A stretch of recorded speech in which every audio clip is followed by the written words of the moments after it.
Chapter 1. On a day in early summer, when evening came, torrential rain would suddenly fall. The sky was gloomy and dark clouds pressed down on the dignified and imposing palace walls. The originally magnificent palace darkened under the cover of the dark clouds, as if it was a huge cage, trapping the people inside firmly. In the spacious bedroom, the curtains seemed to be very old as there was a thick layer of dust. It was originally a hot day, but one could actually feel some coldness. The clothes and jewelry were scattered on the ground, as if a catastrophe had just happened. The female half knelt on the ground and looked up at the person in front of her. This woman was only in her 30s, but her face was as old as an old woman's. Between her brows was heavy and vicious, and her eyes were like stagnant water with ripples, like a dried-up well that had been left behind for a long time, unable to shed any tears, yet carrying a bottomless hatred. "Your ladyship, please." The eunuch beside her held the white silk in his hands and said in an impatient tone, "This one is still waiting to report to His Majesty." Shen Miao's eyes landed on the eunuch, and after a long silence she slowly opened her mouth and said in a hoarse voice, "Xiao Lizi, when Ben Gong promoted you, you were still a dog by Gao Gonggong's side." The eunuch arrogantly raised his head. "Your ladyship, the present is different from the past." "The present is different from the past." Shen Miao muttered and suddenly laughed out loud. "What a good, the present is different from the past." Just because of one sentence, the present is different from the past, those servants and officials that were respectful to her in the past could now order her around. Because of the present is different from the past, she would end up with a 3 chi long white silk with her head separated from her body. What was the past and where did the present start from? Was it from when Mei Furan entered the palace, or when the crown prince was deposed, or when the eldest princess died tragically in marriage? Or when she returned to the palace after being a hostage in the Qin country for 5 years? From the past to the present, from the Empress to the deposed Empress, it was all because of one sentence from Fu Xiuyi. The entire court of civil and military officials could change their expressions, and the Mingqi's rivers and mountains could be inverted. What a good, the present is different from the past. The bedroom door opened with a creak, and a pair of dragon-embroidered boots stopped in front of Shen Miao. Above it was the corner of the bright yellow robe. "Seeing as you have followed this emperor for 20 years, this emperor will grant you an intact corpse. Give your thanks." The emperor's son said. Shen Miao slowly raised her head and looked at the man high above. Time did not leave any mark on his face. He was as handsome as he was at the beginning. He was the world's wise ruler, the rightful son of heaven. He was the man she had been infatuated with for 20 years and her husband who had helped each other in difficult times. Now he said to her, "We will grant you an intact corpse." "Thank me." "What?" Shen Miao asked with difficulty. He did not answer. "Why do you want to wipe out the entire Shen family?" she asked. Prince Ding Fu Xiuyi. The late emperor had 9 sons, and each of the 9 sons had their own merits, but the crown prince was often ill and the late emperor was slow to appoint a new crown prince. She admired Prince Ding's peerless talent and disregarded her family's dissuasion. She finally got what she wanted, but also tied the entire Shen family and Prince Ding together. It was because of this that she did her best to assist Prince Ding. From a pampered daughter who did not know anything to a Wang Fei who participated in court matters, she gave advice and finally settled the country. On the day Fu Xiuyi ascended the throne, he made her the Empress, a motherly model of the world, and was very glorious. She thought that she was the most glorious Empress. The prince's rebellion had just been quelled and the Mingqi's foundation was unstable. The Xiongnu invaded and the neighboring countries were eyeing covetously. In order to borrow troops, Shen Miao voluntarily went to the Qin country to be a hostage. When she left, her daughter and son were still 1 month old. Fu Xiuyi even said, "Zhen will personally bring you back." 5 years later, she finally returned to Mingqi, and there was an additional beautiful and talented Mei Furan in the inner palace. Chapter 2. Mei Furan was the daughter of an official that Fu Xiuyi met during the Eastern expedition. He liked her understanding and brought her back to the palace. Mei Furan gave birth to a prince, Fu Sheng, for Fu Xiuyi. Fu Sheng was deeply favored by the emperor, but it was Shen Miao's son, the crown prince, Fu Ming, who did not receive the emperor's favor. Fu Xiuyi once said in front of all the civil and military officials, "Fu Ming's temperament is too soft, it is still Fu Sheng who is more like my son." His words clearly meant that he wanted to change the crown prince. Mei Furan made Shen Miao feel a sense of crisis, and in the palace, Shen Miao and Mei Furan fought for 10 years. Mei Furan repeatedly gained the upper hand and even urged Fu Xiuyi to marry his daughter, Princess Wanyu, to the Xiongnu. The Xiongnu were aggressive and ruthless, and Princess Wanyu died of illness during the marriage and was immediately cremated. Everyone knew that there was something fishy about it, but as the mother, Xin Miao was helpless. In the end, it still came to this day. Fu Xiuyi wrote an imperial edict that the Xin family rebelled and the crown prince was deposed. He committed suicide to apologize, and she, the Empress, was also deposed and obtained 3 feet of white silk. She only wanted to ask, why? Xin Miao said, Fu Xiuyi, do you have a conscience? You and I have been husband and wife for more than 20 years, and I don't think I have done anything wrong to you. When you ascended to the throne, it was my Xin family that helped you. When you went to war and the Xiongnu invaded, I helped you write the surrender letter. When you wanted to rope in the ministers, I knelt down and begged them to help.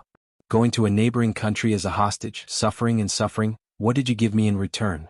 When Mei Furan wanted Wanyu to marry, you drafted the decree, and Wanyu died of illness when she was only 16. Everyone knows that you favor Fu Sheng and neglect Fu Ming. Now that you've massacred my entire family and are at death's door, let me ask you why? Xin Miao. Fu Xiuyi frowned, and there was no trace of emotion in his expression, as if he was a cold statue. When Imperial Father was alive, they had already discussed how to deal with the few aristocratic families. The Xin family's merits were too high, and the Lord could not stay for long. It was Zhen who persuaded Imperial Father that Zhen had kept the Xin family for another 20 years, and it was already a great grace to the Xin family. This was already a great gift to the Xin family. Xin Miao's body swayed. These days she had cried too much that her tears could no longer flow out. She faced Fu Xiuyi and said word by word, why keep the Xin family? It is not your benevolence, nor is it your grace. You only want to use the Xin family's military power to increase the weight of the fight for the throne. When the cunning rabbit is dead, the hound will be cooked. Now that the country is settled, you burn the bridge after crossing the river. Fu Xiuyi, you are so ruthless. Xin Miao. Fu Xiuyi shouted angrily as if his sore spot was poked. He snorted coldly and said, you take care of yourself. Finishing, he flicked his sleeves and left. Xin Miao crouched on the ground and clenched her fists. This was the man that she had loved for a lifetime. In the palace, she and Mei Furan fought for favor for him, but at the end she discovered that it was not fighting for favor, but this man's heart had never been on her. Those whispers of love were just jokes that were put on for the sake of the occasion. She spat out a mouthful of blood. What's wrong with big sister? You look so pathetic, a sweet voice said. The woman was dressed in a light yellow gown. She had a beautiful face and a willowy waist. She looked like a fairy, and her posture was elegant and moving. This was the Mei Furan who had fought with Xin Miao for a lifetime, and victory was in her grasp. Behind Mei Furan stood 2 females dressed in palace attire. Xin Miao was surprised for a moment. Xin Qing, Xin Yu? This was the 2nd and 3rd household, the daughters of 2nd Shu and 3rd Shu. Why were her 2 older cousins in the palace? His Majesty has summoned us sisters to the palace. Xin Yu covered her lips and smiled. 5th younger sister need not be surprised. Previously 5th younger sister loved to help us sisters inquire about matchmaking, but now it is no longer necessary. His Majesty treats us sisters very well. You. Xin Miao's heart was like a tumultuous sea. In a flash, she seemed to understand something that she had never thought clearly before. Her voice was somewhat incredulous. You. Both of you delayed marrying just for today? That is not so. Xin Qing took a step forward. At that time His Majesty and my father and 3rd Shu had formed an alliance. As long as you are persuaded to marry His Majesty, there will be a day when us sisters will have the same destination. In the beginning, when Xin Miao was able to marry Fu Xiuyi, the 2nd and 3rd household had put in a lot of effort. Thinking about it now, when she fell in love with Fu Xiuyi, it seemed that it was because of 2nd and 3rd Xin who kept mentioning Prince Ding's young talents, which made her have a good impression of him. So it was an agreement that was reached long ago? So the 2nd and 3rd household had hidden evil intentions and was waiting for everything to happen today? Xin Qing was afraid that Xin Miao did not understand and continued, His Majesty is full of spirit, and us sisters have admired him for a long time. Unfortunately, only eldest Bo holds great power and had no choice but to let 5th younger sister get ahead of him. 5th younger sister had enjoyed a lot of good fortune in the past few years, and now the time should come. Xin Qing. Xin Miao suddenly straightened up and said loudly, His Majesty confiscated the Xin family but let the 2 of you enter the palace. How can the 2nd and 3rd household be safe and sound? Of course the 2nd and 3rd household will be safe and sound. Xin Yu covered her mouth and laughed, because we are great meritorious officials. The evidence of eldest Bo's rebellion was pointed out by our 2 households in the name of righteousness. Fifth younger sister. His Majesty still want to bestow our two households high officials. Shen Miao looked at her two older cousins in shock and said, "Are you all crazy? How can there be intact eggs when the nest is overturned? The Shen family is one family. Fu Xiuyi wanted to deal with the Shen family, but you all actually framed your own family." "Our own family." Fifth younger sister. "We have never acknowledged the first household as our own family." Shen Qing sneered, "Moreover, you have enjoyed too much. Now that the crown prince is dead, the princess is no longer around and the Shen family has perished, it is better for you to go to the Yellow Springs and reunite with them." Mei Foren leisurely stepped forward and said with a smile, "Older sister, the country is settled and you should retire. After fighting for 10 years, Shen Miao at the end lost in a mess and lost too miserably. She lost to the point that her son and clan perished and became a big joke. She said hatefully, 'If Bengong does not die, you all will be concubines. Chingonggong do it?'" Mei Foren gave a look to the eunuch. The stout eunuch immediately took a few steps forward and grabbed Shen Miao's neck with one hand and wrapped the white silk on the plate around Shen Miao's neck with the other. With a strong pull, the white silk tore the flesh and the bones made a crisp sound. The female who was struggling on the ground widened her eyes and silently swore in her heart. Her son, her daughter, her parents, brothers, sisters, servants, the entire Shen family were all harmed. Fu Xiuyi, Mei Foren, Shen Qing, Shen Yu, all the people who harmed her, those who harmed her loved ones. If there was an afterlife, a debt of blood must be paid with blood. When will I die? I will die with you. Chapter 3. The big black and white courtyard, bluestone slabs, vermilion pillars and carved railings were engraved with complex crabapple patterns. It had just rained for an entire night and the raindrops rolled down from the banana leaves into the ground. The purple gold incense burner on the table was made into a delicate little beast shape and the fragrance it exhaled was the waterwood fragrance, which smelled exceptionally refreshing in the early autumn. The four corners of the bed were hung with tassels and the color was bright. On the soft couch, two tall maids were carefully fanning the person on the bed. The weather is cold and one would fall into the water and the fever would be terrible. Young lady had slept for an entire day and night and the physician said that one should be awake by now. Why is there no movement?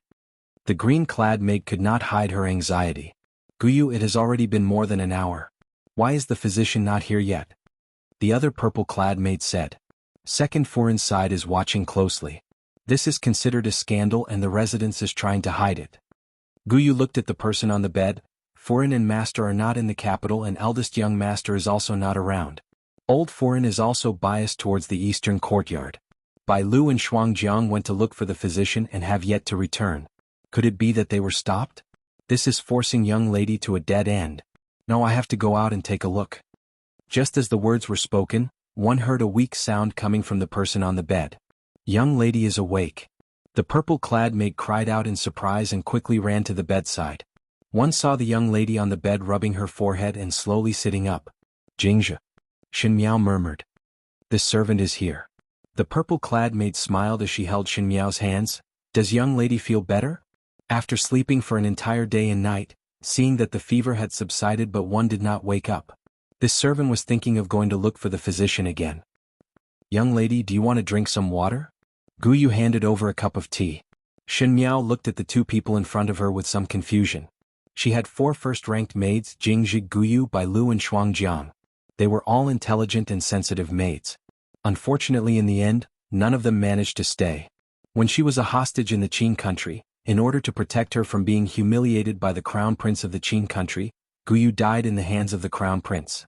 Bai Lu and Shuangjiang, one died on the way to Wan Yu's marriage and the other died fighting for favor with Mei Foren in the inner palace. As for Jingzhi, she was born to be the most beautiful. In the beginning, in order to help Fu Xiuyi ascend the throne and rope in the powerful ministers, Jingzhi willingly became a concubine and used her beauty as a reason for the powerful ministers to bow down to her. Finally, the wife of the powerful minister found a reason to scold her to death. After knowing that Jingzhi was dead, Shen Miao cried loudly and almost had a miscarriage.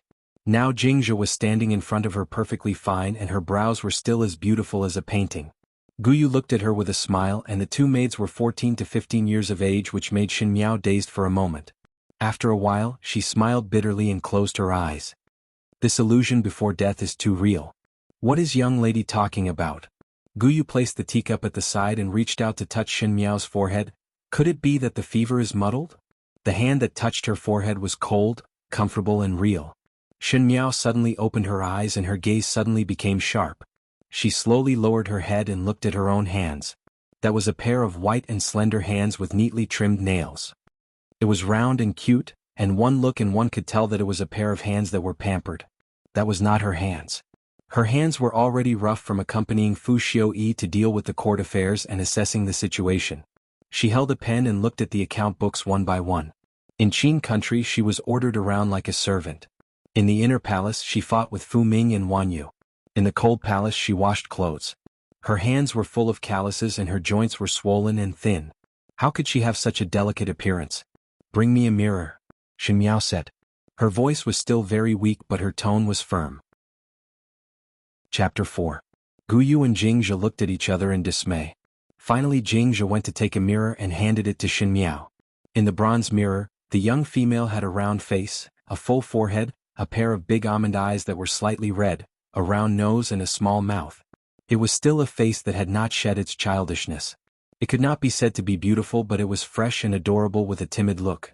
That was the face of a young female that was once praised by the imperial family as bringing good fortune to her husband.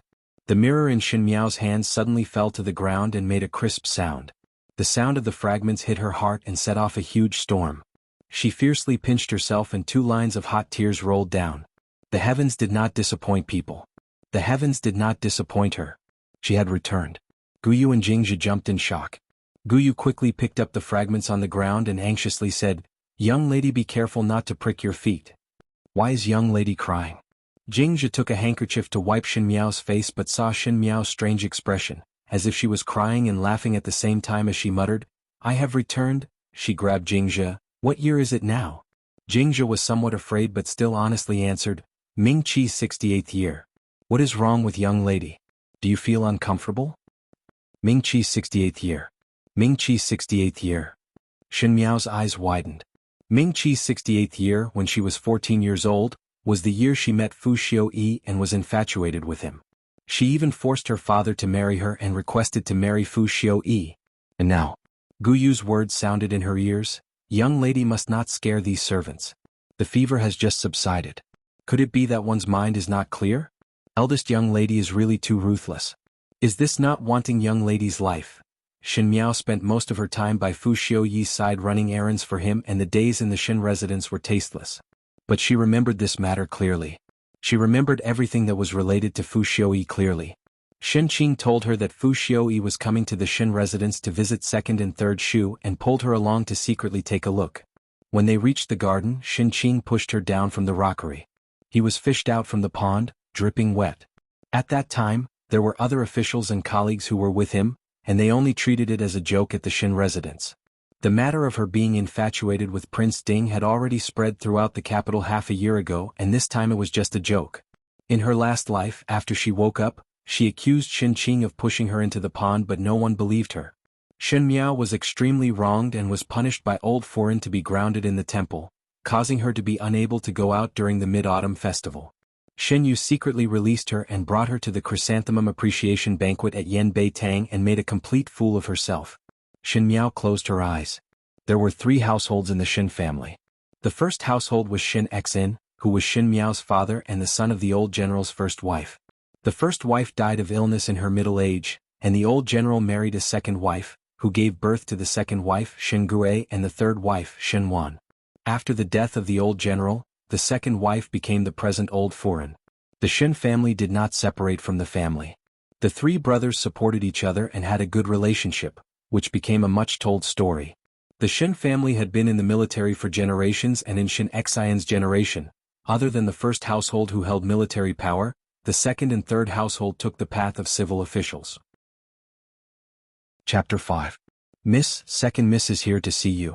Jingzhe's expression was somewhat uneasy, of all times to come at this time. Young lady's body has not recovered and one is not afraid of catching a cold. Guyu pushed Jingzhe's arm but her expression was also very worried. Shen Miao heaved a sigh of relief in her heart when she saw this. The 4 maids by her side were all personally selected and trained by Shen Xian and Shen Foreign. They were both loyal and quick-witted. What was the situation of the Shen family? She was too young to see through the hidden intentions of the second and third household but the maid was able to see the clues. Before he could say anything, he saw a young girl walking in from outside. The girl looked to be about 15 or 16 years old. She wore a pale pink robe with a chrysanthemum pattern and a moon-white pleated skirt. Her hair was combed into a tassel bun. Her skin was fair, and her features were elegant and beautiful. Her entire body was filled with a strong scholarly aura, and she seemed decent and dignified. When he saw her, he quickly walked to the bed and worriedly said, "Fifth sister, do you feel better? After I found out that you fell into the water, I was worried for a long time, but the people of Yujiao Garden said that you wanted to rest, so I didn't dare to disturb you. Today when I heard that you woke up, I dared to come over." Shin Miao looked at the young female in front of her. This was the D daughter of the third household of the Shin family, Shin Yu. Out of the 3 D daughters of the Shin family, Shin Qing was cheerful and magnanimous. Shin Yu was famous for her talents, and only Shin Miao had a wooden character, timid and without talent. Outsiders praised her for being chaste and virtuous, but in fact everyone knew that she did not have any good points and was the most unpresentable daughter of the Shin family. In the last lifetime before Shin Miao married, she had the best relationship with Shin Yu. Shin Yu's temperament was gentle and considerate, and many times she would help Shin Miao come up with ideas. It was just that at that time Shin Miao could not see whether the idea was good or bad and was only grateful to this older cousin sister who did her best to help. This time Shin Yu's visit was most likely to plead for leniency for Shin Qing. Sure enough, Shin Yu opened her mouth and said, "Fifth younger sister, eldest sister also made a mistake that day, and since things have come to this, one hope that fifth younger sister can forgive her once." Hearing that fifth sister had a fever, the eldest sister also blamed herself. "After fifth younger sister recovers, can you spare eldest sister this time? She did not deliberately let you make a fool of yourself in front of His Highness Prince Ding." It would have been fine if he did not say those words, but he had to mention the words Prince Ding in front of Shin Miao. Everyone knew that Prince Ding was the apple of Shin Miao's eye. Shin Miao had the temperament of being able to take grievances, but when it was related to Prince Ding, she would definitely not give in. If she did not mention Prince Ding, perhaps Shin Miao would just let it be. This time Shin Yu deliberately mentioned Prince Ding. If it was not to provoke a dispute between her and Shin Qing, then what was it? It was the same in her previous life.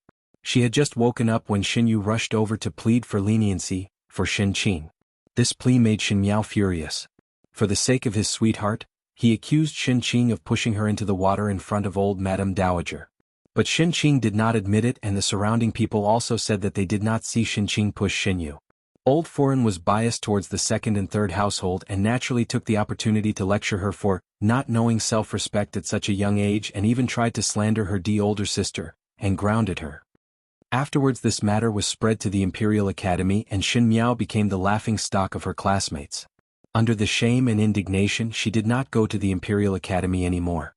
Later on, she gradually faded out from the circle of noble females in the capital. Now thinking about it, her vision had always been limited to the world that these people in the general residence created for her. She thought that she was virtuous but did not know that in the eyes of outsiders, she was weak and ignorant. She thought that loving Prince Ding was courageous and straightforward, but did not know that outsiders said that she had no sense of shame. The result of these deliberate teachings led to a messy impression of her in the early stages. Even though she successfully married Fu Xiu-yi, she was still said to not be able to be seen in public. Even when the world compared her with Mei Foreign, they would only say that she was stupid and ignorant. What a stupid past. Shin Yu worriedly caressed Shin Miao's shoulders, and her lips quietly revealed a trace of smile. She knew that with Shin Miao's temperament, as long as Fu Xiu-yi was mentioned, she would definitely fly into a rage. But after waiting for a long time, there was no reaction. Shin Yu suspiciously looked over and saw the young female in front of her looking at her with a smile. The young female's face was still very pale and her lips were dry. Only her pair of dark eyes were as bright as grapes. Shin Miao's eyes were the best looking. She had big almond-shaped eyes that were ignorant and as timid as a newborn puppy. It was just that she usually had a wooden expression and had wasted the spiritual energy of her eyes. Now that pair of almond-shaped eyes were still round, but the expression was very different. There was some coldness and no emotions. It was not like a wooden expression, but more like a condescending look. Shin Yu quivered. She did not know why, but there was an indescribable trembling in her heart. It was as if she was not facing a stupid dumb goose but a person of high status. How could there be such a feeling? Naturally she did not know that the Shin Miao in front of her was no longer that Shin Miao.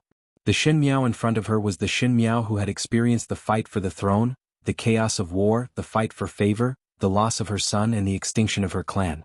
It was the Empress of Ming-Chi and Empress Xin who was in charge of the inner palace and had supreme power over the 6 palaces. She was stunned for a long time until the young female in front of her rubbed her forehead and softly said, "Second older sister's words are too serious. This matter has nothing to do with eldest older sister. It was me who fell down. 5th younger sister." Xin Yu did not expect Xin Miao to say that and was stunned for a moment before she reacted. She shook her head. 5th younger sister must not wrong yourself. How would I wrong myself? Xin Miao smiled and interrupted her words. It is only a small matter. My head is still a little dizzy and want to rest for a while. If there is anything, one can talk about it at Zuma's place tomorrow. Since the words were said to this point, Xin Yu could not say anything more. Even though she found it strange that Xin Miao did not treat her warmly today, she attributed it to Xin Miao making a fool of herself in front of Fu Xiuyi, so her mood was unhappy. After speaking a few more words, Xin Yu then left. After Xin Yu left, Gu Yu then said, "Our young lady was pushed into the water and almost lost her life but came to plead for eldest young lady." Plead then plead. Why does it sound like that is not the case? Gu Yu was vaguely reminding Xin Miao that Xin Yu did not have good intentions. When the sandpiper and clam fight, the fisherman benefits. She most likely wanted to be the fisherman. Xin Miao said lightly. Gu Yu was pleasantly surprised that Xin Miao could finally see Xin Yu's true face, but she did not understand the meaning of Xin Miao's words. When she raised her head to see her young lady's likable face, there was an inexplicable sense of awe that made one involuntarily look up. Xin Miao looked at her fingertips. Why did Xin Qing push her into the water? It was because she said one sentence at that time, "Wait for father's triumphant return at the end of the year. I will let father make the decision and beg father to marry me to His Highness Prince Ding." She said it naively and felt that they were family, so she had no scruples. Xin Xen was a general in court and it was not impossible for him to have the heart to marry off his daughter. Why did Xin Yu want to sow discord between her and Xin Qing? Naturally it was because Xin Yu also admired Prince Ding. In the last lifetime when she was at death's door, Xin Yu and Xin Qing then told her that both of them admired Fu Xiuyi for a long time. Now thinking about it, there were already some clues at this time. Since both of them sisters were infatuated with Fu Xiuyi, would it not be a pity to not let them fulfill their wishes in this lifetime? She would definitely let their wishes come true. The blood debt that the 2nd and 3rd household owed the Xin family in the previous lifetime would be repaid from now on. In fact, whether it was to pay respects or to denounce, which one was not well aware. Xin Miao gently smiled and tightened her cloak. Let's go. In the Xin residence, the east and west courtyard were clearly separated. In the beginning, when old General Xin was still alive, he would often practice swordplay and boxing in an empty courtyard in the west courtyard. Afterwards, when old General Xin passed away, Xin Gue and Xin Wan took the path of civil officials and only Xin Xian alone took over the old general's mantle. That empty courtyard along with the west courtyard was given to Xin Xian. The east courtyard was spacious and housed the 1st, 2nd and old Xin Furin's 3 families. Chapter 7. In fact, compared to the east courtyard, the west courtyard's location was more remote. Even the amount of sunlight was less than half that of the east courtyard. There was really nothing worth praising about it. Only Xin Xen was cheerful all day, feeling that he had picked up a great bargain after obtaining that piece of empty land. Xin Xen and Xin Furin were from a military family and their vision was also simple. The white walls and black tiles were extremely simple. It could not compare to the exquisite and graceful renovation of the east courtyard. Xin Miao was very dissatisfied with the western courtyard that her family occupied and envied the elegance and cuteness of the eastern courtyard. Because of this, she blamed Xin Xian in her heart. But now it seemed that he was laughing at his own ignorance. Although his own courtyard was simple, it was not shabby. Every part of it displayed an open-minded state of mind. How could it be compared to the evil spirits of the east courtyard, which only had a golden exterior but a shabby interior? After walking through a long corridor and passing through an exquisitely manicured garden, he finally reached the entrance of Rong Jing Tang. Rong Jing Tang's decorations were extremely elegant, most likely in order to show the scholarly atmosphere. There was a plaque with Zhu Xan Yi's name hanging on the door, and the copper handle made of crane and pine trees was exquisite and nimble. 5th young lady is here. Sheer, who was by old Xin Furin's side, said. Xin Miao stepped into Rong Jing Tang. Rong Jing Tang was a joyous and harmonious scene. Almost everyone was present. The Xin family's 2nd Furin Ren Wan Yun and the Xin family's 3rd Furin Qin Ro Chiu stood below old Furin. Shin Qing took a plate of snacks and sat beside old Foreign, and on the other side sat the younger brother of the Shin family's second household. Shin Yuanbo. Shin Yuanbo was only 5 years old and randomly grabbed some snacks to stuff into old Foreign's mouth, making old Shin Foreign convulse with laughter. It seemed that no one noticed Shin Miao's appearance until Shin Yu smiled and said, "Why is fifth younger sister only here now?" Seventh younger brother had almost finished eating the sugar-steamed cheese.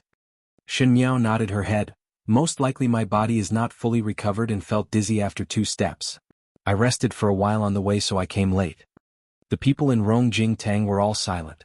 If Shin Yu wanted to say that she came late, she would not be afraid to point out that old Shin Foreign took advantage of her seniority and did not care about her granddaughter's health to send someone over to pay respects. After a moment, Ren Wanyun said with a smile, "I see that little Five's body is really weak. These few days the physician had been invited twice, but it is fortunate that he is fine now." "Are you feeling better?" A hoarse and stern voice rang out, carrying with it a trace of impatience. Shin Miao raised her head to look at old Shin Foreign. The smile on old Shin Foreign's face had disappeared and she slightly raised her head with some arrogance. She was clearly 70 years of age, yet she was wearing a pink, thin and tightly buttoned dress. Her collar was inlaid with green jade buttons, and she was wearing a forehead cloth embroidered with white orchids. Her silver hair was coiled into a bun decorated with some jade beads. She was a female who was extremely particular about appearance. In the last lifetime, when Shin Miao was still in the boudoir, she had always felt that old Shin Foreign was the noblest female, and that kind of elegant and beautiful temperament in her later years made her unable to help but be fascinated, but now she felt that it was somewhat ridiculous. Old General Shin's first wife, Shin Xian's mother, was born in a prestigious family and was a true lady from a respectable family. It was a pity that she died of illness in her middle age. Later on, when old General Shin's army passed by a place, he saved a songstress from the hands of a local ruffian. The songstress had nowhere to go and begged to be his concubine. She gave birth to Shin Gui and Shen Wan for old General Shin and was later promoted to the official position. The songstress made a name for herself and became Shin Foreign and later became old Shin Foreign. Her reputation and status had changed, but deep down in her bones she was a lowly person who came from the streets. Shin Miao still remembered that in the last lifetime, old Shin Foreign forced her to marry the lame prince of Yuzhou, just to pave the way for Shin Qing. She looked at the female in front of her. When old Shin Foreign was young, she was very beautiful with a sharp face and big and watery eyes. When she was old, it was like a dry triangular drum with 2 eyes protruding from it. But she was not resigned to her fate and insisted on applying bright-colored lipstick. It was really not dignified at all. Shin Miao had the eyesight of an empress in her previous lifetime as she casually evaluated in her heart and humbly said, "After drinking the medicine, it is much better," thanking grandmother for the concern. In the next second, one could hear old Shin Foreign shouting from above, "Unfilial daughter. Still not kneeling down." Chapter 8. Unfilial daughter. Still not kneel down. Following old Shin Foreign's words, Shin Miao did not move. Everyone looked at her with some surprise. Shin Xian was not in the residence all year round and Shin Miao was raised in front of old Shin Foreign. Old Shin Foreign treated her strictly and Shin Miao's character was raised to be weak and wooden, and had never refuted old Foreign's orders. Today she actually did not kneel? Was it really that as long as it was related to Prince Ding she would give birth to great courage? Zumu, fifth mother, does not know what wrong she has done. Shin Miao said calmly. Could it be that fifth younger sister is confused from the fever? Shin Yu was the first to speak and there was some anxiety on her face. Zumu was only in a moment of anger and did not really want to punish you. Now that it is a proper matter to admit one's mistake, why are you still so stubborn? With one sentence, the crime of not changing one's mistakes and contradicting one's elders was pushed onto Shin Miao's head. Presumptuous. This is simply going against the heavens. Old Shin Foreign was so angry that she sat up straight and her voice was somewhat sharp. Shin Yuanbo was eating the sugar-steamed cheese in his mouth and was frightened by old Shin Foreign, causing the snacks in his hands to drop to the ground, and he immediately started crying. Seventh son, do not cry. When Ren Wanyun saw her youngest son crying, she immediately took a few steps forward and held him in her arms. She looked at Shin Miao with eyes full of disapproval. Fifth mother, are you crazy? Who taught you to contradict one's elders? Shin Miao looked at Ren Wanyun. Second Foreign Ren Wanyun had a well-rounded figure and was wearing a dark blue silk brocade robe. Her face was rosy and she was fair and plump. She looked kind and would usually have a smile on her face. With the power to manage the household in her hands, Everyone in the Shin residence respected her for handling matters fairly and was a well-deserved daughter-in-law. Shin Miao also thought so until later on when she was married. Shin Xan almost added more than half of his family's assets as dowry, but at the end when she arrived at the residence of Prince Ding, the dowry was very little. What? Naturally it was because it was detained by Ren Wanyun. Ren Wanyun kept all the valuable things in the dowry and the shop owner changed. Shen Xan was also not in the capital and she foolishly married into the residence of Prince Ding, but because of the dowry problem she suffered the disdain of everyone in the residence. It was all thanks to this good aunt's fairness. Second aunt, do you also think that I did something wrong? Shin Miao said softly, but I don't know where I did wrong. Idiot. Old Shin Furen could not hold it in and immediately started scolding. You are so young and do not know shame. To peek at His Highness Prince Ding, you have thrown away our Shin residence's face. How dare you talk back to me? Who taught you the rules? You're so shameful. Shin Miao sighed in her heart. Old Shin Furen usually put on airs, but once she opened her mouth, it was no doubt the style of a singing female. Which old Furen of a noble family would curse like that? She was simply like a prostitute of all trades. In the past lifetime, Shin Miao did not feel it, but after becoming the Empress, she felt that speaking to old Shin Furen was lowering her status. Peeping at His Highness Prince Ding? She tilted her head and asked in confusion. Shin, you could not help but say, fifth younger sister, even though one knows that you love Prince Ding, but to fall into the water because of peeking at Prince Ding, it is really damaging to the residence's face. Moreover, His Highness Prince Ding is definitely unhappy in his heart. Fifth younger sister, you better find a chance to apologize to His Highness Prince Ding. Love Prince Ding, apologize to Prince Ding. Which female was willing to lose face in front of the man she loved? In the past lifetime, Shin Yu also said so and old Shin Furen deeply agreed. Shin Miao felt embarrassed and refused to comply and was grounded by old Shin Furen in a fit of anger. One sentence was because she loved Prince Ding and did not know shame, ruined her own reputation and even implicated the residents. Shin Yu looked gentle and elegant, but her mind was so unfathomable that Shin Miao could not help but look at her. Chapter 9. Just as Shin Yu's voice landed, she saw Shin Miao looking at her. That pair of grape-like dark eyes were exceptionally clear and seemed to contain a special meaning, which made her surprised for a moment. In the next second she heard Shin Miao's faint voice, second older sister, what admiring His Highness Prince Ding. These words cannot be spoken nonsense. Now fifth lady is a young lady of marriageable age and to speak like this, one fear that it will ruin fifth lady's reputation. Shin Yu was stunned. Shin Miao's love for Prince Ding was known by the entire noble circle in the capital. Even though Shin Miao did not say it explicitly, her words and actions were not concealed, so why was she denying it now? She smiled. Fifth younger sister, everyone here is one's own family. There is nothing wrong with these matters. Second older sister. Just as she was speaking, Shin Miao suddenly interrupted her words loudly and sternly said, second older sister, speak cautiously. As the saying goes, disaster comes from the mouth. His Highness Prince Ding is a descendant of nobility and as an aristocratic family, one must be cautious in words and actions. In the past it was fifth lady who was young and insensible, and one feared that she had done some things that would cause misunderstandings. But the matter yesterday was a lesson and fifth lady will naturally restrain her words and actions. One hopes that second older sister will not say such things. With these words, not only Shin Yu but everyone in the room including old Shin Furen were all stunned. Shin Miao was usually gentle and timid and never spoke loudly before. She was obedient and easy to manipulate, so when had she ever spoken so harshly before? Qin Rochio's eyes flashed. Shin Yu was still young and was not as astute as her. Qin Rochio was born in a scholarly family, but she was not brainless. She was usually arrogant and was never willing to give in. Seeing that her daughter was at a disadvantage, she was unhappy and immediately said gently, whether Wu Nyang is in love or not, it can be said in one sentence. After all, who can guess a girl's mind? But fifth lady still have to listen to third Shin's words. Your second older sister is right. His Highness Prince Ding's status is noble and no matter what, one should go and apologize to him. Correct. Old Shin Furen also recovered to her senses and said, tomorrow one will go to the residence of Prince Ding to send an invitation and personally apologize. Shin Miao almost laughed out of anger. These words could only deceive the ignorant her in her previous lifetime. Now looking at it again, she was a daughter of a military family with a noble status. Why should she go to the prince's residence to apologize? As such, where would Shin Xan put his face? One was afraid that from tomorrow onwards, there would be another joke in the Ding capital. She could be considered to have understood that old foreign did not like Shin Xn, the first household, and could not wait for the first household to make a fool of themselves all day long. It would be best if they collapse early in Shin Xn. Shin foreign was not in the Ding capital, so she was used as a raft. But how could there be such a good thing in the world? Shin Miao smiled faintly and her gaze fell on Qin Qing, who had been silent since the beginning. She said, "Big sister, when I fell into the water that day, only you were by my side." Qin Qing raised her head and nodded calmly.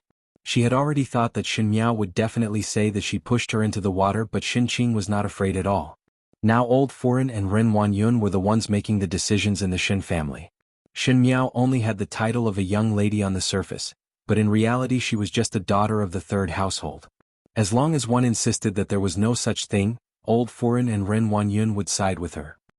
At that time when Shin Miao lied, old foreign would despise her and even punish her severely. "Serves you right. Who asked a vulgar and ignorant daughter to want to snatch Prince Ding from her? Why did she not drown to death that day? Big sister, did you also see His Highness Prince Ding that day?" But Shin Miao's question was not about this. "Saw." Qin Qing answered. "That is it. The day before yesterday, it was obviously me and Big Sister playing by the pond and accidentally fell into the water. Coincidentally, His Highness Prince Ding, who was passing by the Shin residence and came in to ask Second Shu for a painting." Shin Miao shook her head. "If I went to peek at His Highness Prince Ding, where would I get the news from?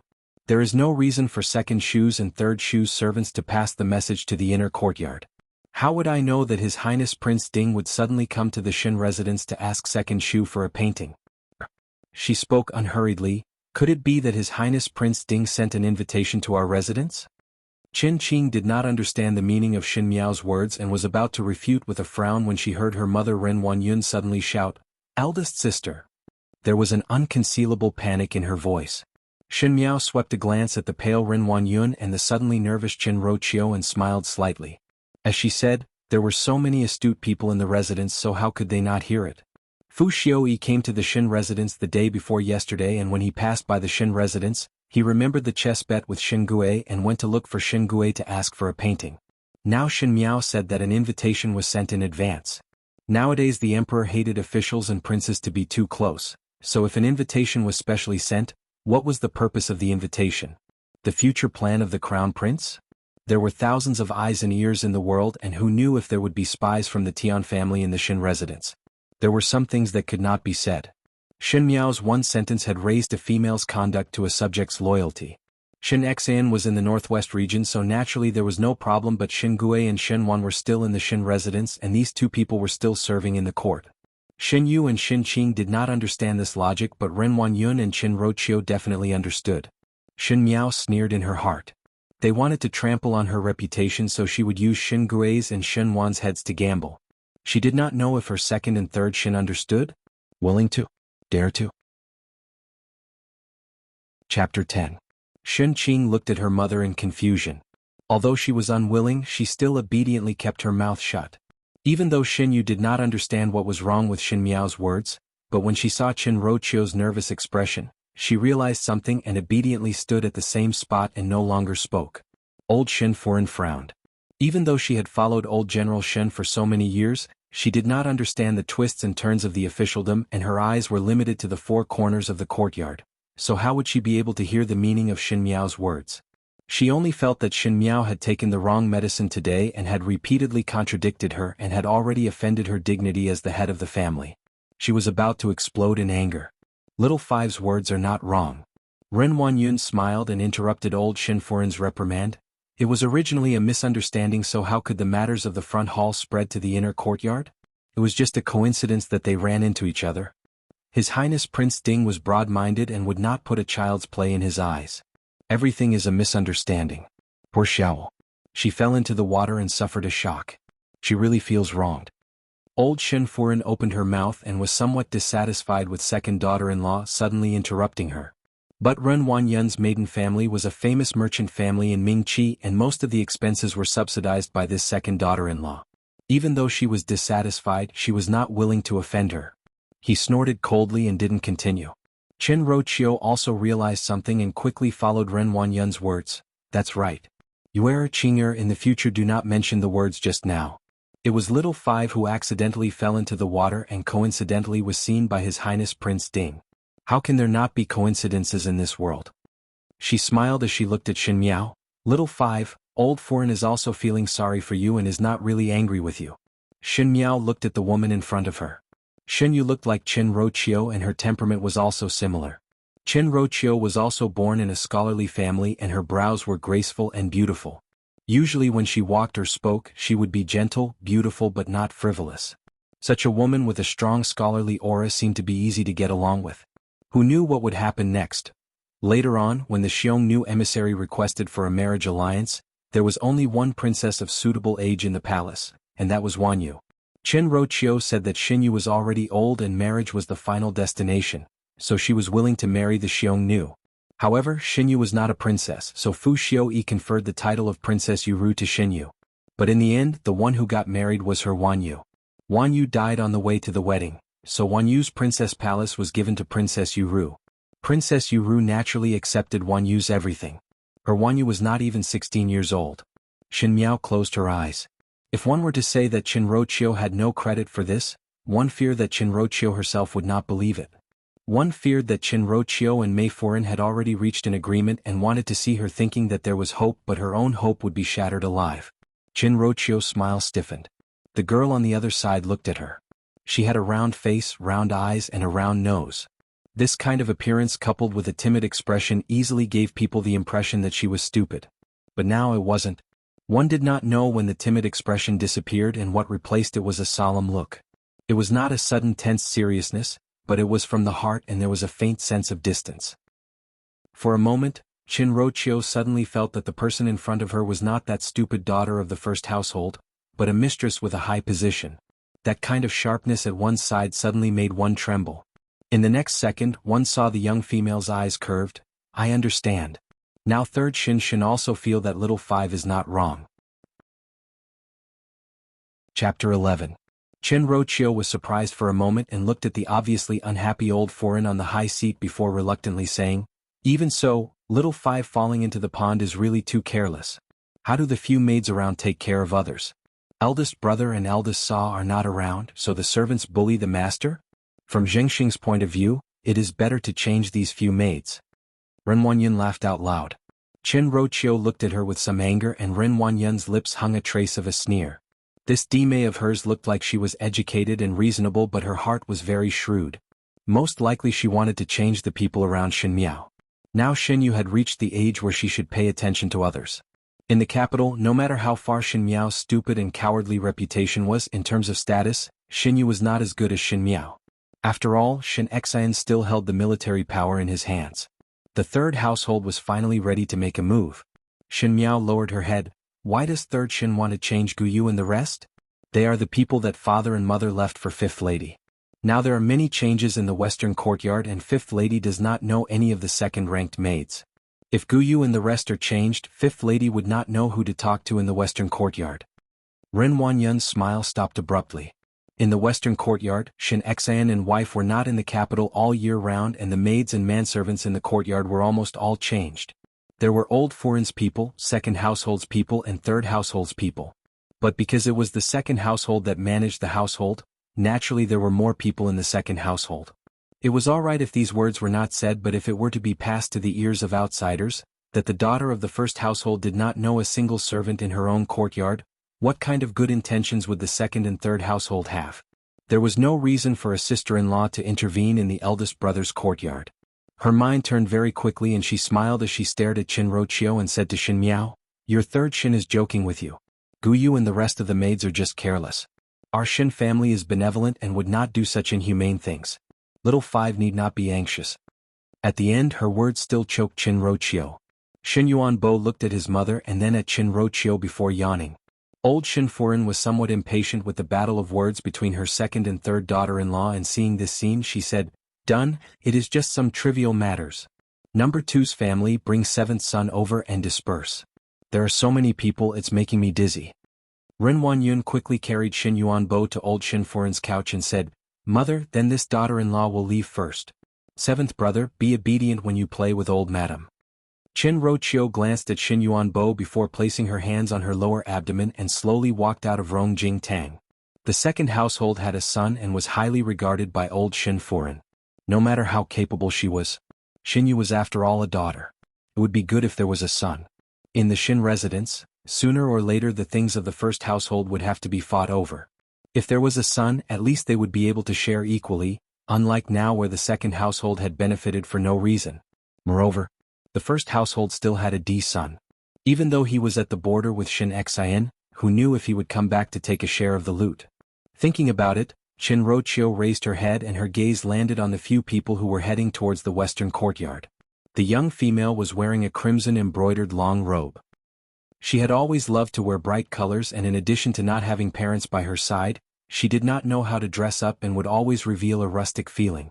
But now the crimson color made her complexion look even fairer.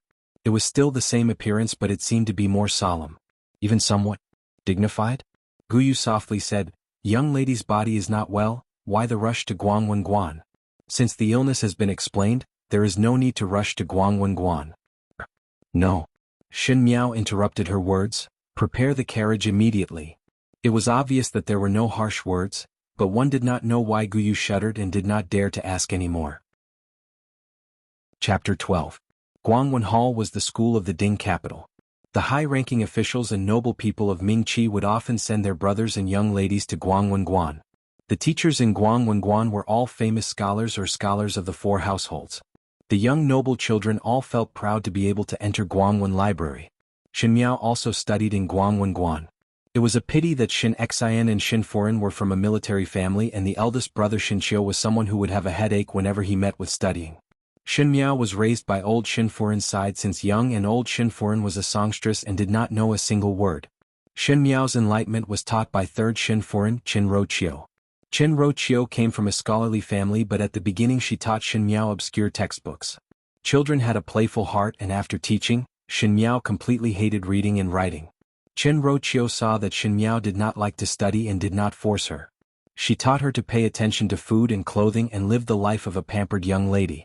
Afterwards, when she reached the age and went to Guangwenguan, Xin Miao could not keep up with the teacher's knowledge and was even worse than the grade 1 students.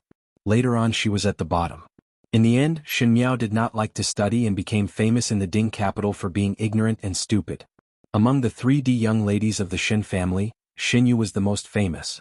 She was proficient in the 4 arts of zither, chess, calligraphy and painting.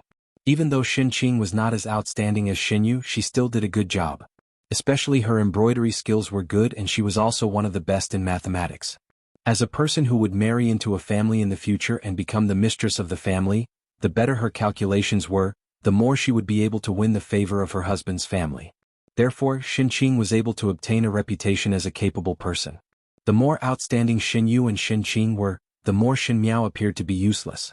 She was even inferior to Xin Dongling, the daughter of the first branch.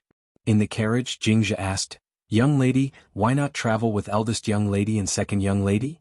On normal days, Xin Miao would always ride in the same carriage with Xin Qing and Xin Yu, as Xin Miao felt that it gave her courage to have her sisters accompanying her.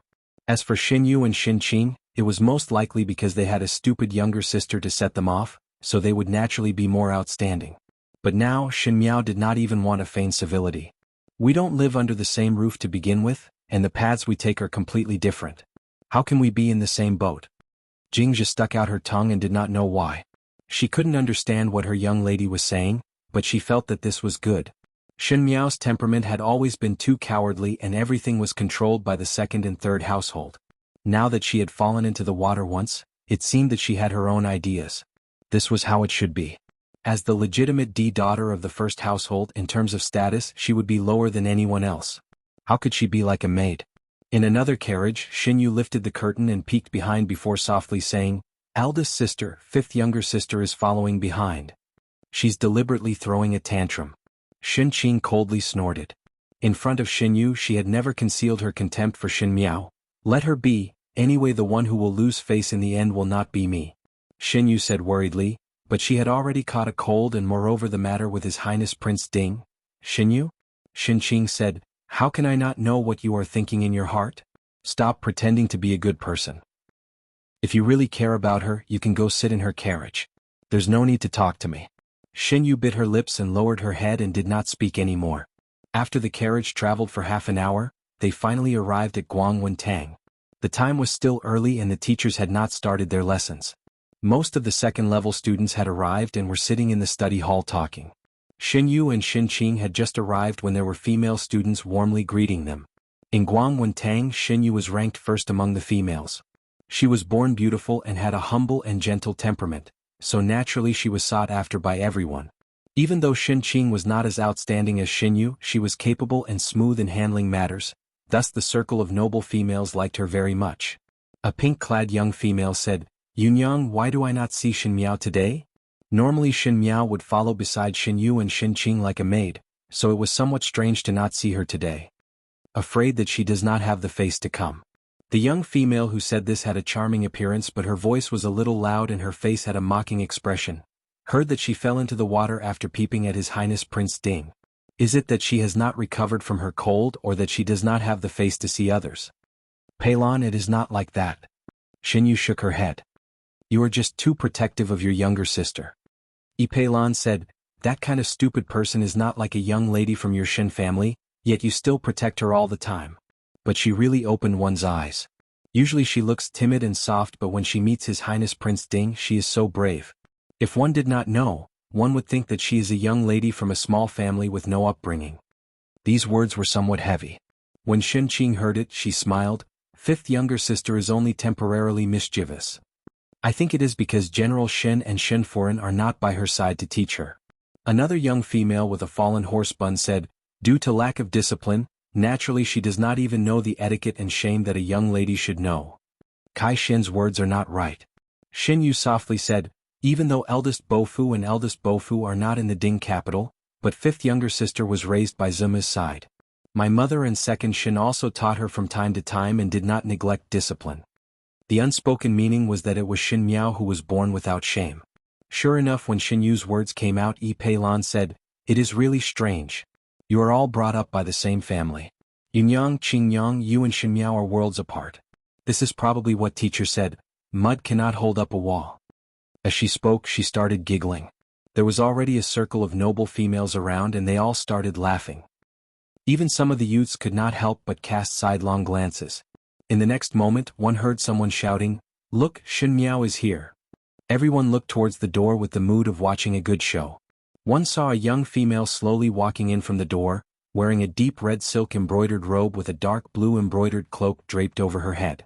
This kind of color was too mature for a female, especially for Xin Miao who was round and soft. If one was not careful, one would look like a child who stole an elder's clothes. Her footsteps were very slow and the hem of her skirt did not move at all. Even though each step was light, it was very heavy. One did not know why, but one felt a sense of grace and grandeur. Her chin was slightly raised and there were no waves between her brows. That puppy-like eyes had become a bottomless pool and all the power was contained within, as if she was a ferocious beast that had kept its claws and fangs. Her facial features were still pleasing and because of her round and soft appearance, one could not find a trace of stupidity. Because she had not grown up yet, with a dignified bearing, it was unexpectedly not out of place.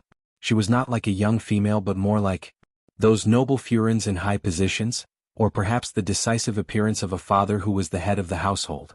The hall gradually quietened down. Chapter 13. What was Xin Miao like?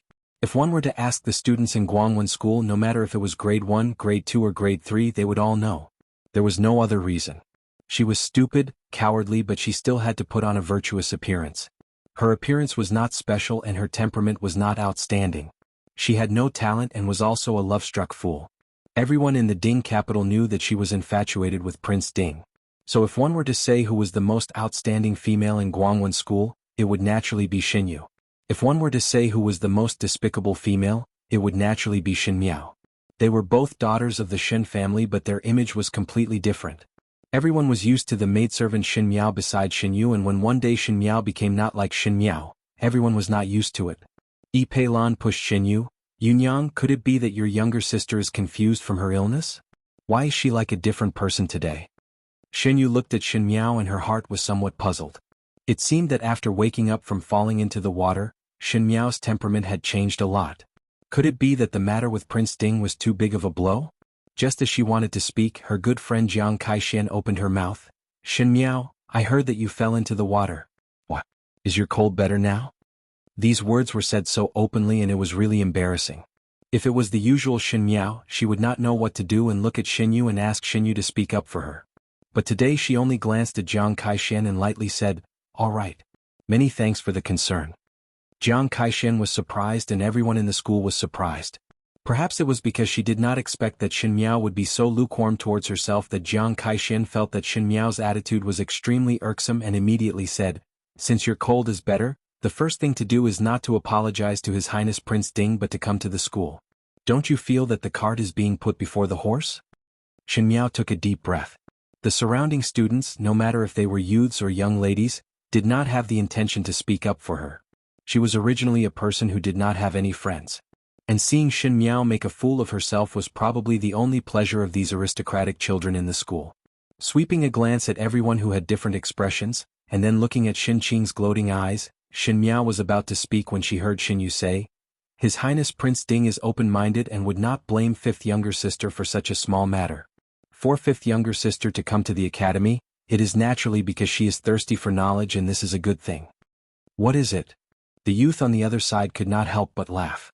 He had secretly admired Shin Yu for a long time and usually looked down on Shin Miao. He felt that it was Shin Yu's tragedy to have such a younger sister like Shin Miao. He said, thirsty for knowledge. Shin Yu, if you want to help this younger sister, you do not need to use such words. Thirsty for knowledge. For a person who does not even know how to read the first national teacher's text, to say thirsty for knowledge is too ridiculous. Moreover, he looked at Shin Miao maliciously and continued, who knows if she deliberately fell into the water? Isn't it always like that in the dramas? Falling into the water, the hero rescues the beauty and dedicates his life to the hero.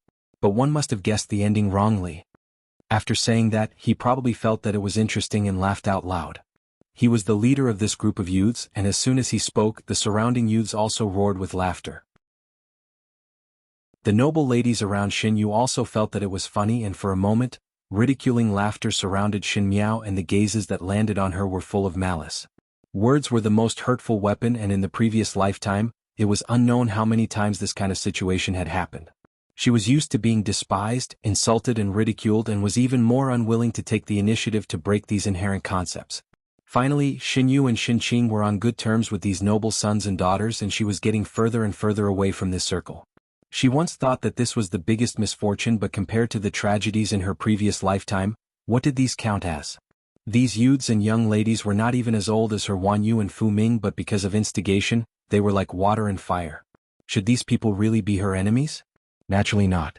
These noble sons and daughters were either rich or noble, and there was no lack of aristocratic families. What kind of ending did these aristocratic families have in the previous lifetime? They were all eliminated by the late emperor and Fu Xiuyi. For example, the person who was ridiculing her was Xin Yu's admirer, the eldest young master of the Kai family, Kai Lin.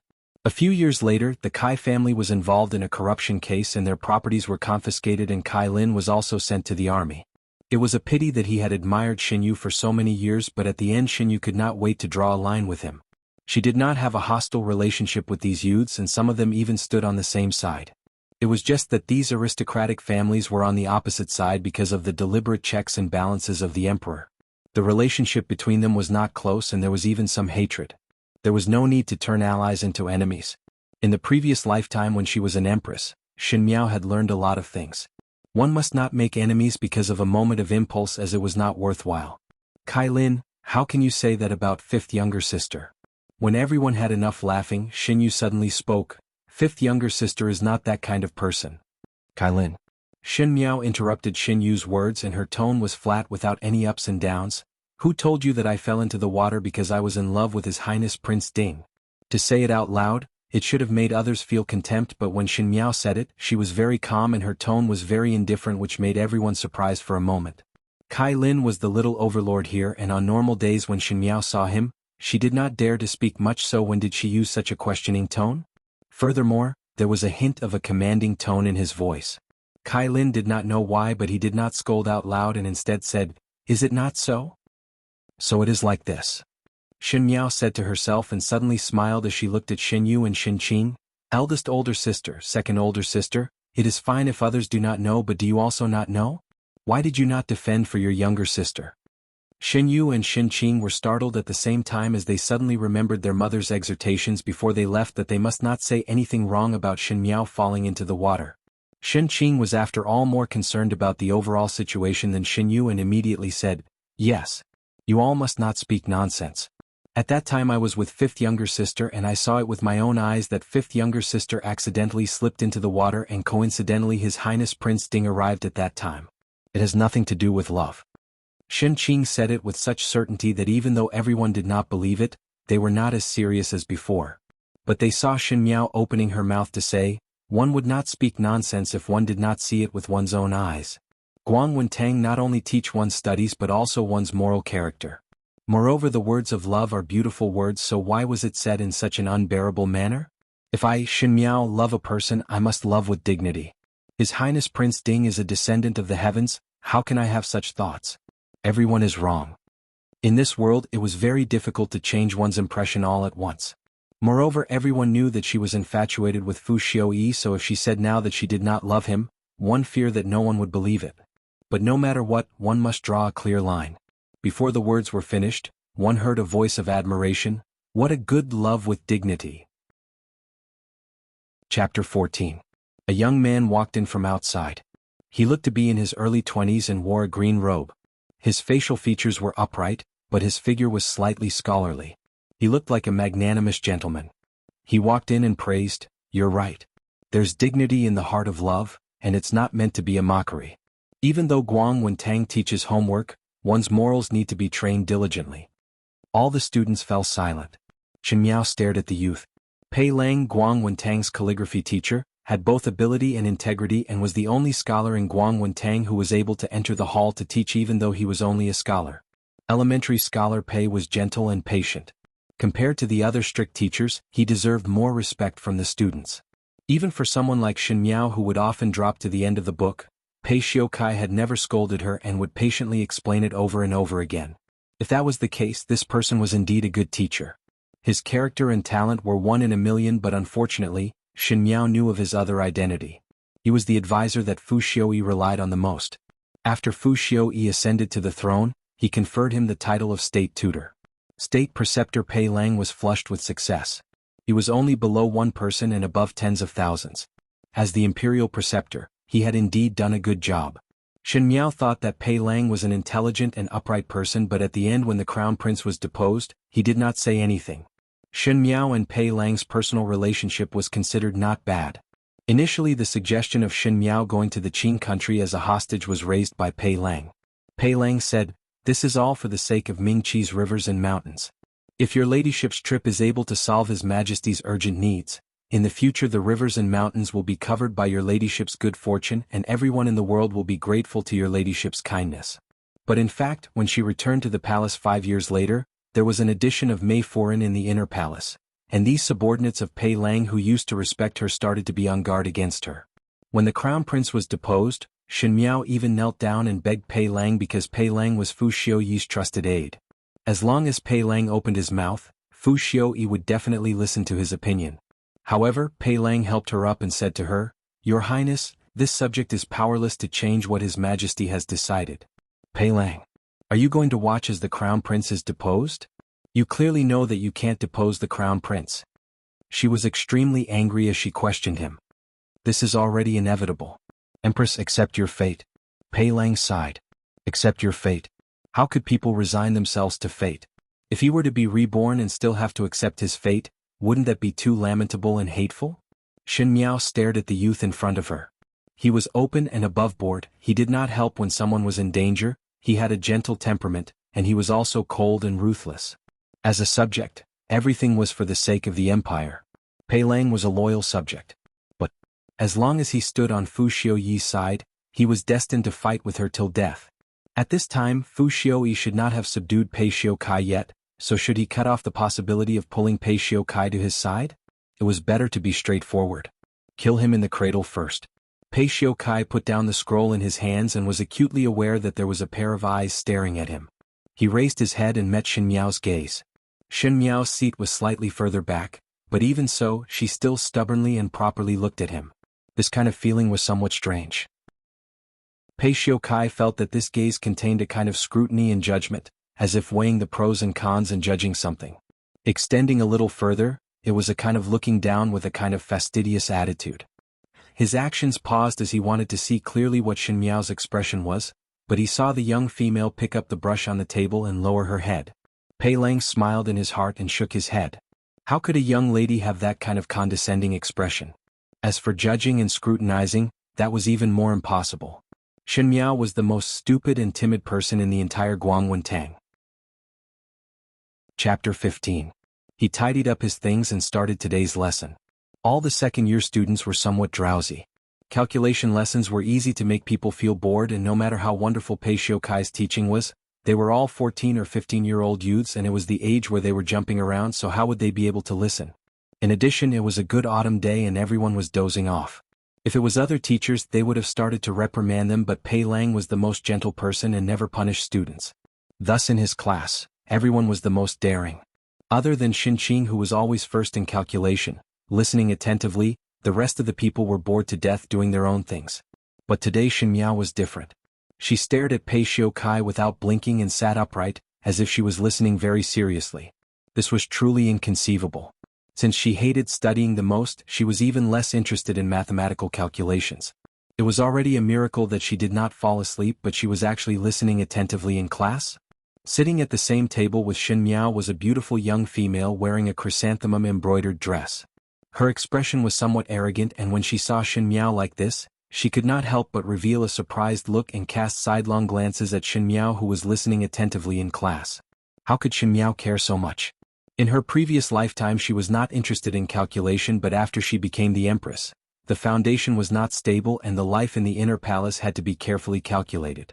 As the Empress, she also had to reduce her expenses, and after she personally did it, she felt that calculation was not that difficult. In the inner palace, there were things as big as etiquette expenses and as small as the cups and snacks for the concubines. There were many and complicated accounts, and all of them had been looked through.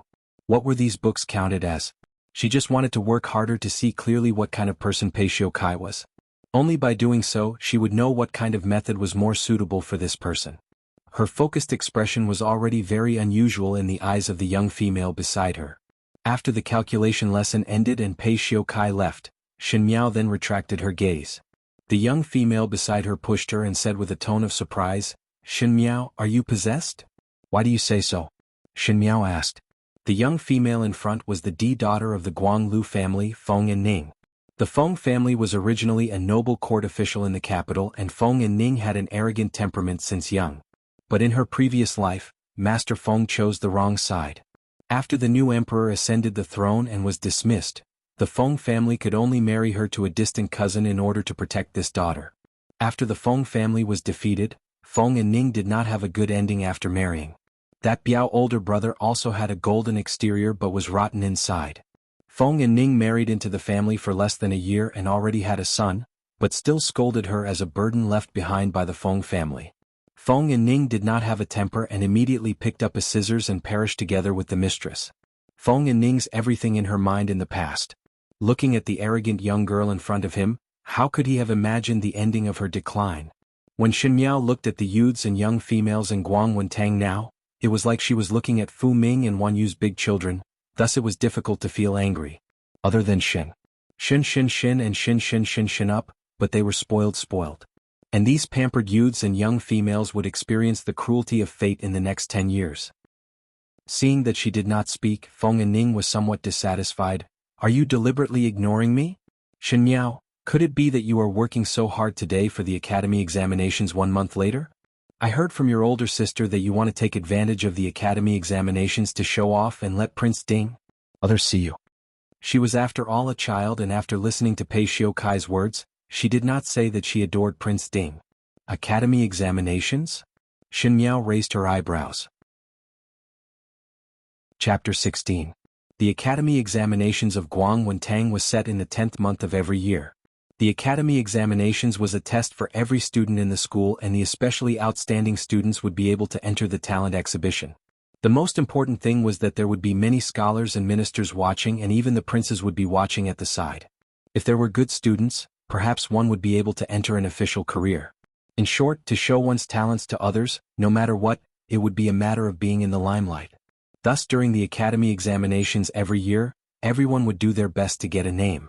In the second level, Xin Yu's talents were the most flourishing and she would be able to outshine others in the academy examinations every year. Even though Xin Qing was not as accomplished as Xin Yu in poetry, her calculations were among the best and she would be able to get a ranking in this category. If one were to say that she did not achieve anything, then the one at the bottom would be Xin Miao. She did not know the four arts and she did not know anything about calculations or strategy. Every time she made a fool of herself during the academy examinations, not to mention the talent exhibition, it was difficult to even pass the test. In the previous lifetime, Xin Miao was most afraid of the academy examinations every year. It was just that when she saw Xin Yu and Xin Qing being proud of themselves on stage, her heart was envious. Now looking at it again, she felt that it was just the jealousy between children. She had seen all kinds of battles and really did not put the academy examinations in her eyes. She looked at Feng and Ning and said, "Academy examinations? I have never thought of fighting for a ranking. What is there to fight for being at the bottom?" Feng and Ning was slightly surprised. She did not think that Xin Miao would be so magnanimous as to say the truth. She carefully sized up Xin Miao and asked, "Could it be that you were really hurt that your temperament changed so much?" It was as if Xin Miao had changed into a different person overnight. She was plain, magnanimous and had a kind of calmness that was not something that someone of her age should have. Because they were sitting at the same table, this kind of change in temperament was even more obvious. "Yes." Xin Miao smiled and did not say anything more. Perhaps it was because the youths of this age would instinctively feel respect or envy towards those who were more mature than them. Xin Miao's attitude actually made Feng and Ning's attitude towards her better. After the calculations were done, the students went to the garden outside of Guangwentang to rest and play. The girls were playing chess or discussing their newly written poems in the classroom when they heard the sound of a startled horse outside. "What's that sound?" Yi Peilan turned her head. "Let's go outside and take a look." Jiang Kaishen suggested and pulled Xin Yu up. "Let's go and see what the matter is." Xin Miao had no intention to join in the fun, but it was Feng and Ning who turned back after taking 2 steps and thought for a moment before grabbing Xin Miao's hands. "Let's go and watch together." Xin Miao was somewhat surprised. Feng and Ning had always looked down on her, not to mention such intimate actions. She was still scratching her head but was already dragged out of the classroom by Feng and Ning. Outside, there were already many students gathered at the entrance after hearing the commotion. But when they saw Feng and Ning pulling Xin Miao over, they cast a surprised look over. Xin Yu's eyes flashed slightly but she did not make a sound. It was Xin Qing who snorted coldly when she saw this. Ever since she knew that Xin Miao was also in love with Prince Ding, she did not even bother to pretend to be polite on the surface. But that was not what was surprising. Kai Lin had just squeezed out from the crowd when he saw the person outside. He cried out in surprise, "Thank you, young Marquis." "Young Marquisia?" Xin Miao looked out. Outside the vermilion door of Guangwentang, there was a date red steed. The horse's fur was smooth and one look and one could tell that it was a precious horse that was hard to find. The horse proudly kicked its front hooves and its elegant figure attracted everyone's attention. But after all, it was not as dazzling as the person on the horse. The youth sat on the horse's back and was wearing a black embroidered cloud-embroidered robe with a dark purple mink cloak. His right hand was lazily playing with the horse whip in his hand. He had sharp eyebrows and extremely handsome facial features. The corner of his mouth was slightly hooked up and there was a smile yet not a smile in his eyes, but it was very cold. There was a young lady in the crowd who blushed and did not care where they were and boldly folded the handkerchief into a silk flower and threw it towards the youth's arms. Ming Qi had always been open-minded, especially towards the rules of the youths. They were very tolerant. The silk flower fell into the youth's arms and the youth stretched out his hand to take it and his lips hooked up into a smile. The young lady who threw the silk flower immediately touched her chest and her face was flushed red, as if she was infatuated. In the next moment, the youth's mischievous smile disappeared in a flash. The silk flower fluttered and fell to the ground and landed under the red horse's hooves, where it was crushed into a ball. He lazily sat up straight. He was born with a strong sense of aggression, but because of his handsome face, that attractiveness was magnified incisively and vividly. He was born with an existence that one could not move away from. Really a cold and vile person. Yi Peilan muttered, "It is the little Marquis of the Xie family." Xin Miao raised her eyebrows. The little Marquis of the Xie family, Xie Jingxing. The current aristocratic families of Ming Qi were more or less meritorious since the founding of the country when they accompanied the late emperor to conquer the country. After passing through generation after generation, Some aristocratic families were only left with the name and were empty inside. Some aristocratic families were more prosperous and had a bright and beautiful life.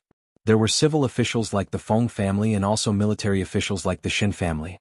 If one were to say that the Xin family was a military family for several generations, they had honestly led the troops to war and were recognized as honest people. Then the Xia family, even though they had a large military force in their hands, they were all muddle-headed people inside and out. The current emperor was also helpless against the Xia family. Most likely there were a few rebellious bones in the Xia family's bones.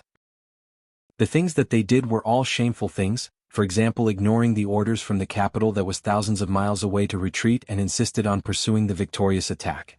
At the end they even glorified it by saying, when the general is outside, the military orders can be accepted and not accepted. But the heavenly family could not do anything to the Xia family because the Xia family was invincible. The Xin and Xia family had an antagonistic relationship and there was the deliberate estrangement and provocation by the late emperor to make mutual checks and balances to stabilize the court. Xin Xian and Marquis Xia's political views had never been in harmony. Xin Xian could not bear to see Xia Ding's radical and treacherous ways on the battlefield and his unorthodox methods. Xia Ding could not bear to see Xin Xian reading military books when fighting a war as he was conservative and inflexible. Other than quarreling in court, the two families did not have any contact and the late emperor was obviously happy to see this. After Xia Ding's wife passed away, Xia Ding did not marry a stepwife. He only had a concubine and this concubine gave birth to two sons. In other words, Xia Jingxing had two Shu younger brothers. Perhaps it was because Xia Ding was distressed that his D-son's mother died early and wanted to make it up to him. He pampered Xia Jingxing since young and finally nurtured Xia Jingxing into a lawless character. But even so, Xia Jingxing was still a wonderful and outstanding person. Other than his stubborn and indifferent nature, he was one of the best in Mingqi in terms of talent, intelligence, appearance and family background. Otherwise, there would not be so many young ladies secretly admire him. It was such a pity that Xin Miao sighed in her heart. Such an outstanding youth had at the end a tragic ending of having his heart pierced by thousands of arrows and being skinned and air-dried. Perhaps the pity in her eyes was too obvious that youth suddenly looked over and his eyes that were as deep as the stars slightly flashed as he looked at her with an unclear meaning. Chapter 17. Xin Miao lowered her head and put on an embarrassed look. Xia Jingxing died at the age of 26. The Fu family wanted to punish the Xia family and the imperial family of Mingqi became more muddle-headed and incompetent. Instead of thinking about how to develop the country's strength, he was thinking about self-preservation. The Hairpin family was a threat. Just like what Fu Xiui said, the Xin family was an honest person and the Xia family did not listen to commands, so naturally they were the thorn in the late emperor's eyes. Coincidentally, the Xiongnu invaded and the Xia family led the troops into battle. Xia Ding led the troops into battle. General Xia, who had been unbridled on the battlefield for his entire life, was finally annihilated. Xia Jingxing waited for his father's return at the end of the year in the capital, but in the end he waited for a coffin. Xia Ding's death was not the end. When he was buried, the commoners of the Ding capital voluntarily sent Xia Ding off and the entire country was in mourning. This was a great taboo for the royal family. Thus not long after he appointed the young Xia Jingxing to represent his father. This was not Xia Jingxing's first time on the battlefield and like the Xia family, the talent he displayed on the battlefield was enough to make the enemy tremble with fear. But knowing that there was something fishy about Xia Ding's death, the imperial family's edict almost pushed Xia Jingxing to a dead end. Xia Jingxing still accepted the imperial edict and went to the battlefield, but he was defeated. That day he was exposed to the enemy's target and ended up with thousands of arrows piercing his heart. Not only that, for some unknown reason the corpse was taken away. The Xiongnu skinned it and dried it before hanging it on the city wall to serve as a warning to others. The tragic ending was staged once again and the entire Mingqi was in mourning. Both father and son died on the battlefield. The common people could only see the ferocity of the Xiongnu and the bravery of the general, but they could not see the turbulent undercurrents of the conspiracy. At that time, the late emperor had already passed away and Fu Xiui ascended to the throne to take over the affairs of the court. He felt sorry for the Xia family's misfortune and conferred posthumous titles to the Xia father and son. The father and son of the Xia family who had been conferred titles had already passed away.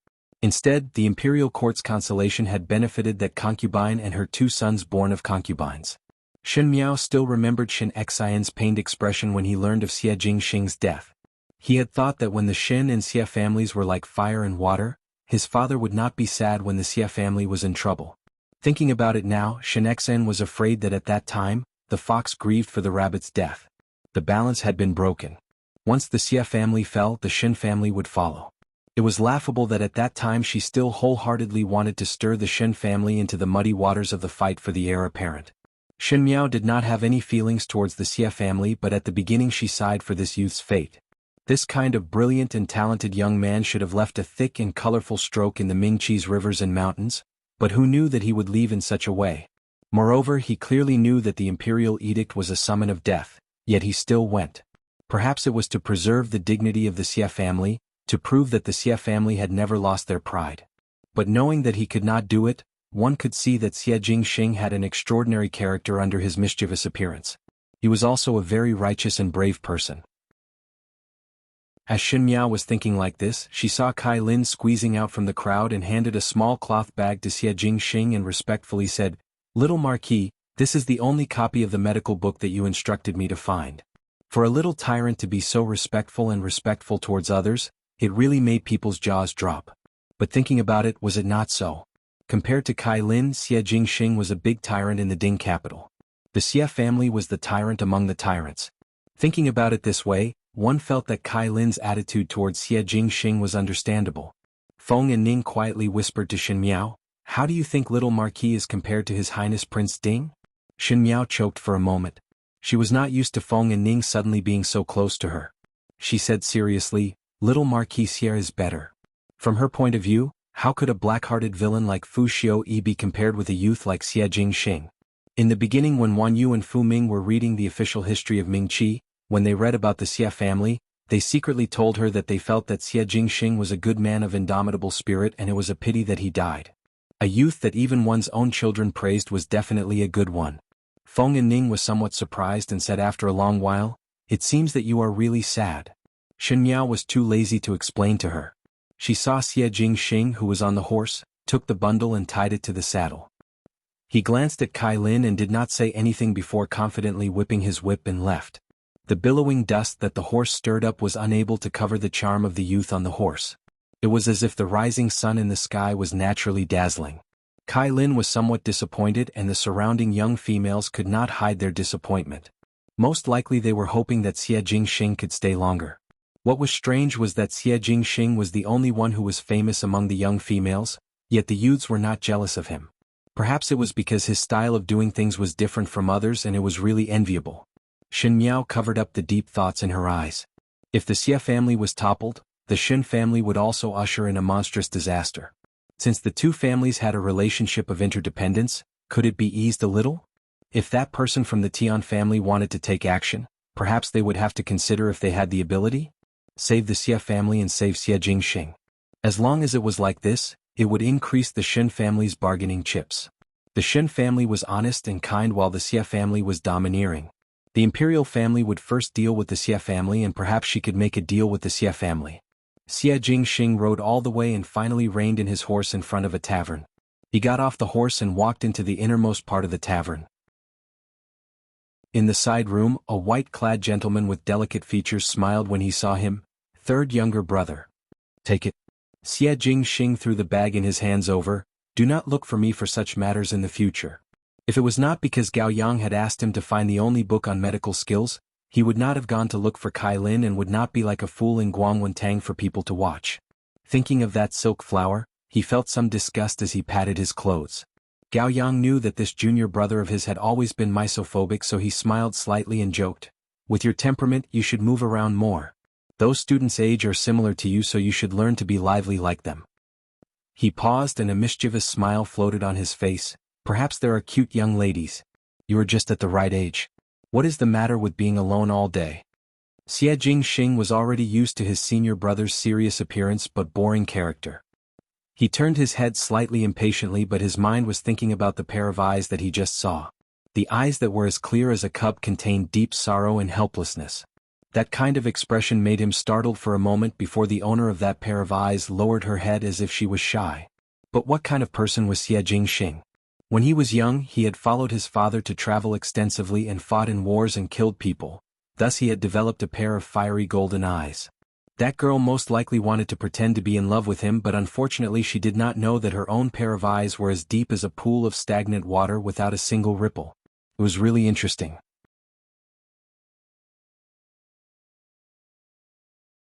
Chapter 18.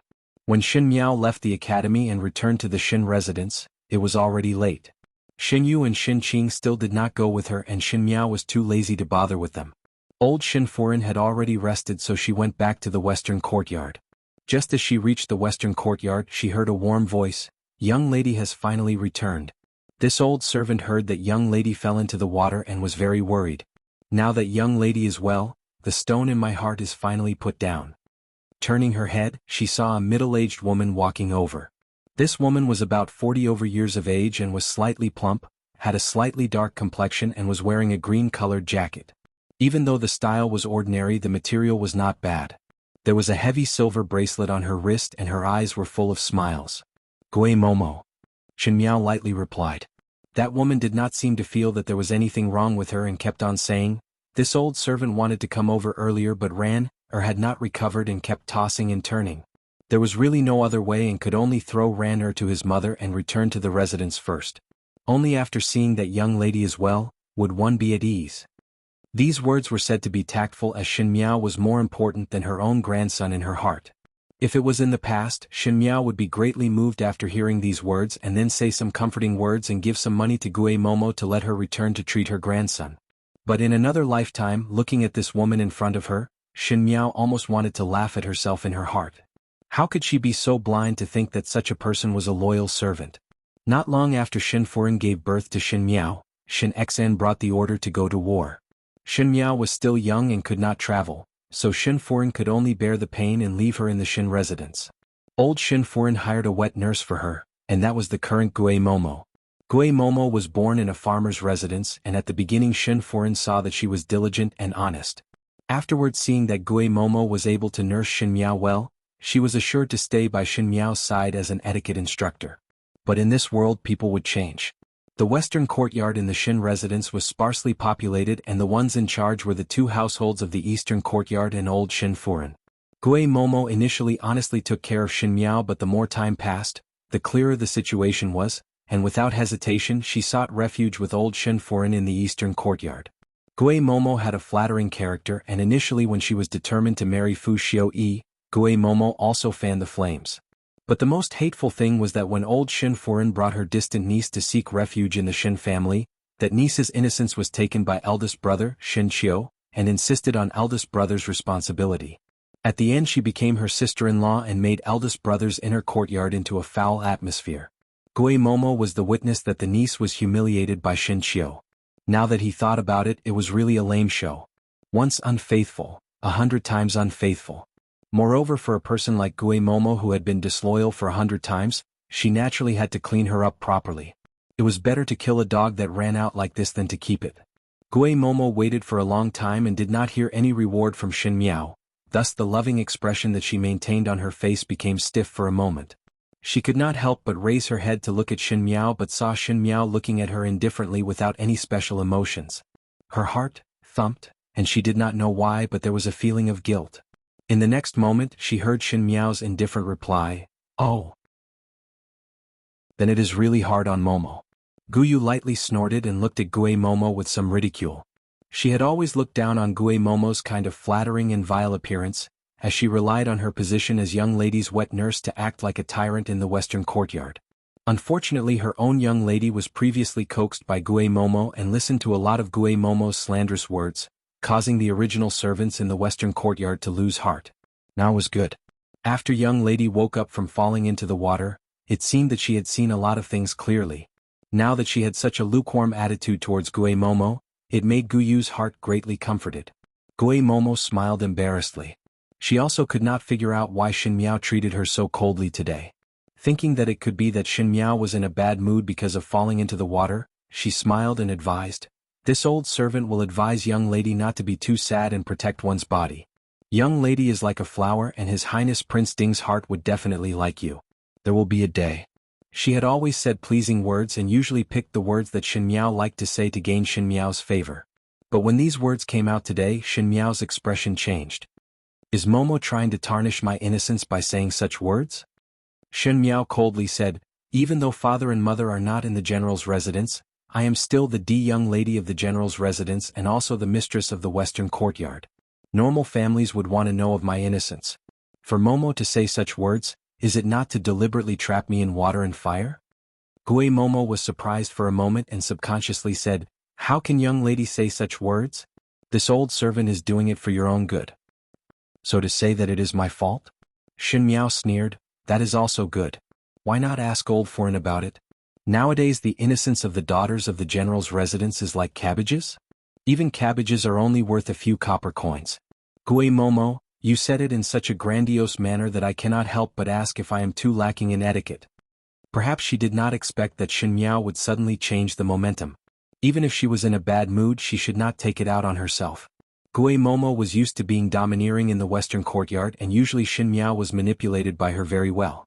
But today she was humiliated in front of Guyu and Jingzhe, so she was somewhat angry in her heart and could not help but say, young lady's words are really disrespectful to this old servant. This old servant has followed by young lady's side for more than 10 years. How can young lady think that this old servant is deliberately harming others? Presumptuous. Jingzhe said loudly, young lady is the mistress. Gui Momo, how dare you speak to young lady like this? Gui Momo was shocked and was also annoyed at herself for being agitated just now. But words that were said were like water that was spilled, and there were many servants surrounding them to watch the show. She only thought that Shen Miao was a young lady that was easily coaxed and quickly softened her voice. Young lady, this old servant is really distressed for young lady. This old servant had followed young lady for so many years and had long treated young lady as my own child. Just now it was this old servant's words that were wrong. Young lady must not be angry and be careful not to harm your health. Treated her as her own child? Shen Miao sneered in her heart. She felt that Gui Momo was a wonderful person. Normally she would receive a lot of money from her, but she treated the eastern courtyard as the proper mistress. At the end she caused her eldest brother to suffer such a big loss.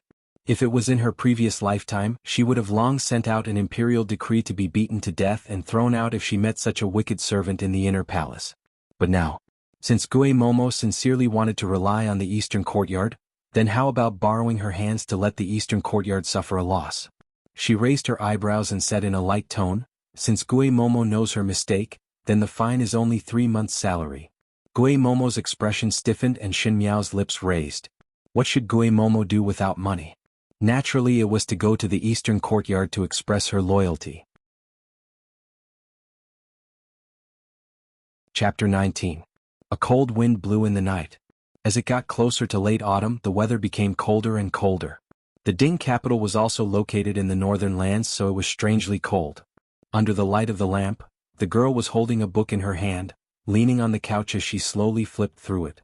She didn't even realize that the tea beside her had gone cold. She just watched in a daze. Bai Lu stared blankly at her young lady. It was as if in one night, this young lady had become not the same as before. Just like now, quietly reading a book. Not to mention that Shen Miao in the past hated to read books, but now looking at it, if one did not know that it was her own young lady, Bai Lu would have thought that she was looking at a noble foreign. How could a young lady have such an imposing manner? Bai Lu did not understand as she stood there in a daze. Until Shuangjiang came over and pushed her and softly reprimanded, "Why are you standing there foolishly for?" He walked over and draped the cloak over Shen Miao before advising warmly, "Young lady, it is not early anymore and one still need to go to Guangwentang tomorrow. It is better to rest early." Shen Miao shook her head. "Go and rest first. I'll watch for a while more." How could there be the logic of the maids resting first when the mistress did not sleep? Shuangjiang was helpless and wanted to continue persuading but was pulled by Guyu who was changing Shen Miao's tea. After changing the tea, she pulled Bai Lu and Shen Miao to the outer room. "What is the matter, Guyu?" Bai Lu did not understand. "Young lady's body has just recovered, why did you not advise her? Why did I not persuade?" Guyu had a headache. "It is just that how would young lady listen to my words now? You've been reading all day. I guess it's teacher's homework. Miss, you've made up your mind to read it. What can I do?" She glanced worriedly at the inner room. In the past, when she was a coward, she always needed someone to make decisions for her. Now he was no longer a coward, but he was the one who made the decision and no one dared to object. Serving in close proximity, Guyu could feel that every time Shen Miao gave an order, no one dared to refuse. Even though he spoke in such an indifferent tone, he exuded a majestic aura. It seemed that even Master's anger was not this scary. Guyu sighed. In the room, Xinmiao was still reading. She looked at it seriously, not missing a single detail. If one looked carefully, one would discover that she was holding the official history of Mingqi in her hands. Since the founding of the country till now, all the major events that happened in Mingqi, how would she know what would happen in the next few decades, and was prepared to find some ways to prevent the tragedy from happening. Before that, she had to find the source of the current situation of these families. The emperor's order to eradicate these aristocratic families was nearing. Xinmiao remembered clearly that if there were no accidents, there would be a catastrophe next month. The enemy of an enemy is a friend.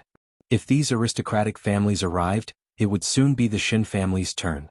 Before Xin Xen returned, the Xin residents could only be supported by her alone, and she also had to guard against those jackals and wolves in the eastern courtyard. Xin Miao's expectations were not wrong. That night, Gui Momo entered Rongjing Tang. She came over to deliver the local specialties that she brought back to the manor, but was having a chat with Zhang Mama, who was by old Xin Furin's side. Her words were all about Xin Miao's increasingly rebellious actions and how she would vent her anger at every turn.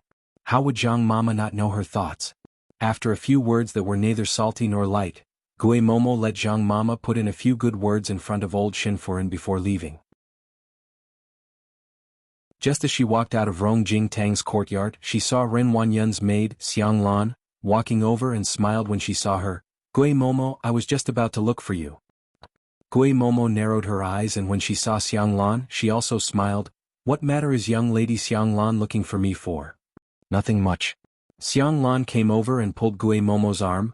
It is that our foreign heard that you know of a place that sells lipstick, and the lipstick is especially good, so she wanted to ask you where is the place that sells lipstick. These words were obviously an excuse.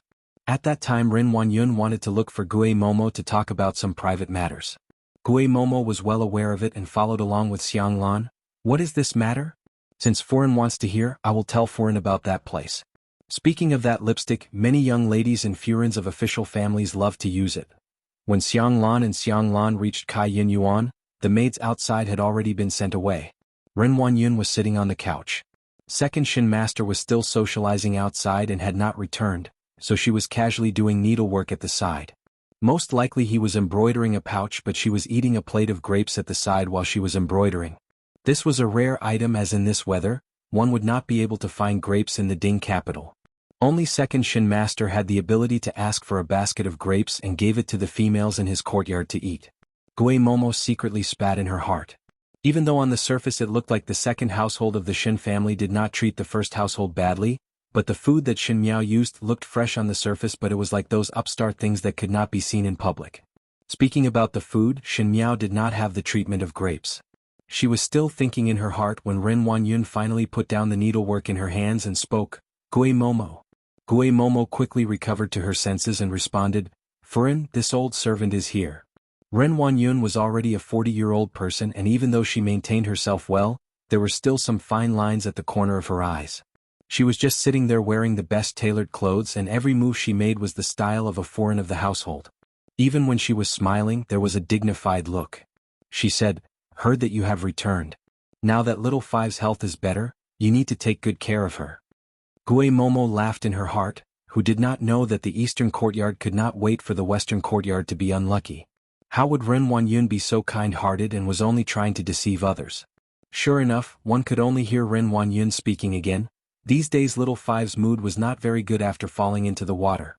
Eldest brother and eldest Saw are not around, so no matter what I do as an aunt, it would be wrong. Even if one wanted to hear any news, one would have to come and hear it from you. This meant that Gui Momo wanted to tell Ren Wanyun about Xin Miao's every move. Gui Momo quickly said, it is fifth young lady's fortune that Furin has the heart to care for fifth young lady. But from this old servant's view, this time fifth young lady fell into the water because she was angry. These few days her temperament had changed a lot and even treated this old servant estranged. Not to say about other things, just today this old servant was fined 3 months' salary without any rhyme or reason.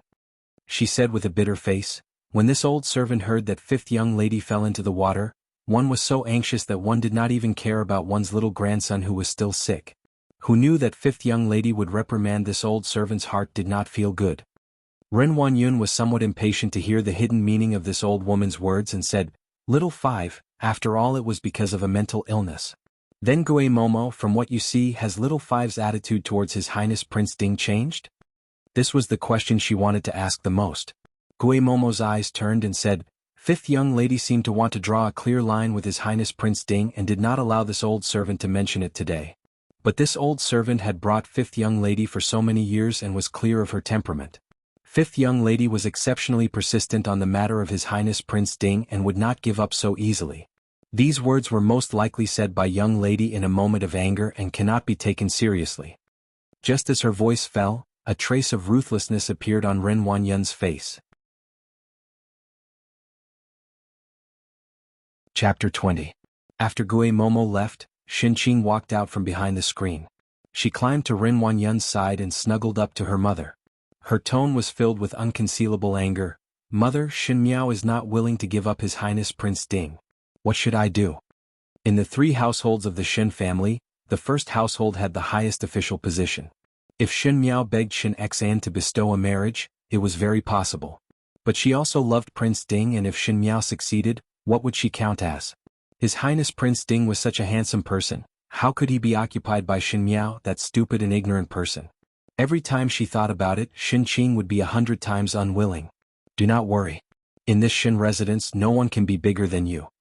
Ren Wanyun said, "Xin Miao is stupid and there is nothing to fear. Mother naturally has ways to prevent her from marrying His Highness Prince Ding, but it is you." She sighed, "There is no harm in looking at the people in Qiu Shui Yuan seriously. Do you think that second girl is a good person? You have such thoughts, but it is not possible that second girl does not have such thoughts." "Xinyu?" Xinqing frowned. "She also loves His Highness Prince Ding? How is it possible?" Xinqing said, "Moreover, if she really likes His Highness Prince Ding, third Shu cannot be compared to eldest Shu and cannot speak. It seems that no matter how one looks, there is nothing to fear." Ren Wanyun rebuked Xinqing's forehead. "How can I be assured?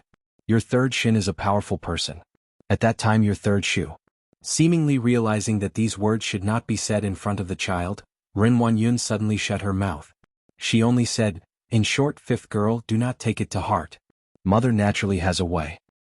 "Thanking mother," Xinqing said sweetly. Both mother and daughter laughed together. In Qiu Shui Yuan, Qin Roqiu was sitting at the table writing. She was a female from a scholarly family and had unlimited talent. Even though she was already a wife, she still liked to write and read books. Qin Roqiu stood behind her in a yellow satin long dress. Her figure was delicate and slender, just like a little Qin Roqiu. "Mother, why did you say that to Gue Momo just now?" After a long time she could not help but ask. Gue Momo came over once, but unexpectedly. Not only did Qin Roqiu not let Gue Momo stop Xin Miao from falling in love with His Highness Prince Ding, but let Gue Momo persuade Xin Miao that His Highness Prince Ding was a good choice. Isn't this making her make up her mind to marry His Highness Prince Ding? Xin Yu somewhat complained. Qin Roqiu put down the brush in her hands and sighed softly. She pulled Xin Yu's hand to sit in front of the couch and said warmly, Didn't mother tell you before that no matter what you do, especially in this inner courtyard, one must take a roundabout way to do it. In this way, no matter what happens in the future, no one will be able to control you." Xin Yu shook her head. "Mother, I do not understand." Qin Roqiu smiled. Her daughter was gentle, talented, and not stupid, but she was still too young. Perhaps it was because Third Master Xin loved her too much that she did not know the dangers in the inner courtyard. When she was in the minister's mansion, she had a bunch of elder sisters, concubines. None of them were easy to deal with. So after she got married, she held Third Master Xin firmly in the palm of her hands. It was just that she was unable to give birth to a son, and that was the most regretful thing. No matter how much Third Master Xin loved her, without a son, there would be no leverage. Sooner or later, Third Master Shen would make his concubines cut off the broth of no offspring. At that time, what kind of scene would it be? So this daughter, she had to educate her well. "Mother?" To say it out loud like that, Xin Yu shyly buried her head in Qin Roqiu's embrace. "I understand." Qin Roqiu smiled. In the beginning, there were many obstructions in her marriage with Third Master Xin. At that time, Third Master Xin was considered a young talent and many matchmakers came to discuss the marriage. Why did he choose her? It was only because there was a chance encounter in the temple and she happened to be wearing a white brocade dress playing the zither under a tree and was heard by Third Master Shin. Third Master Shin was shocked by her, and when he returned, he insisted on marrying her as his wife. Third Master Shin loved listening to the zither and his favorite color was white. Look, so many females were fighting and she was the final winner. It was only because she knew from the beginning that she was dealing with a man. So what if there were 3D daughters of the Shin family? Only her Yuera could deal with His Highness Prince Ding. Chapter 21. No matter what the Eastern Courtyard did, Shin Miao still began to deliberately alienate the second and third household. She also no longer stuck to Shin Yu and Shin Qing like before. Initially, everyone in the Shin residence thought that she was just throwing a tantrum because of the incident of falling into the water, but when Shin Miao started to have her own ideas, everyone felt that something was not right. Gue Momo as usual advised Shin Miao not to be angry with the Eastern Courtyard and would occasionally beat around the bush to say that Prince Ding was an unparalleled man in Ming Qi. But Shin Miao seemed to have steeled her heart, and every time Gue Momo mentioned this person, she would harshly reprimand her, giving Gue Momo a headache. But the Western Courtyard was filled with people from the second and third household, and there would always be some unruly servants. Gu Yu and the rest thought that since Shin Miao's temperament had changed, she would tidy up the inner courtyard, but who knew that Shin Miao did not even bother about it. Shin Miao naturally had her own plans. These days she went to Guangwen Tang more and more diligently. Even though everyone still looked at her as if she was at the bottom, she was not annoyed and only did her own things every day. The more magnanimous she was, the more boring people felt, and they actually had some peaceful days. Early in the morning, after the CI class ended, Shin Miao felt that her chest was somewhat stuffy and casually walked around the garden of Guangwen Tang. Even though Guangwen Tang was a school, the area it occupied was rather vast. Because there were 3 grades of Country 1, Country 2 and Country 3, Shin Miao was in Country 2 at her age but unknowingly walked to Country 1. Coincidentally, she saw a child sitting on the steps wiping his tears. This child looked to be around 8 or 9 years old and was fair and plump. Perhaps it was because his body was a little bloated that he looked like a fat ball. He was wearing a dark blue silver-colored gown, small cloth boots and a round collar around his neck. He was like a doll that walked out of a New Year painting. Shin Miao was slightly startled before walking over and softly said, "Why are you crying?" That child did not expect that someone would suddenly come and was so shocked that he fell down the steps with a plop. He did not cry but sat up and stared blankly at Shin Miao. He was fair and plump with a pair of bright and piercing eyes. There was a small knot on his head and there were still tear stains on his face, making him look charmingly naive. Shin Miao could not help but laugh out loud. The child called out "Big Sister" in a childish voice. Shin Miao's heart was about to melt because of this child. In her past lifetime, she gave birth to Wan Yu and Fu Ming, but before Wan Yu and Fu Ming were 5 years old, she was a hostage in the Qin country. By the time they returned, the 2 children had already learned to obediently call her Mother Empress. Shin Miao herself did not know what her 2 children were like before they were 5 years old. Although the child in front of her was 8 or 9 years old, he looked like he did not know much about the world, which made her think of Wan Yu and Fu Ming. Shin Miao slightly squatted down and touched his head. "Why are you crying?" "Mr. asked me a question. If I couldn't answer, he would hit my palm." The child stretched out his hand, revealing his red palm. He said with grievance, "It really hurt a lot." Shin Miao wanted to tease her and asked, "What questions did teacher test you with?" "Teacher wants me to write, 'The fox grieves for the rabbit,' but I can't," the child said with a sad face. If one was at the age of the 1st grade, it would indeed be somewhat unreasonable if one could not even recite the words. Not to mention Shin Miao herself, when Fu Ming was this child's age, he had already started to learn how to deal with the political affairs of the court. Even though it was only a pretense, he could more or less cope with it. Even though the youths of the imperial family matured early, the children who came to Guangwen Tang to study were also the children of nobles and should not be enlightened so late. That child felt that he did not complain enough and continued to whine. "If father knew about it when I return, he would definitely scold me harshly. What meaning is there for me to live? It would be better to just bang my head and die." Shin Miao was shocked by the child's sorrowful tone and felt both angry and funny at the same time. Thinking which family this living treasure came from, she did not know from where he learned such dramatic words. She asked, "Which family's child are you from?" That child looked at Shin Miao. Shin Miao was currently only 14 years old, and in addition to her childlike appearance, she did not seem to be much older than this child. But one did not know why she had an indescribable temperament, as if she had seen great storms and waves, which could calm one's heart. Even this child could not help but quieten down when he heard that and set out his origins word by word. I am the second young master of the Count of Pingnan's family in the capital, Su Ming Lang. My father is the Count of Pingnan, Su Yu, and my eldest brother is the heir of the Count of Pingnan, Su Ming Feng. It was like pouring beans out of a bamboo tube. He clearly stated out his background. Shen Miao was surprised for a moment. Su family? Count of Pingnan? No matter if it was in the past lifetime or this lifetime, the Su family and the Shen family did not have any relation. This was because they had conflicting political views in the court. The relationship between the Su family and the Xie family was not bad. The Count of Pingnan, Su Yu, and the Marquis of Lin and Xie Ding were very good brothers, and Su Mingfeng and Xie Jingxing were friends since young. How good was their relationship? At the beginning, when Su Mingfeng died, only Xie Jingxing dared to collect his corpse. Yes, Su Mingfeng died. Or it could be said that the entire Su family perished. The late emperor found out the evidence of the Su family's embezzlement and private sale of soldiers and horses. Once the matter of soldiers and horses was involved, naturally there was no leeway. The imperial edict was so sudden and swift that there was not even a trial, and the family was directly executed on the spot. In broad daylight, the entire Su family's blood flowed from the east to the west of the Ding capital. When Xie Jingxing knew of the news, it was already too late, and there was not a single survivor in the Su family. None of the people who were on good terms in the past came forward, and it was Xie Jingxing who personally went to collect the corpse of the Su family's master. After that, Xie Ding went to the late emperor to ask for forgiveness and requested to be buried on account of the Su family's meritorious services for Ming Qi. The late emperor allowed it, and the Su family's funeral matters were handled by the Xie family. Shen Miao remembered very clearly that when Shenexang came back at the end of the year and knew of the matter, he sighed.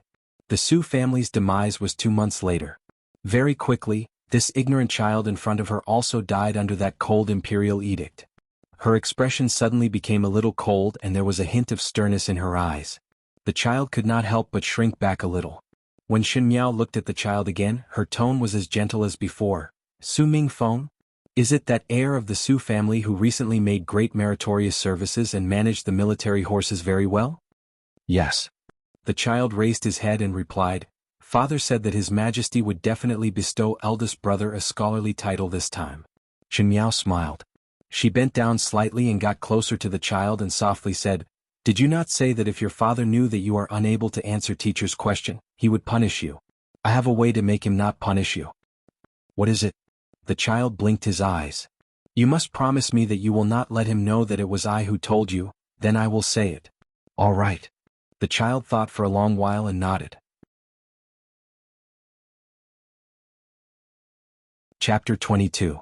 The Su family was a large family that was in charge of military horses. As long as it was a high-ranking official that was in charge of weapons, provisions, military horses, and so on, they always seemed to be a cut above the others. The status of the Su family's military horses was outstanding. Since the founding of Ming Qi, all of them were obedient. It was the same for the Count of Pinnan Su Yu. In his opinion, the Su family was full of flowers, and it would definitely last for a long time. Perhaps all loyal officials would think that as long as they were loyal, the royal family would not mistreat them. However, since ancient times, accompanying a ruler was like accompanying a tiger. Who could say for sure what was going on in this world? Su Yu was over 40 years old, and his wife could be considered to be in love. Although he had a few concubines, they all gave birth to daughters. He only had 2 sons of his first wife, so he was always particularly strict with his sons. The eldest son, Su Mingfeng, had entered officialdom at a young age and was still in charge of the military horses like him. In this half a year he was even more outstanding than Su Yu. Some time ago, Su Mingfeng discussed with the veterinarians in the imperial hospital to reform some regulations on the military horses, and the number of horses that died due to the horse plague was reduced by half. This was a great merit. Next month, after the statistics of the military horses were done, Su Mingfeng would definitely be rewarded. The reward was secondary. The main thing was the glory it represented. Su Yu had already passed the age of 40, and now that Su Mingfeng was at the right age, it was time for the son to take over his father's business and expand Su Mingfeng's fame. If Su Mingfeng was more outstanding, perhaps he would become the next crown prince's confidant. Su Yu was naturally happy that his eldest son was so outstanding, but his youngest son gave him a headache. Most likely it was because the youngest son, Su Minglang, was obtained when his foreign was quite old and foreign doted on him so much that he developed a spoiled temperament. Not only was he as outstanding as his eldest son, but he was also lagging behind his peers. Originally Su Ming Lang was not the eldest son and naturally did not need to inherit the position of the heir, thus it did not matter if he was a little stupid. However, Su Yu had a stubborn personality. How could he tolerate anything bad happening to his son? Thus every time he came back from Guangwentang to do a homework test, his youngest son would receive the scolding and foreign would protect him. It was really somewhat chaotic. On this day, Su Yu was discussing matters with Su Mingfeng in the study. The father and son had endless topics to talk about regarding the military horses. Old Master Su was delighted. He had given birth to such an outstanding son, so what was there to be dissatisfied about? As they spoke, they talked about Su Mingfeng's reward that would be coming next month. In my opinion, His Majesty will definitely confer an official title this time. Let's not talk about the jewels for now. Father only hopes that your career will be more stable. Now that the Xiongnu were getting restless, they needed to pay more attention to their military strength. Mingfeng, as long as you are valued by His Majesty, our Su family will only go further in the future. Your younger brother is still young. The Su family still needs you to take up the mantle. Su Mingfeng nodded his head. He was in his youth, and there was an air of righteousness between his brows. However, he couldn't help but reveal a hint of pride in his eyes. This was the most promising period for a young man. What's more, it was his father's affirmation. Even though he had always been calm and steady when it came to official matters, he was elated at this moment. Both father and son were in a good mood when they heard a servant call from outside the door. "Master, second young master is back." It was the time when second young master Su Ming Lang was leaving school. Every day after school, Su Ming Lang would be called to Master Su's study to test his homework. Today was no exception. Master Su had a headache as he held his forehead. Looking at his outstanding eldest son and then looking at his second son who was as stupid as a piglet, it was somewhat comical. Su Ming Lang would come to the study every day and in the end he would make Su Yu so angry that he would be flipped upside down. It was the same today. Su Ming Lang slowly entered the study and his lips curled up before calling out, "Father, eldest brother." He was like a round ball so silly that it was cute. Su Mingfeng smiled as he touched his younger brother's head. "Ming Lang, is it good in the academy today?" Su Ming Lang pursed his lips and did not speak. Every time he did this, it meant that it was not good. Not good at all. He was reprimanded by teacher. Master Su put on a straight face and said to Su Ming Lang, "Stretch out your palm." Su Ming Lang shrank a little and stretched out his hand aggrievedly. One could see that there were a few red marks on his white and tender palm. If it was not the marks of being hit by a board, then what was it? Master Su had an expression of having expected it, but it was Su Mingfeng who was somewhat distressed for his younger brother and asked, "Why did this teacher hit so heavily?" "He is just a child." "It is because you all pamper him all day long that he is spoiled." Master Su flew into a rage when he heard it and said angrily, "What went wrong today?" Little Su Ming Lang paused for a moment before saying bashfully, "Teacher asked me to silently grieve for the death of a rabbit but I am unable to do it. What do you want me to say about you?" Master Su's face was pained. "You can't even silently say the word. Look at those young masters of your age, which one is like you? When your eldest brother was your age, he had already started to learn how to ride the military horse. My Su family's face is almost thrown away by you." Su Mingfeng wanted to persuade but heard his second younger brother sobbing. "Even though I am unable to silently say the words fox grieve for the death of a rabbit, I am able to silently say, cook the hound after the cunning rabbit is killed. Speaking of which, there are still two more words. Since it is the same meaning, isn't it the same as cooking the hound after the cunning rabbit is killed?" Nonsense. Master Su simply did not know what to say. Su Mingfeng smiled and said, "Second younger brother, these two words do not have the same meaning? Then what is the meaning?" Su Ming Lang looked up and asked. "Fox grieve for the death of a rabbit means that when the rabbit dies, the fox feels that it has the same fate and feels sad. But the meaning of cooking the hound after the cunning rabbit is killed is that when the rabbit dies, the hound that was used to hunt had no value and was also cooked. This means that once there is no use value and cannot be used for benefits, then those tools can be discarded. Cooking the hound after the cunning rabbit is killed is somewhat similar to burning the bridge after crossing the river." Su Mingfeng was a good older brother and patiently answered his younger brother's question. It was Su Ming Lang who shook his head and still had a puzzled look on his face. Since it is something that would happen after the rabbit dies, then it should not be exactly the same. After all, the rabbit is dead. Just as Su Mingfeng was about to explain, he saw his father's expression suddenly paused and softly repeated, "The rabbit is dead?" "Yes." Su Minglang spread out his palms and his chubby face still had an innocent and stubborn expression. "After all, the rabbit is dead. Doesn't this mean that as long as the rabbit dies the fox and the dog would be out of luck? Since everyone would be out of luck, then the meaning of these words is the same. Naturally it was a rule that the hound would be cooked after the cunning rabbit was killed. The reason why a fable was a fable, there must be a big truth in life. When the rabbit died, the fox was smarter than the dog and could see its own ending. But who was the hound? What was the ending of the dog that helped its master to hunt the rabbit? Su Yu's expression gradually sank. Chapter 23. At the beginning of October, a major event happened. In the Ding capital, the heir of the Count of Pingnan's family, eldest young master Su Mingfeng, suddenly contracted a serious illness and needed to recuperate at home. The Count of Pingnan doted on his beloved son and together with his foreign, stayed at home to take care of eldest young master Su. The matters at the military horse farm were temporarily put aside and His Majesty bestowed some things to express his condolences and let a new person to take over the matters. The commoners in the Ding capital all sighed because of this.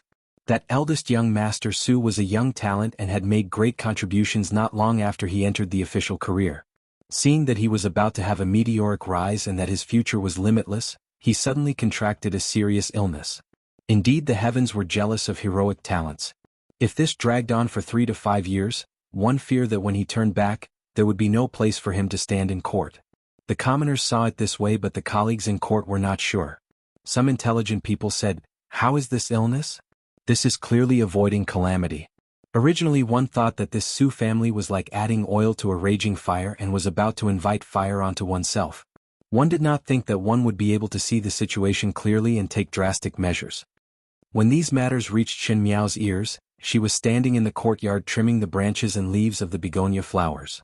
These few days in Guangwentang, because of eldest young master Su's matter, everyone had new topics to talk about and did not pay much attention to her. It was rare for her to be free for a few days. "Now young lady, like these flowers and grasses." Guyu smiled.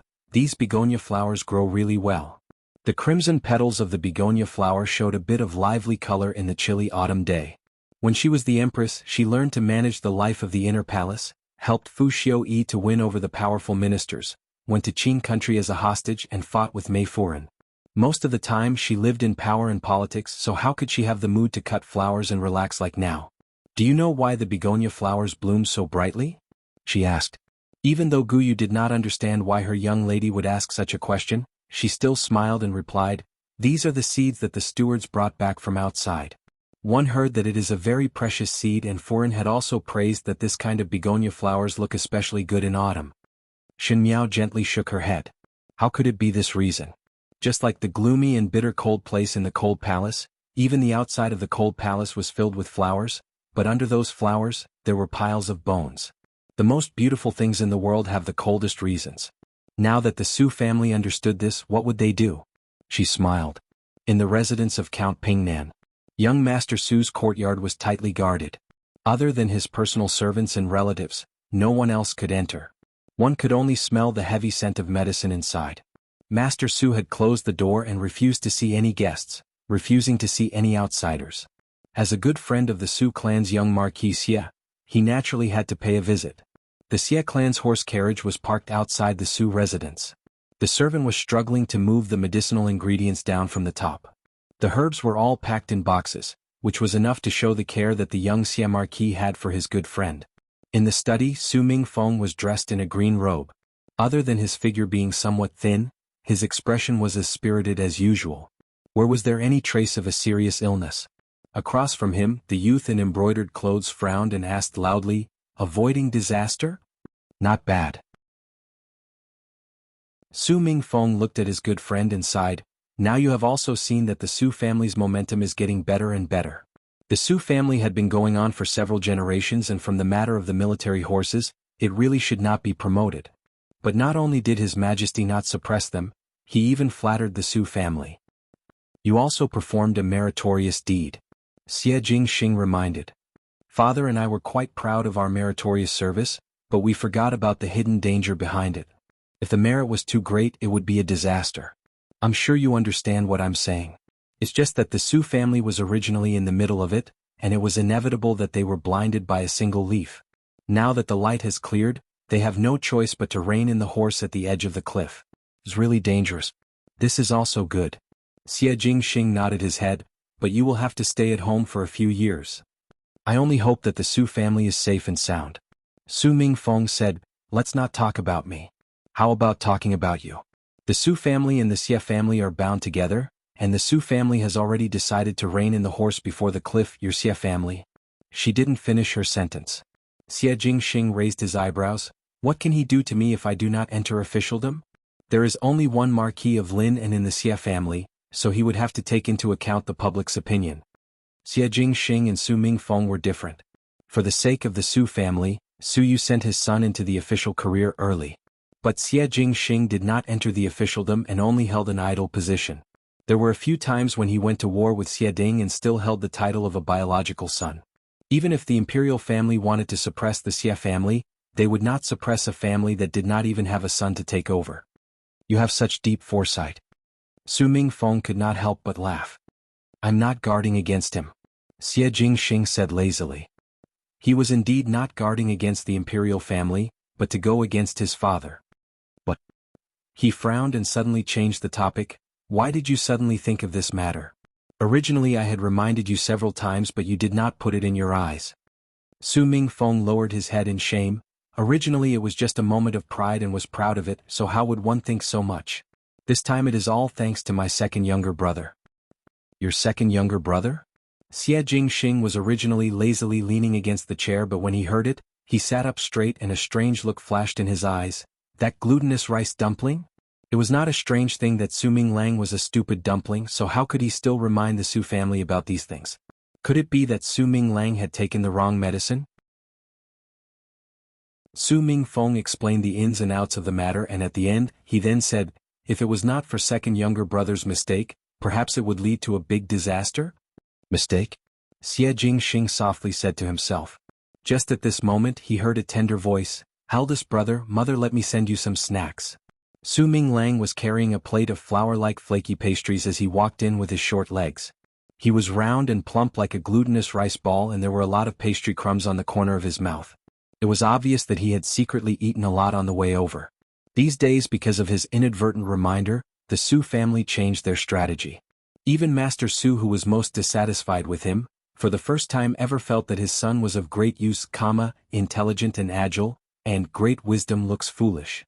Su Foreign kept on making delicious food for him, and in just a few days Su Minglang had gained a lot of weight. He saw that Xie Jingxing was still around and could not help but lower his voice by a few degrees.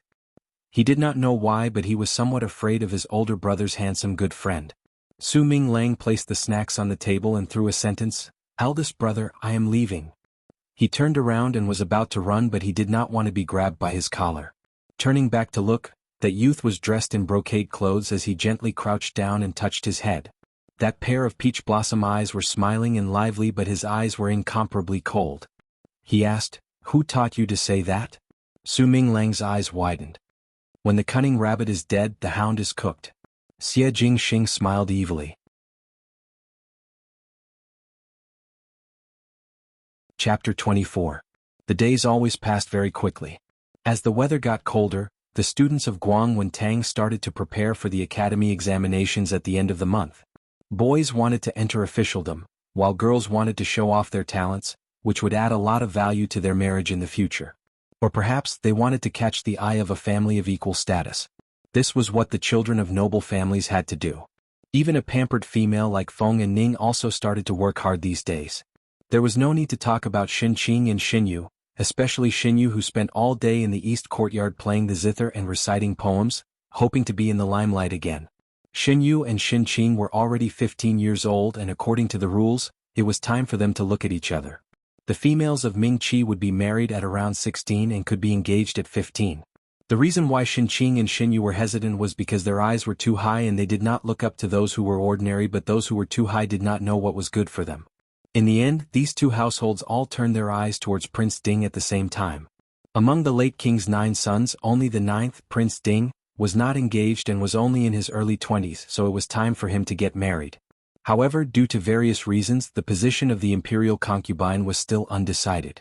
Like a piece of delicious cake, Prince Ding would personally be the examiner in the academy examinations. That was why many of the females were so energetic, hoping to gain a good impression in front of Prince Ding, wishing that Prince Ding would fall in love with them at first sight.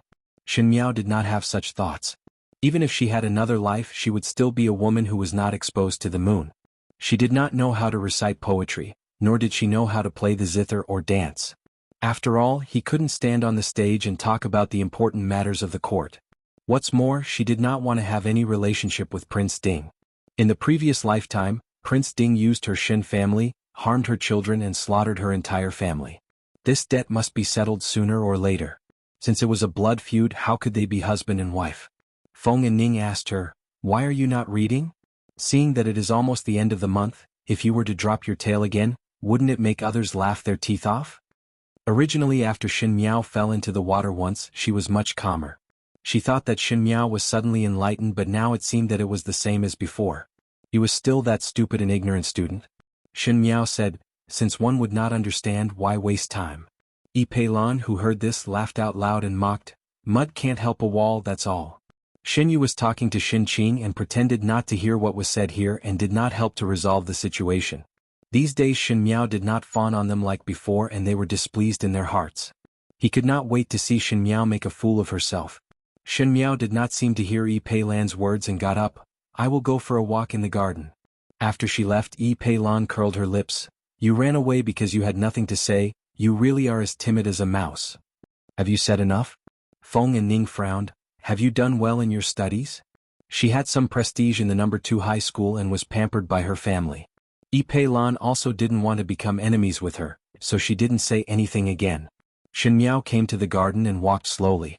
Guangwentang was also a place of elegance. The garden was lush with bamboo, ponds and rockery, making it look very cute. When one walked in, one could smell the fragrance of the forest, making one feel relaxed and happy. She only wanted to be alone for a while. The No. 2 students were after all young and energetic children, and she was already a mother in her past lifetime. When she was an empress, most of the time other than facing the greetings of various concubines, she would stay in her own Phoenix Palace Hall. She was used to being cold and empty, so she was too lazy to deal with a group of children, no matter if it was ridicule or ridicule. In the end, she did not put them in her eyes. As she walked, she saw a snow-white glutinous rice dumpling in front of her. The little dumpling was wearing an ivory satin robe and was standing under the bamboo.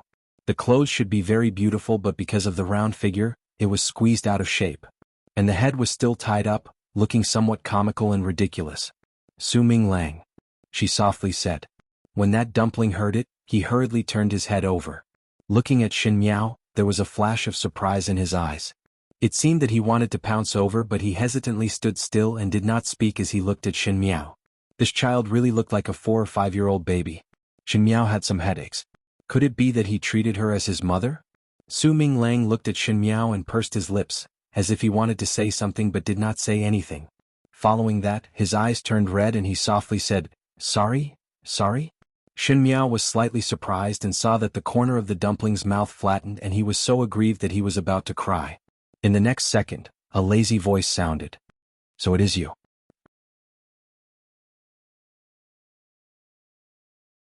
Chapter 25. So it is you. A handsome youth walked out from the bamboo forest. He was also wearing an ivory white embroidered robe with silver thread. Compared to that white dumpling, he was really elegant and slender.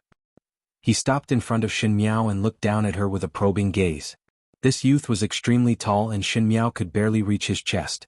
As if he was looking at a child, his lips habitually curled up into a mischievous smile, but because of his handsome face, it did not make one feel disgusted. If it was an ordinary young female, one's heartbeat would have accelerated and their face would have turned red.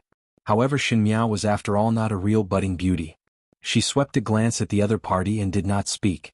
That youth's lips hooked up into a smile and one did not know when an exquisite dagger appeared in his hand. He pointed the end of the scabbard at himself and used the hilt to lift Shen Miao's chin, forcing her to look up. Shen Miao had no choice but to look at the other party. The youth was about 18 or 19 years old but had sword-like eyebrows and starry eyes. His eyes seemed to be like autumn water and his smile was very moving. However, the depths of his eyes made one feel cold. That was a pair of sharp eyes that could almost see into one's heart. Such a person, no matter how frivolous he looked on the outside, one feared that his heart was like a piece of ice that was hard to penetrate. She took a deep breath and took a step back, letting the hilt of the dagger leave her chin. She gently said, "Little Marquis Xie." Xie Jingxing smiled and said in an unclear tone, "You know me?" "There is no one in the capital who does not know of little Marquis Xie's name," Shen Miao lightly said. There seemed to be some sarcasm in these words, but when she said it, it was surprisingly serious and one could not tell the tone.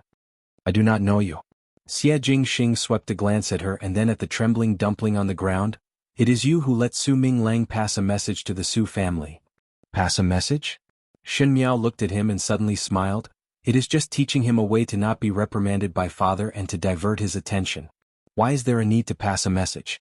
Little Marquis is thinking too much." "Thinking too much?" The youth ruminated on these words and suddenly leaned forward, almost forcing Shen Miao to the huge tree trunk behind her. His expression was ambiguous but his tone was very clear. "If I did not think too much, I would have been deceived by you." Shen Miao frowned. Even though Ming Qi was not too strict with the relationship between men and women, but for an unmarried man and woman to do such actions in broad daylight, it was indeed a breach of etiquette. Especially outside Guangwen Tang, there were many noble juniors. She did not mind her reputation being ruined, but was afraid that Shen Xian would be shamed because of her. In her previous life, because of her, the Shen family was destroyed. Only then did she clearly see the good intentions of her parents. In this life she will protect the family. How can she allow others to say anything bad about the Shen family? Moreover, it was all because of her. Thinking of this, Shen Miao said somewhat impatiently, "Little Marquis Xie, what exactly do you want to do by making a punitive expedition?" Xie Jingxing looked at the young girl in front of him. He had always been extremely sensitive to everything. Some things, just from the surface, he could see the undercurrents. This was all honed after living for more than 10 years. He had killed people on the battlefield, the treacherous fights under the surface of the Ding capital, and the hidden schemes in the inner courtyard. He looked arrogant, but it was not all luck that allowed him to grow so big. There were so many noble juniors in Ming Qi, and there were many who were not in the world due to various reasons. He would never treat anything lightly. Su Minglang's one sentence, Su Mingfeng would not think of anything else, and Master Su also felt that it was his son's unintentional reminder. From his point of view, it was not so. The timing was so coincidental, and there were too few real coincidences in the world. Many of the coincidences on the surface were all man-made. He could conclude that someone was instigating Su Minglang to say these words, but he did not know what the purpose was. He planned to meet this person for a while. However, when he really saw this person, it made him endlessly surprised. Xie Jingxing originally thought that to be able to say such meaningful words and be from Guangwen Tang, it would be the son of a pillar of the court, or a youth who was about to enter the official career. Perhaps it was to rope in the Su family, or perhaps it was to loosen the reins only to grasp better. However, when he saw this person, he almost thought that it was Su Minglang who was up to no good. It was until that young female called out to Su Minglang that he was sure that it was him. The young female in front of him was not tall, and only reached his chest. Her face was not considered moving and at most could be considered cute. She looked to be only 11 or 12 years old, with a double ring bun, a round face, round eyes and small lips. Standing there she was like a lost deer in the jungle. But she still stood straight and dignified, and spoke every word slowly, as if she was a matron that was taught in the palace. Could it be that she wanted to be an empress? If he did not see it with his own eyes, Xie Jingxing would have choked on his own saliva. Looking up and down, left and right, it was just a silly little girl. Until he spoke a few words with her. Her face was childish but her tone was calm. There was not a trace of panic on her face, but instead there was some impatience. This was the first time for little Xie Marquis. When other females saw him approaching like this, they would be so shy that their ears would turn red, but her face was dull and very boring. Most likely it was because she was too young and did not understand anything. But why did she understand the words of the Su family? One of his hands was placed on the tree trunk behind Shen Miao, and from the outside, it was as if he was going to encircle Shen Miao in his embrace. Xie Jingxing lowered his head and leaned very close to Shen Miao. "You are not afraid of me. Little Marquis is not a monster that eats people, so what is there to be afraid of?" Shen Miao lightly said, "If there is nothing else, I will return to the academy first." Finishing, she was about to leave. "Stop." Xie Jingxing raised his hand and Shen Miao's hair brushed past his palm, making it itchy as if ants were crawling over. He withdrew his hand and retreated a few steps back to lean against the tree. His hands were folded across his chest and he returned to that cynical look. "What is your purpose in reminding the Su family?" His words were as sharp as his eyes, and did not conceal the fierceness in it. It directly rushed forward, but it contained infinite depth. Shen Miao sighed slightly in her heart. Xie Jingxing was smarter than she imagined. With just one sentence from Su Minglang he was able to find this place. Finding this place he was able to ask for the purpose. In her previous life, it was said that he had a deep mind, but now it seemed that he was a person with a clear mind. When dealing with intelligent people, how could one hide one's true intentions? Unfortunately, she never wanted to hide it. Nothing else, just to protect myself. Finishing this sentence, she bowed slightly to Xie Jingxing and did not care about anything else as she turned around and left. These 6 words Xie Jingxing would understand. Behind her, the youth's lips hooked up as he played with the dagger in his hands. "Su Minglang, what is her name?"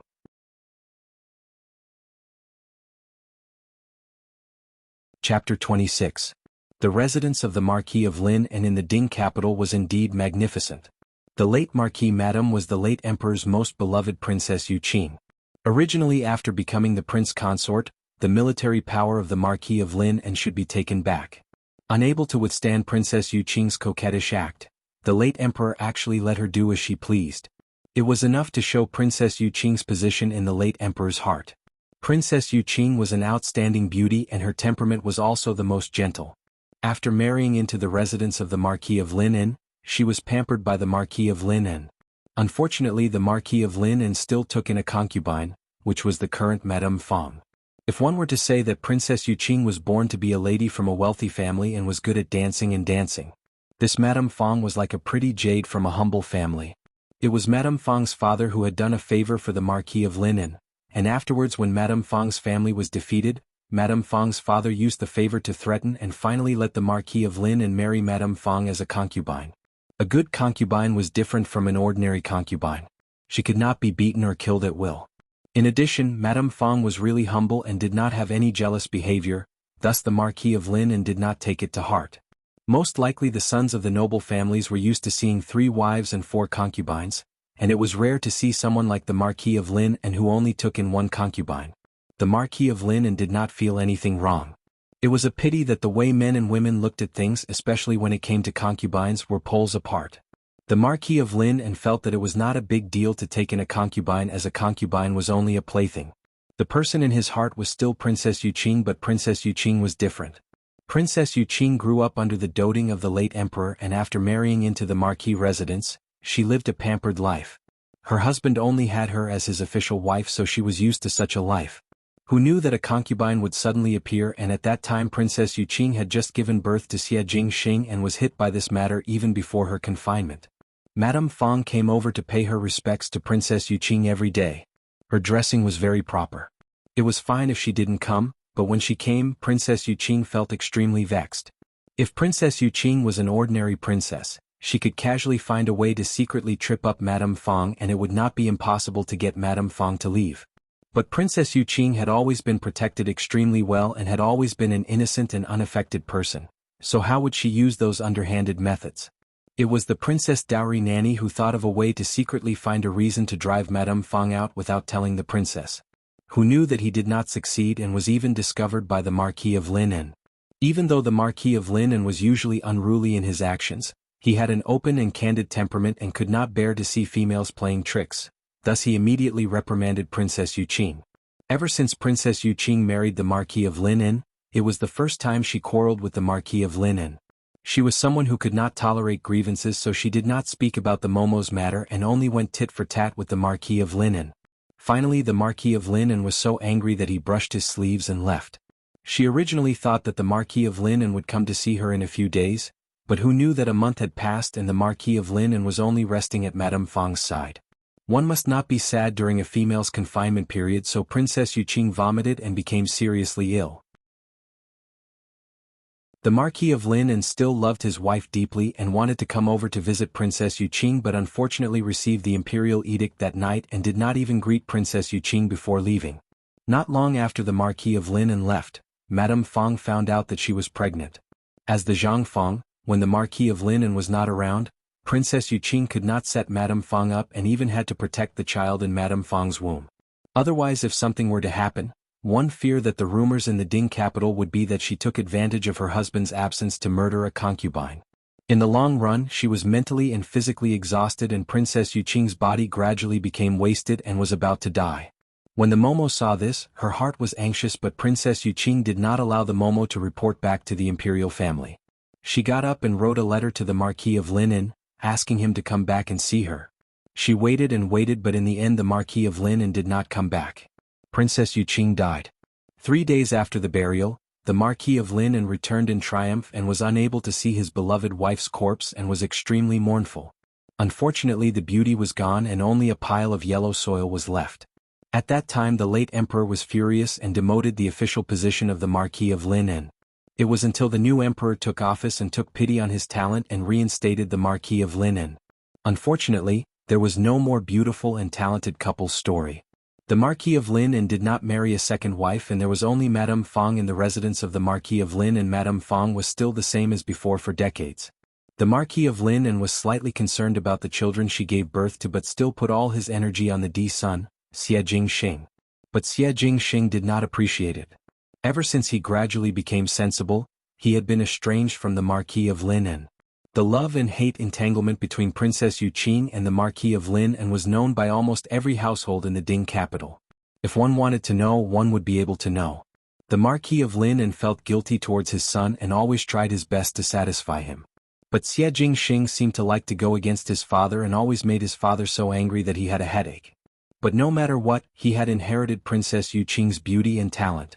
Other than his mischievous temperament, he was a wonderful and outstanding young man and naturally was the dream person of the noble daughters of Ming Qi. It was the same today. Xie Jingxing walked into his study in big strides. His courtyard was the courtyard that Princess Yuqing stayed in when she was recuperating. It was far away from the main courtyard and was more secluded. Xie Ding also wanted him to move to a place near the main courtyard but was rejected by Xie Jingxing. The reason was that he really did not want to see certain people.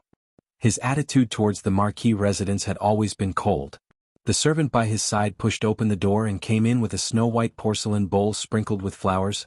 Madame Fang had cooked this crystal lotus porridge. She said that it was cooked for a few hours for master to warm up. He did not like his subordinates to call him young master, or heir apparent, and only called him master. It seemed that this way he could separate himself from the Marquis residence. Xie Jingxing glanced at that bowl. The porridge was cooked until it was sparkling and the color of the soup was bright and viscous. It had been cooked for a number of hours and was emitting a fragrance that made one's appetite rise. He coldly said, "Pour it out." The manservant was used to it and said yes, then retreated. Just as he retreated, a person appeared behind the door and lowered his head slightly before speaking in a low voice. "Master, have investigated clearly. It is the third young lady of the first household in the general residence, Shen Xian's daughter, Shen Miao." Shen Xian? Xie Jingxing frowned. Shen Xian and Xie Ding had not been on good terms for many years, and the Shen residence and the Marquis of Lineage residence did not see eye to eye with each other. Moreover, the checks and balances of military power involved a lot of interest. Moreover, the Marquis of Lineage residence and the Su family were good friends, so for the Shen family to remind the Su family, perhaps it was to remind the Xie family. But for people who were on opposing sides to suddenly remind them, what was the meaning of it? Moreover, Shen Miao was just a young lady, what would she know? It was thought that the Shen family deliberately wanted her to remind them. Shen Xian was currently far away in the northwestern region. Could it be the second or third household? Shen Gui and Shen Wan were extremely ambitious people, and now that there was a storm in the court, one feared that they wanted to fish in troubled waters. The Shen and Xie families are clearly separated, and for the Shen family's girl to suddenly show goodwill, it was obvious that she did not have good intentions. He raised his eyebrows and his tone was as cold as iron. Continue to investigate.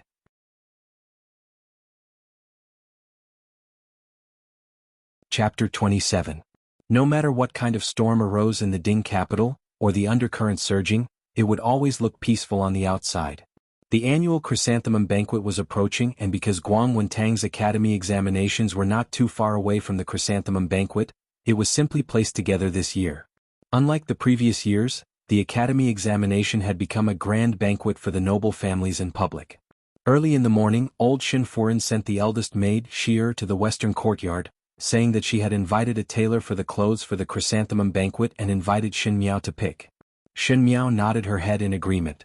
In the past academy examinations, Shin Miao would wear casually because she would only be a laggard and would attract ridicule if she wore conspicuously. Now that the academy examinations and the chrysanthemum banquet were together, it would be inexcusable if there were no clothes made. At the chrysanthemum banquet, the furins of all the officials would be present and most of them were here to see their daughter-in-law. Thus as long as there were females, they would dress up beautifully and hope that they would dress up more and more beautifully. Even though old Shin Furin did not like the first household, she still had to put on a face. Moreover, old Shin Furin was a person who only cared about her own interests. If one could use Shin Miao to exchange for a marriage with assistance, it would not be impossible to sell her. Bai Lu appeared to be somewhat happy as she accompanied Shin Miao to Rongjing Tang and said, "One did not expect that the chrysanthemum banquet would arrive so quickly. Does not young lady like the chrysanthemum banquet the most? At that time one would be able to admire the flowers." Shin Miao liked the chrysanthemum banquet, but it was not because of admiring the flowers.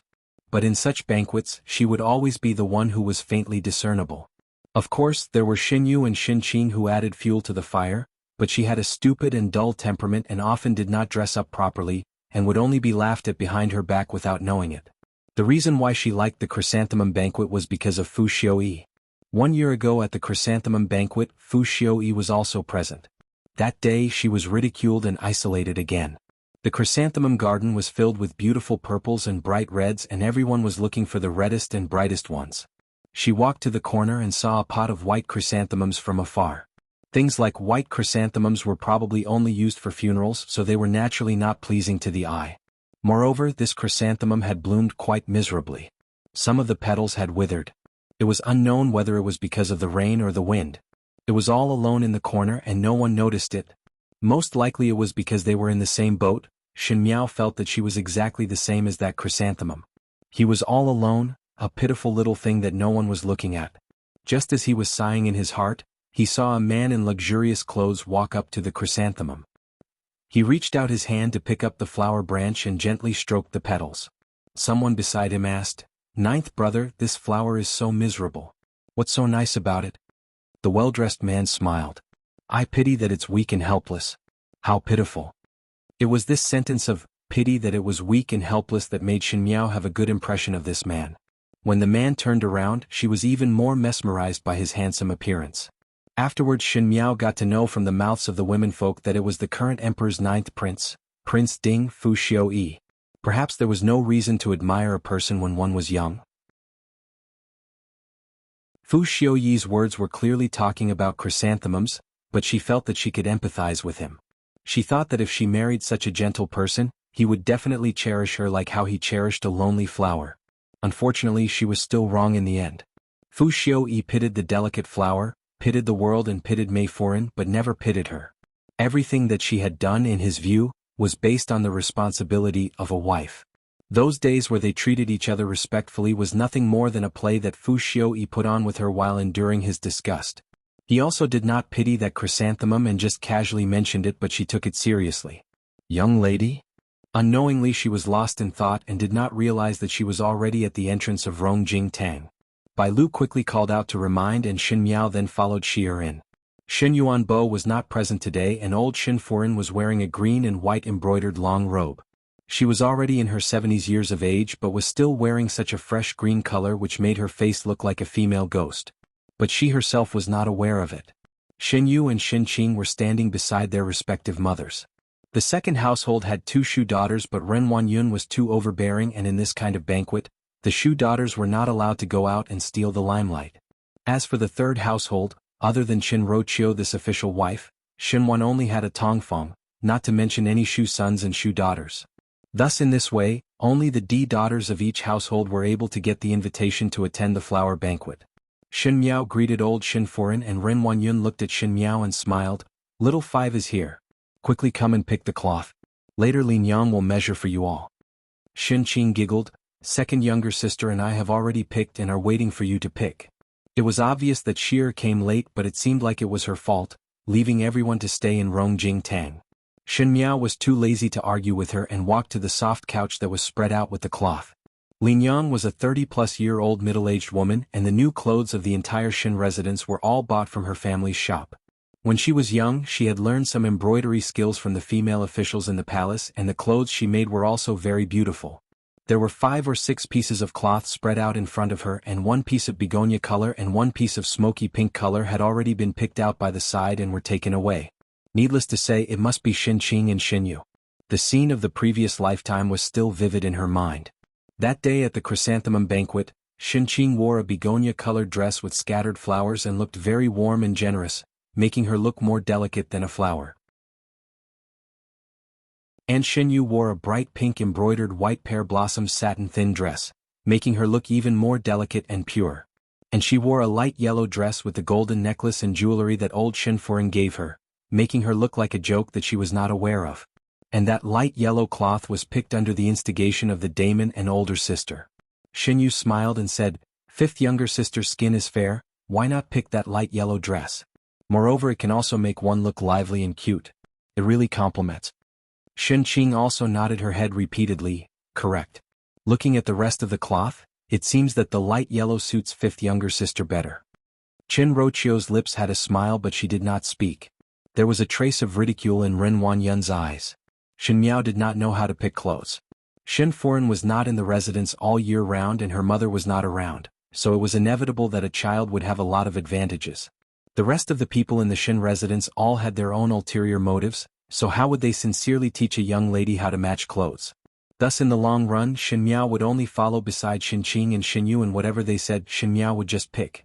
For example, that light yellow material, it was true that it complemented her skin, but it looked too childish and cheap. Coupled with those golden jewelry, it was like a daughter of a landlord. Guyu and the rest wanted to persuade her to throw away those jewelry, but she was stubborn and rushed to lose face. It was really ridiculous.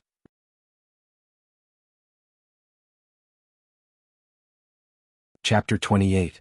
She pointed to a piece of brocade and said, "This will do." That was a bolt of lotus green-colored material. In general, most unmarried females would not choose this material. Because lotus green color was very particular, if a normal female wore this color, it would easily look too old-fashioned. If one did not have an air of nobility, wearing this color would not be able to suppress it and would be very ugly. Qin Rochio's eyes slightly flashed and she smiled. "Why did little five pick such a dark color? Young ladies have to wear bright and bright just like your 2 older sisters. This kind of dark color is too old-fashioned." Correct. Ren Wanyun also followed. Even though she was happy to see the first household's people make a fool of themselves, but this lotus green color was too out of line. If it was seen by outsiders, they would think that their Shin family's young ladies were all old-fashioned. Qinger still wanted to show off her skills at the chrysanthemum banquet, so how could Shin Miao drag her down? Xinyu and Xinqing were laughing secretly. Xinqing said, "I see that this lotus green color is also quite good. Fifth younger sister had never worn such a dark color before. It is also good to try it. I heard that this color is also very noble. If it was not that I have already picked the material, I would also want to try that lotus green color," Xinyu said with a smile. Li Liang looked at the 2D daughters of the Shin family who had a sweet mouth and a sword in their hearts, and then looked at Shin Miao who had a calm expression and sighed in her heart. The D daughter of the first household of the Shin family, Shin Xian, was stupid and ignorant, and everyone in the Ding capital knew that. But who knew that those 2 Tangjie who looked kind and gentle actually had such a vicious heart? They actually used a method to make Shin Miao look bad. She somewhat sympathized with Shin Miao. General Shen was outside protecting the country, but his own D daughter was schemed against by relatives in the residence. It was really somewhat pitiful. Thinking of this, she said tactfully, "This lotus green color is indeed somewhat too solemn. If it is a chrysanthemum banquet, one might as well choose some relaxing colors. Why not, young lady, choose this jade white one?" Shin Miao glanced at Li Liang. She was a rare honest person. In her previous lifetime she also reminded herself like this, but at that time Shin Miao wholeheartedly believed in her 2 Tangjie and auntie and did not listen to her words. Hearing this, she tactfully thanked him. "There's no need, I like this bolt of lotus green material." Her reply made Xinqing and Xinyu, who were frowning, to heave a sigh of relief. Xinyu smiled. "Fifth younger sister's eyesight is indeed good. As such, one will have to trouble Lady Li to tailor the clothes for us." Lin Yang sighed in her heart but did not say anything more. He did as he was told and began to measure the young ladies' bodies. From the beginning to the end, old Shinfuren was reclining on the couch with her eyes closed, as if she did not hear anything at all. As long as it was related to money, she was always happy to pretend that she didn't know anything. Today the clothes and fabrics were all taken out from the public purse and the money from the public purse was handed over to Ren Wanyun to manage. After they finished measuring the clothes, Lin Yang left. Ren Wanyun then smiled. These children are all grown-up young ladies, and when our Shin residence's young ladies go out, they cannot be looked down upon by others. Therefore, I made some jewelry for the ladies, and they will be ready for use on the day of the chrysanthemum viewing banquet. As she spoke, she instructed Xiang Lan, who was behind her, to bring out a few boxes and gave one to Shin Qing and one to Shin Miao. Shin Miao's box was heavy. Ren Wanyun looked at her and her tone was exceptionally affectionate. Second Shin saw that you were busy preparing for Guang Wentang's academy examinations these days, so she made for you when she was shopping at the jewelry shops. It is all according to the best style and hope that you will like it. On the high seat, old Shinfuren's brows wrinkled and seemed to want to open her eyes, but after pausing she continued to pretend to sleep. Many thanks to second Shin Shin. Shin Miao also returned the courtesy. Shin Qing and Shin Yu were able to choose their own style and send it back, but they did not bring her along when they were shopping at the shops, and even said that they did not want to disturb her. At the end they gave her a gift and now it was too late to change. Then let us go back and take a look first. Shin Yu pulled Shin Rochio and winked at Shin Miao. Fifth younger sister's jewelry must be the heaviest one. Shin Miao smiled gently and did not speak. Upon returning to the western courtyard, Shin Miao threw the box to one side and did not look at it in detail. When Jingzhe saw it, she asked curiously, "Young lady is not going to open it to take a look? What is there to look at? What is the difference anyway?" Shin Miao answered without turning her head back. Jingzhe wanted to speak but stopped. Every time the jewelry that was obtained from the second and third household, her young lady would love it so much that she could not put it down. Unfortunately, even they, as servants, could see that the jewelry was somewhat of a nouveau riche. Shin Miao had been brought up by the second and third household to have an exaggerated temperament, and what she loved the most were these rather tacky gold and silver. Shin Miao thought about it and reached out to open the box. When it was opened, a bright golden light rushed out. Inside were bracelets and necklaces made of gold and silver, and there were even hairpins. The ruby that was inlaid on top was big, but the quality was very poor. Jingzhe could not help but reveal a trace of anger. Shin Miao almost laughed. These things before she married her jewelry were all like this. This kind of gold hairpins and silver necklaces, even the young ladies in the countryside would not wear them. Every time she wore bright-colored clothes and those glittering jewelry, she was just like a moving box. In front of the gentle and graceful Shin Yu and the generous and bright Shin Qing, she was really like a feet-washing maid. Now that these things fell in front of Shin Miao, she felt that it was really ridiculous. Jingzhe observed her young lady and was surprised to find that she did not reveal the same excited expression as before. Just as she was surprised, she saw Shin Miao closing the box and pushing it to Jingzhe. "Find a pawn shop to pawn it and buy a silver hairpin on the way back. It does not need to be too good, just an engraved one will do."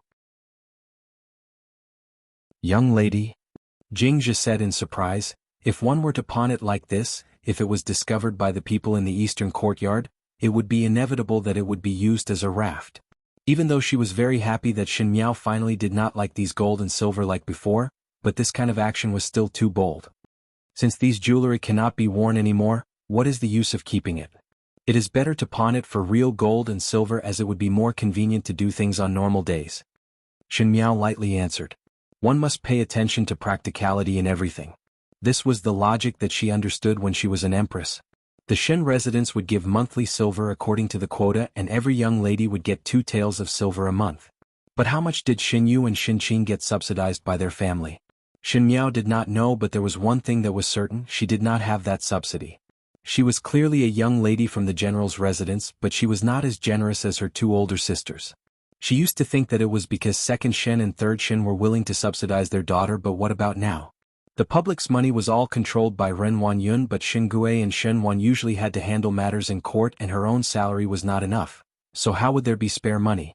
It was Shin Xin who used his own life, blood and sweat to gallop on the battlefield, thus His Majesty rewarded him a lot. And these rewards, Shin Xin had never embezzled it and were all given to the public.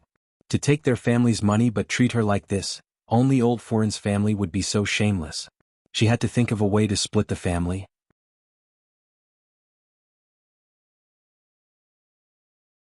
Chapter 29. The 68th year of Ming Qi's chrysanthemum banquet finally came. Guang Wentang was different from the past as the academy examinations became a battle of talents. As long as one had talent, they could casually go up on stage to challenge their classmates. This would show the youthful vitality and also let others see that the students of Guang Wentang had their own merits. Thus the male and female students had to be on the same stage, which meant that it was not like the past where it was divided into male and female groups. If one liked, the females could challenge the males in strategy and archery while the males could challenge the females in the four arts. However, it was rare to see such a scene.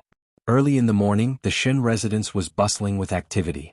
In the western courtyard, Shuangjiang carefully placed a silver hairpin on Xin Miao's hair and smiled, "Young lady, it is done." Shuangjiang was the best at combing hair and previously Xin Yu wanted to ask her to comb her hair but Shuangjiang was personally ordered by Xin Foren to be Xin Miao's maid.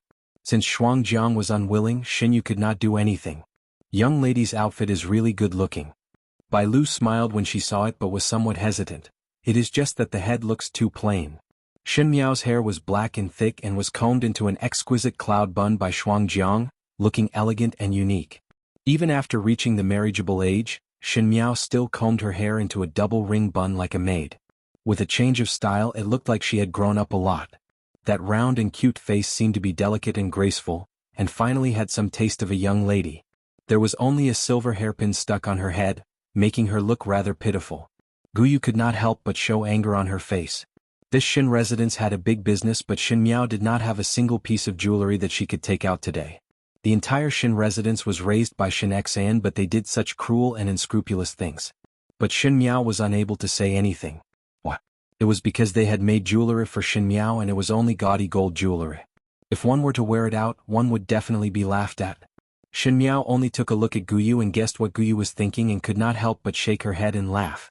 In fact, since young, the second and third household of the Shin family had racked their brains to cultivate her lousy hobbies and did all they could to make her believe that those dazzling gold jewelry were the best. In this way they could say to the outside world that it was not the second and third branches who deliberately embarrassed the first branch's daughter. It was because they loved this kind of glittering gold ornament. Looking at Xin Miao who was tirelessly wearing those exaggerated jewelry, everyone had this kind of understanding that the daughter of the first household of the Shin residence was greedy and loved money, and was unbearably vulgar. Although gold was good, it was not meant to be worn. Guyu was afraid that Xin Miao would be sad and quickly changed the topic. But that Linyang really has good craftsmanship. Young lady's outfit is really beautiful. One did not know if it was because she pitied Xin Miao in her heart, but the embroidery of the clothes that Linyang sent over was surprisingly exquisite. As if taking into consideration that her appearance was on the small side and that the lotus green color would inevitably be old and heavy, the hem of the skirt was embroidered with large begonia flowers. The flowers were vivid and lifelike, blooming and gorgeous, truly extremely beautiful. Xin Miao also wore it well and did not look uncomfortable at all. Shuangjiang and Bai Lu looked at each other and saw the surprise in each other's eyes.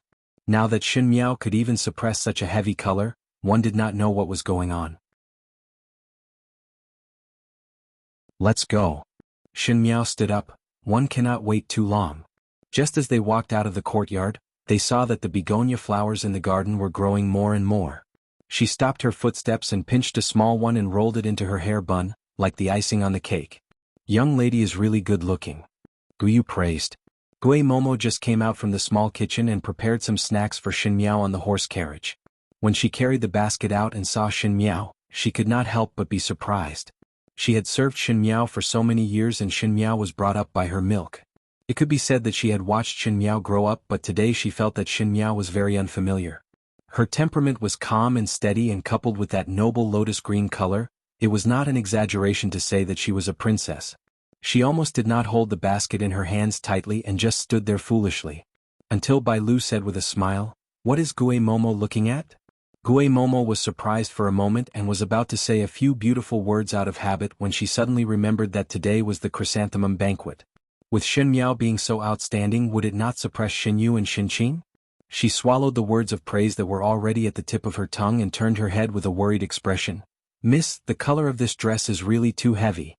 Miss is so young, why do you need to wear such a color? It will only cover up your good complexion for no reason. Why not go back and take that peach-colored jacket embroidered with magpies? It looks pink and tender.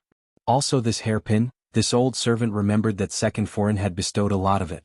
If this goes on, no one would say that the young ladies in the general residence are still so plain. Guyu's lips twitched. That peach-colored jacket embroidered with magpies was given by Ren Wanyun and the color was tacky. In addition to wearing gold and silver jewelry all over her face, she looked like a young lady from a rich family in the countryside.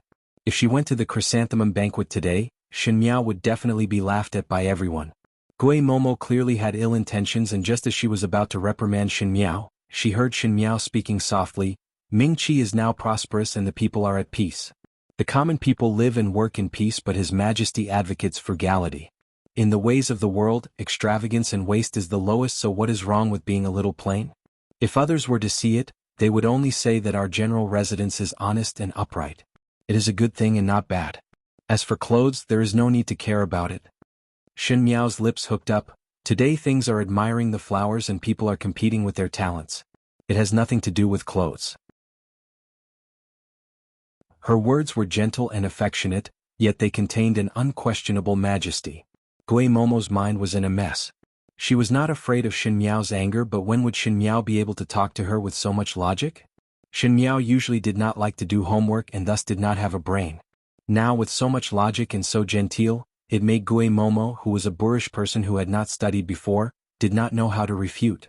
Bai Lu could not help but laugh out loud and quickly kept quiet with a solemn expression. It was just that the carefree look in her eyes could not be concealed. Gui Momo could not refute and was even seen as a joke by the few maids. Her heart was annoyed, but she could not understand why in this trip back to the residence, every time she conversed with Shen Miao, she would always be at a disadvantage. Saying that she was sharp-tongued, Shen Miao's tone was very gentle. Saying that she was gentle, every word and sentence made one speechless. Gui Momo was somewhat embarrassed as she handed the basket in her hands to Guyu. This is a snack for young lady on the journey. There is still some distance before the chrysanthemum banquet, so one must not starve young lady. She said to Shen Miao, this old servant will return to the courtyard to do some work. Go. Shen Miao replied lightly. After Gui Momo left, Guyu and Bai Lu were extremely happy. The more powerful Shen Miao was, the more she looked like a master. This way those in the Shen residence who did not know how to read would not dare to bully her. Just as they walked to the door, they saw two carriages parked at the door. The first carriage was ready to set off, but the second one was empty. Shen Qing's maid, Chun Tao, was standing in front of the first carriage.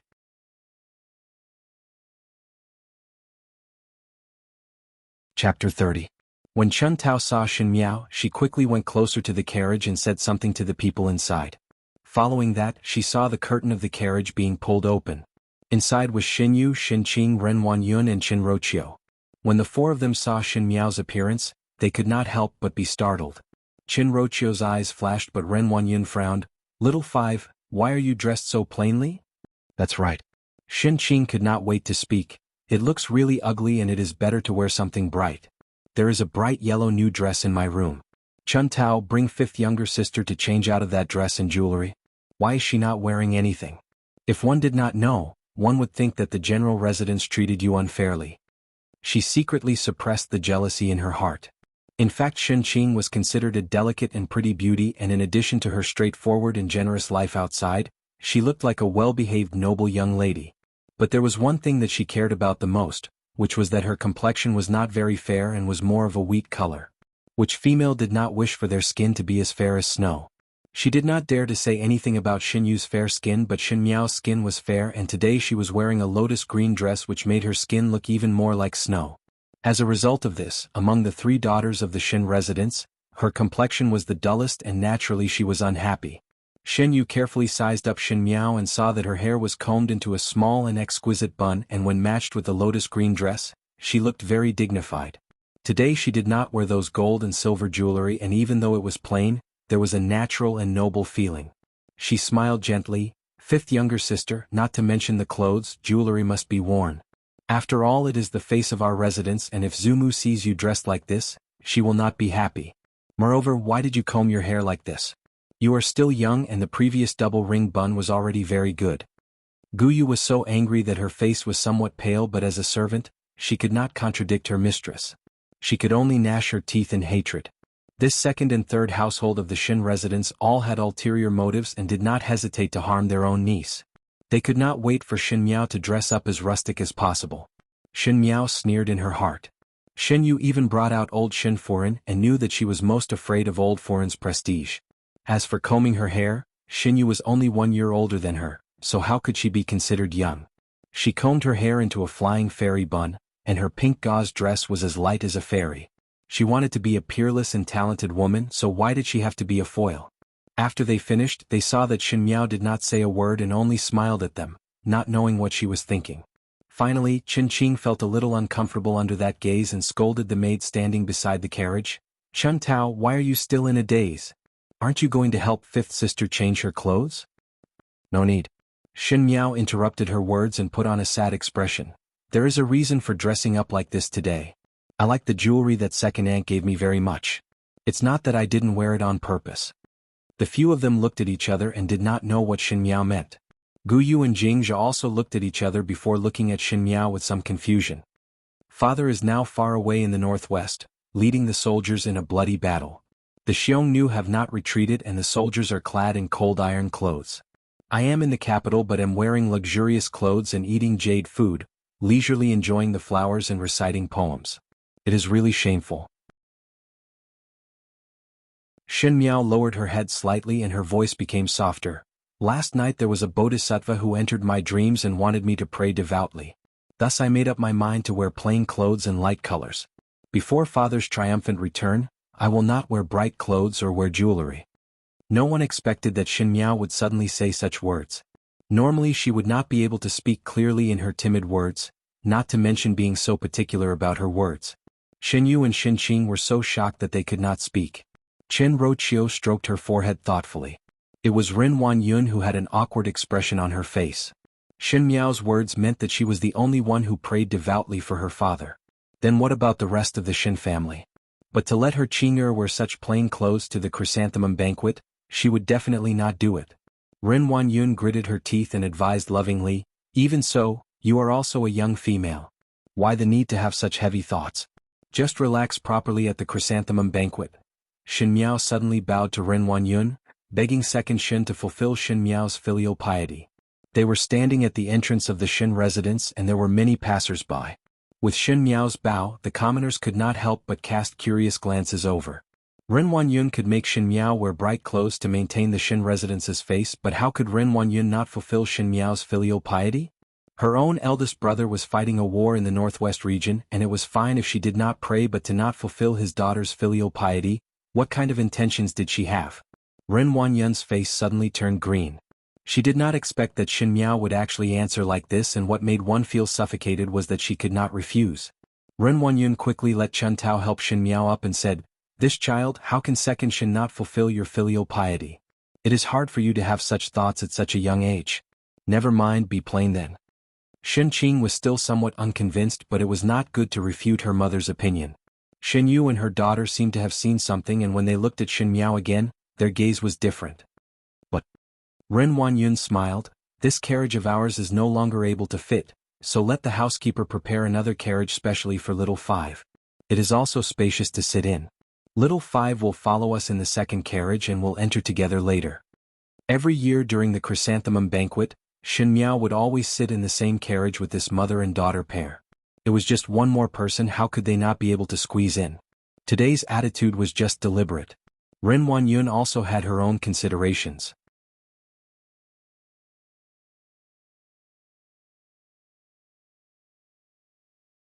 Chapter 31. The chrysanthemum banquet was set in Yanbei Tang, which was not far from Prince Gong's residence. This was a hall that was personally set up by the founding emperor and empress of Ming-Chi.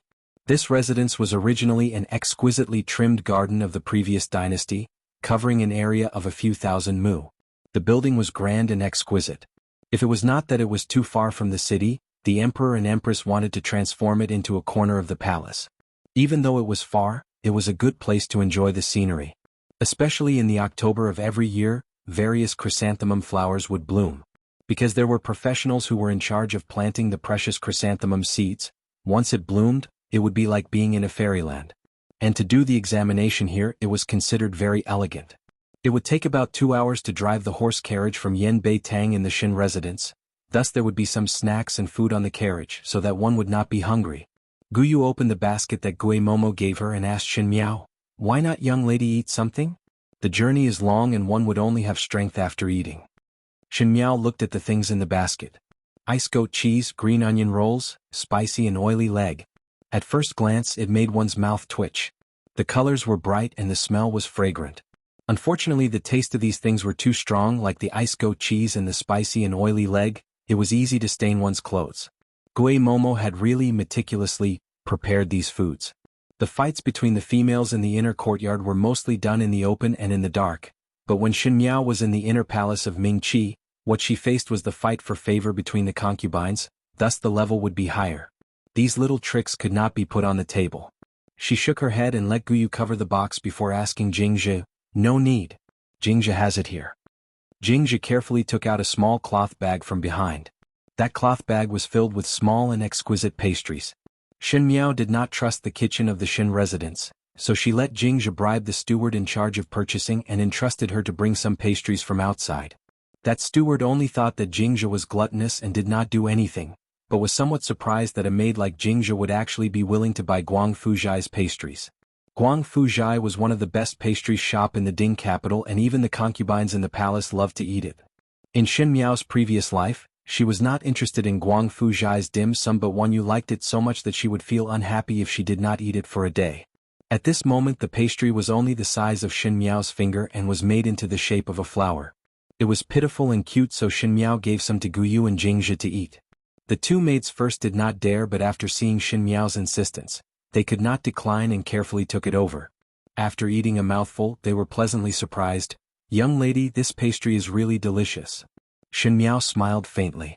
In fact, no matter how delicious the snacks were, how delicious could they be?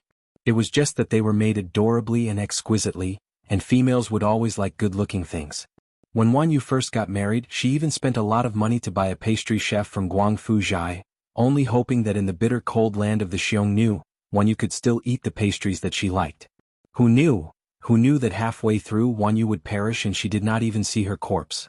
Shin Miao closed her eyes. Wan Yu's marriage was instigated by Mei Furan and Qin Rochio's family colluded, but the one who gave the order was Fu Xiuyi. In this lifetime, not a single one of these people should think of escaping. She wanted these people who caused Wan Yu's death to be returned 1,000 times and 100 times. Guyu was eating the snacks with relish when she raised her head to see Shin Miao's cold gaze, as if she was a noble foreign in a high position. In a moment, Guyu seemed to see Shin Xian's shadow. Shin Xian was a person who had killed and seen blood on the battlefield, and when he was angry, there was fierceness in his bones. At this moment, Shin Miao's eyes were exactly the same as Shin Xian's. She almost choked on the snack and swallowed it down before carefully asking, "Is young lady uncomfortable anywhere?" "Nothing." Shin Miao's eyes hung down, just thinking about some things. In today's chrysanthemum banquet and academy examinations, Fu Xiuyi would also be present. Not only Fu Xiuyi, there were also a few of Fu Xiuyi's brothers. Now that there were 9 princes, each with their own merits, naturally they would be divided into camps. And Fu Xiuyi's performance was the most harmless, as he was on good terms with the Crown Prince's faction. Who knew that in the end the Crown Prince would be abolished and Fu Xiuyi would be the Crown Prince? She did not intend to help the Crown Prince. These people in the imperial family of Ming Qi were the most ruthless. They saw these aristocratic families who helped their ancestors to fight for the country as if they were looking at an old dog. It was obviously these hounds who helped them to hunt the rabbits, and now that the rabbits were in their pockets, they were worried that the dogs would bite them to death. Thus they squeezed out the last drop of blood from the dogs and then killed them to cook them. The world was not benevolent and the Crown Prince was not righteous, so why should everyone be loyal? Why not watch the dogs bite each other? Shin Miao's lips slightly hooked up. At this moment in Yanbei Tang, there were already many noble families. Even though today's academy examinations did not differentiate between males and females, the banquet was still divided into male and female seats. At the male seats, the youths and their fathers were busy getting to know each other, as it was natural for the noble families to build relationships and support each other. Moreover, these youths would one day take over their fathers to carry the entire family, so it was good to make more friends. The females were not as frequent as the males, and the matrons would often gather together to chat. Thus the young ladies had fixed good friends. 3 to 5 of them who were familiar with each other gathered together to chat. They were both nervous and looking forward to today's chrysanthemum banquet. Occasionally they would look up at the youths that they admired. Pei Lan fiddled with the fresh flowers on the small table and said, "Do you all have confidence in today's academy examinations?" "I do not." The female beside her smiled. "There are so many people, and if one's aptitude is average, one would be afraid. One only hoped that I would not be picked and that no one would pick me to go up on stage. I do not seek to stand out and just do not make a fool of myself." Pei Lan pursed her lips. "At least one must try. One must know that His Highness Prince Ding will also be here today, and moreover the young master of the Li family that you admire is also here. The young master of the Li family has such outstanding words and would definitely go up on stage. Do not you want to seize this opportunity to perform well?" That young female pushed Pei Lan and her face revealed some shyness. "Nonsense." Jiang Shaoxian laughed when she heard that. "That is right. By way, you must not be afraid. If one wants to talk about making a fool of oneself, there is still number 5 of the Shen family. No matter what, you are better than her." "Correct." Pei Lan also laughed like a flower. Every year in the academy examinations, 5th Shen would be in charge of amusing others. It is hard for her to have the face to come every year. Thinking that this year she would be here to perform her work, I want to laugh. One do not know what kind of clothes she would wear. Would it be like last year's horrifying bright red with a purplish red hairpin? A few young females started giggling. Enough. It was Feng and Ning who suddenly opened her mouth. "Is it very funny?" Pei Lan was surprised for a moment before saying, "Feng and Ning, you seem to be very strange recently. What? Have you befriended that fool?" Feng and Ning's face turned angry, and just as she was about to speak, she heard someone speaking from the other side. "AI, the Shen family's foreign is here."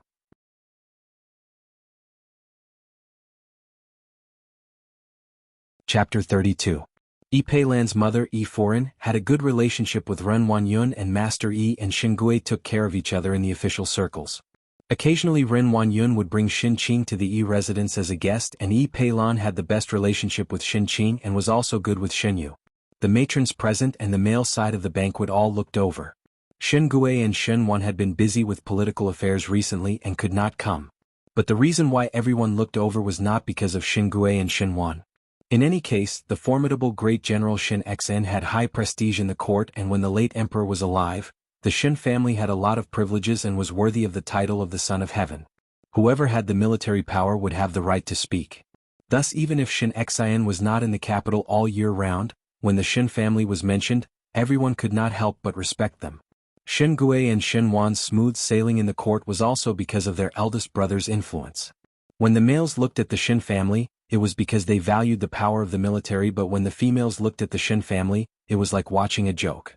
It was still all right for the Furins as they were older, and even if their hearts were filled with contempt, they would still say a few perfunctory words, but it was different for the young females. Perhaps everyone had a jealous heart.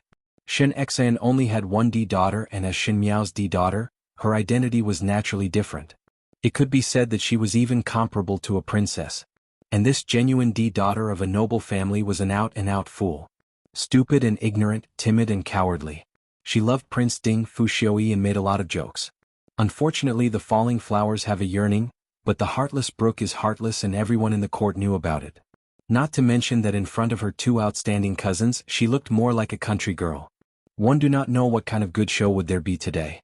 With His Highness Prince Ding present, Xin Miao would definitely dress up meticulously. Pei Lan covered her mouth as she laughed. "Do you not feel that it would be funnier during the academy examinations? With Xin Miao's brainless character, one feared that she would take the initiative to go up on stage. At that time that would be wonderful." Jiang Shaoxian also laughed.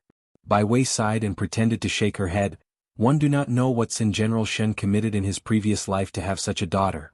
Just as they were speaking, they saw a maid from Yan Bei Tang leading a group of people in. The one walking at the front was Ren Wanyun and Qin Roqiu. Ren Wanyun was wearing a golden embroidered long robe. She was already plump, and with her hair combed into a bun, it made her look even more noble and dignified, having the air of a matriarch of a household. Qin Roqiu was different. Even though Xin Yu was 16, she was still like a young married woman and wore a light green smoky skirt. With one look, one could tell that she was a gentle female from a scholarly family. Behind them were Xin Yu and Xin Qing. Xin Yu was wearing a light pink dress with a long skirt, and her long hair was tied up into a flying immortal bun with pink pearls.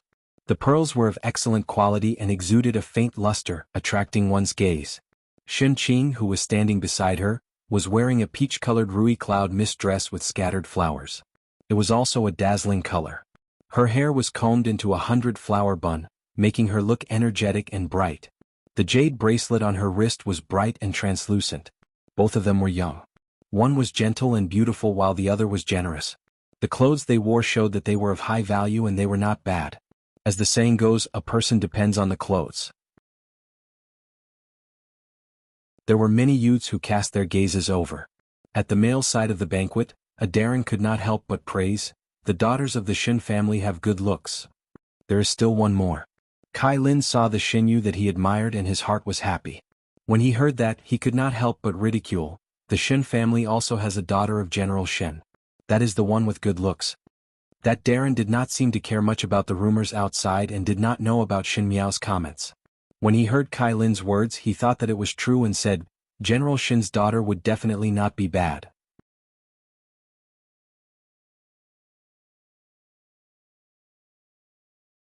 Chapter 33. Oh. Kai Lin could not help but laugh and casually pointed to Shen Yu's entourage. "That is not." He did not finish his words but swallowed it back down. He then saw that behind Shen Qing and Shen Yu, there was another person walking. She did not walk together with Shen Qing and Shen Yu and was alone at the back. She should have looked somewhat disappointed and timid, but one did not know why. She did not seem humble at all. Dark gold cloud embroidered robe and crescent moon phoenix tail skirt. The skirt was embroidered with large begonia flowers that seemed to be in full bloom under her feet. As the young female walked, flowers bloomed with each step and swayed gracefully. The young lady was probably feeling cold, so she wore a lotus green cloak made of cloud silk, which instantly suppressed the flowery patterns on her cloak, giving her a dignified air. As she walked closer, everyone then saw her face clearly. It was a young girl around 14 or 15 years old. Her hair was combed into a simple cloud bun, and there was only a plain silver hairpin inserted diagonally. At the end of the silver hairpin was a small begonia, which instantly lit up the dark sky with a touch of brightness. The combination was quite moving. Her complexion was originally fair, and when she wore the lotus green dress, it made her skin look even more creamy, and her eyes were clear and bright like some kind of cub. There was a slight smile on her lips, but it did not seem to be a smile. Her nose was small and fleshy and her mouth was rosy. She looked somewhat cute, but when everyone saw her, they would not think that she was a young female. Some people were born beautiful but did not have any temperament, while some people were not beautiful but their temperament was moving. This young female's appearance was considered delicate and cute, and it would be too much to say that she was a stunning beauty, but that temperament made one unable to help but indulge in it. That kind of majesty and dignified demeanor showed a kind of noble elegance that made one not dare to have any rash thoughts. And the way she walked, her chin was slightly lifted and her skirt did not move at all. The movement of her hands was just right, not stiff nor casual, as if she had done this action 1,000 times and there was not a trace of loophole. This kind of noble temperament and majesty that came from the heart shrouded her body, making her not look like a 14 or 15-year-old young female but a woman who had been tempered in a high position. Shen Yu, Shen Qing, Ren Wanyun and Chen Roqiu unknowingly became the background of this young female, like 4 maids that she brought along. And the one walking at the back was clearly their master. "Who is that?" Ipelon muttered. Even as a woman, she couldn't help but be absent-minded when she saw this young woman. How could she possess such a bearing at such a young age? "Is this a guest of the Shen family?" Bai Wei asked. "I have never seen him before." The male side of the banquet was also silent. The way men look at people was different from the way women look at people. The people present were all officials, so they could naturally see the difference between this girl and the others. It was not her appearance, but her temperament. It was the kind of calmness that came after going through great storms. Facing everything in front of her, her attitude was noble, but it would make people feel her disdain from the inside out. It was like a leopard running into a flock of sheep, the feeling of being out of place. "Is this General Shen's daughter?" The Darren who spoke to Kai Lin before had some excitement in his eyes. "Really good looks. How magnanimous. The pupil surpasses the master." "Shen Miao?" Kai Lin was surprised for a moment, and when he fixed his eyes on her, he cried out involuntarily, "It is Shen Miao." A stone stirred up 1,000 ripples. Everyone was quiet for a moment, and then instantly there was an uproar.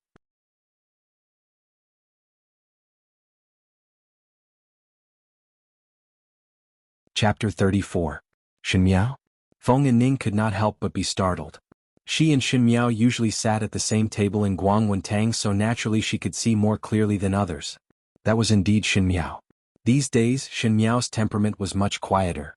Even though she was quiet in the past, but she no longer followed behind Xin Yu and Xin Qing and said those stupid and ignorant words, her quiet appearance was not bad. Feng and Ning thought that Xin Miao had only become smarter and did not think that when she dressed up properly, her appearance would be so shocking. Due to the recuperation after falling into the water, she had lost some weight and usually one did not notice it. Looking at it now, her chin was slightly sharper and compared to the previous 11 or 12-year-old, she looked more like a 14-year-old young lady. It was as if she was a young beast that had been curled up in its nest and finally revealed its claws for the first time after sleeping for a long time. Pei Xiu Kai was also at the male side of the banquet. Even though he was only the calligraphy teacher of Guangwentang, people respected talented people and he had quite a status among the officials. He was still young and with such talent, if he were to enter the court as an official, he would be able to take up an official position. The officials were all smart and knew how to pave the way for the future, so Pei Lang would not necessarily not have a day of prosperity. Xin Miao's eyes swept across the male side of the banquet and stopped on Pei Lang for a moment. She knew that in today's academy examinations, even though Pei Lang was the calligraphy teacher, but during the battle of talents, there was a student who was arrogant because of his talent and challenged the teacher. Pei Lang's circulation of law was brilliant and it was well-founded, so that day it entered Fu Xiuyi's eyes. Afterwards, in order to recruit this talent, Fu Xiuyi did a lot of courteous actions and finally obtained Pei Lang, this great general. In this lifetime, this matter must not be allowed to happen. Pei Lang sensitively felt that the young female's gaze seemed to be on him from afar, with a sense of scrutiny, as if it was a wild beast weighing the value of its prey, which made his heart feel strange. He followed the gaze and looked back, but Xin Miao had already turned her head away. The Darren around were all exclaiming in admiration. General Xin's daughter is still young and has such bearing. In the future she must not be underestimated. Her appearance is also not bad. A blue-clad youth said, "Why did one not discover that this Xin Miao looks like a beauty?" The youths looked at the young female and once again looked at her appearance. "Unfortunately, he's an idiot." Kai Lin recovered to his senses after a short moment of surprise. He was dissatisfied that everyone was looking at Xin Miao but neglected Xin Yu and snorted. "You are the idiot." An abrupt voice exploded in his ears. Kai Lin was startled. He saw a dumpling dressed in soft red satin glaring at him angrily. He was short, but his aura was imposing. "My apologies." The green-robed young man who had rushed over upon hearing the news smiled at Kai Lin in a good-natured manner. "My younger brother was rude and offended you." Kai Lin wanted to scold, but upon seeing that the other party was the heir of the Count of Ping Nan, Su Ming Feng, and that lump was second young master Su Ming Lang, he swallowed the words that were at the tip of his tongue. Su Ming Feng was Xie Jingxing's close friend, who dared to provoke him. Eldest brother.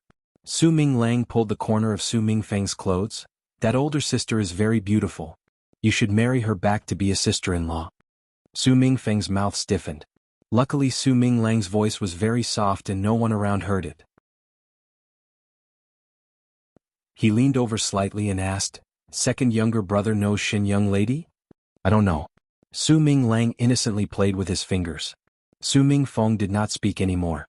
Xin Miao followed behind Ren Wanyun and entourage and walked to the female side of the banquet. Generally speaking, at the female side of the banquet, the Furins would sit according to their close friends, and it was the same for the young ladies. But Xin Miao would usually be in the Xin residence other than Guangwentang. Needless to say about Xin Yu and Xin Qing, there was no one in Guangwentang who was willing to be on good terms with her. She was not angry or afraid and minded her own business as she looked for a seat to sit down. She was not afraid of the isolation of these young ladies. On the contrary, she enjoyed this kind of quiet feeling. When those young ladies saw that Xin Miao was dressed differently today, they were somewhat jealous and wanted to see her make a fool of herself, so they deliberately ignored her. However, they saw that Xin Miao was sitting alone and did not look miserable. On the table, there were chessboards and leaf cards that were prepared so that the young ladies would not be bored. She thought about it and took out the chess pieces from the chess basket and started to play by herself. She was not proficient in the four arts. In the past, it was because of the second and third household's deliberate teachings that she disliked them, and after marrying Fu Xiuyi, she did not have time to learn.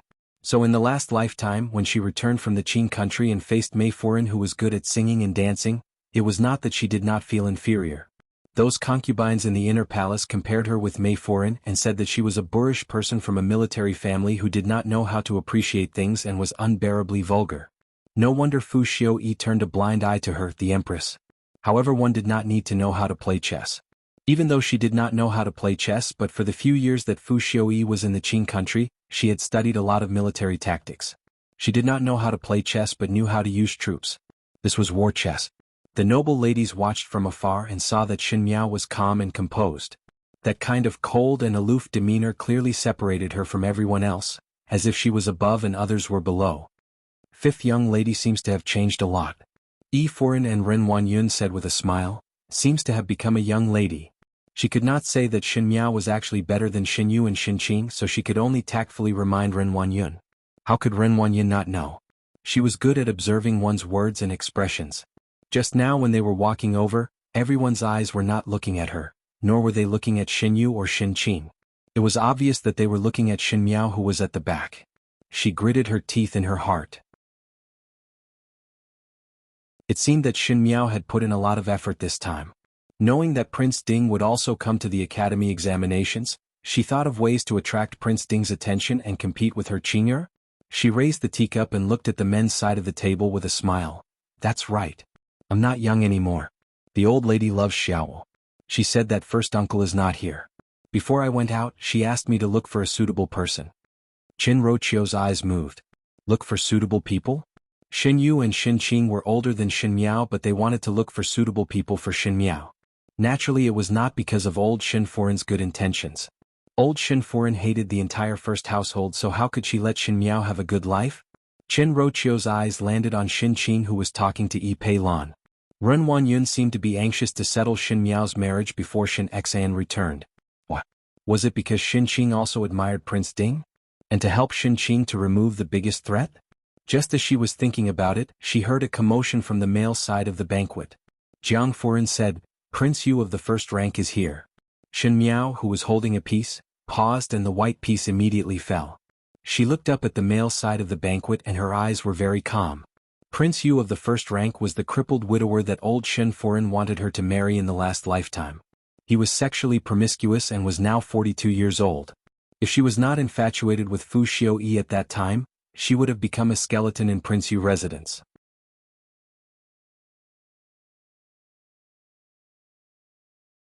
Chapter 35. One saw a middle-aged man walking over from afar. He did not sit with those officials and youths but sat at a special seat far away. This man was about 40 years old and his face was dark, thin and ferocious. He was wearing a rosin-colored brocade robe and the accessories were extremely luxurious, but unfortunately he only had one leg. This was the current emperor's younger brother, Prince Yu. Prince Yu was the emperor's biological brother from the same mother, and when he was young, he saved the emperor's life from an assassin. Because of this, his left leg was injured and had to be amputated, becoming a cripple. From then on, Prince Yu's temperament changed greatly. He was cruel and vicious and had a perverse character. He even took in a house of concubines, and outsiders did not know the inside story, but the imperial family knew it clearly. This Prince Yu had some dirty eccentricities and there were countless women that were played to death by him. Yu Wangfei had already died 7 years ago, and this was very strange, but the Emperor and Empress Dowager were protecting Prince Yu, so the Wangfei's family could only swallow this bitterness. Recently there was a sudden news from Prince Yu residence that Prince Yu had the intention to take in a concubine. For a moment, everyone in the Ding capital was guessing endlessly. Prince Yu's status was rather high and he was also doted on by the Emperor and Empress Dowager. Thus choosing a Wang Fei must be of equal status. Those from noble families who truly loved their daughters would naturally not be willing to let their daughters enter such a wolf's den. There were also those who only used their daughters as a bargaining chip but could not wait to exchange their daughters for glory and splendor, even if they had to sacrifice a life. Looking at the previous Yu Wang Fei's family, even though they lost a daughter, did they not become more and more prosperous under the emperor's care? Xin Miao's gaze swept past Prince Yu and then landed on Ren Wanyun at the female side of the banquet. Sure enough, Ren Wanyun's face brightened and said to Yi Foreign at the side, Your Majesty really treats His Highness Prince Yu very well. They were all people who went through many hardships in the inner courtyard, and Yi Foreign almost immediately thought of Ren Wanyun's intention. Even though she somewhat despised Ren Wanyun for being too extreme in doing things, but since her master and Xingui were on the same line, she naturally had to help Ren Wanyun. She smiled and said, Not bad. Even though one is older, one would still dote on others. Chen Rochio lowered her head at the side and slowly ate the snacks, but the smile on her lips was somewhat strange. Dote on him? No one would want their daughter to marry a crippled widower. No matter how much he doted on her or how powerful he was, it would be like pushing his daughter into a pit of fire. As she thought of this, she turned her head and looked at Shin Miao. Shin Miao patiently clung to the chess pieces and placed them step by step on the chessboard. It was as if she did not have any thoughts on anyone else. Chen Rochio suddenly had some uncertainty in her heart. Ever since Shin Miao woke up after falling into the water, she seemed to have changed into another person. Could it be that Shin Xian's flesh and blood had finally awakened? Shin Xian's entire family had a violent temperament, and if Shin Miao knew of Ren Wanyun's plans, would she obediently accept it?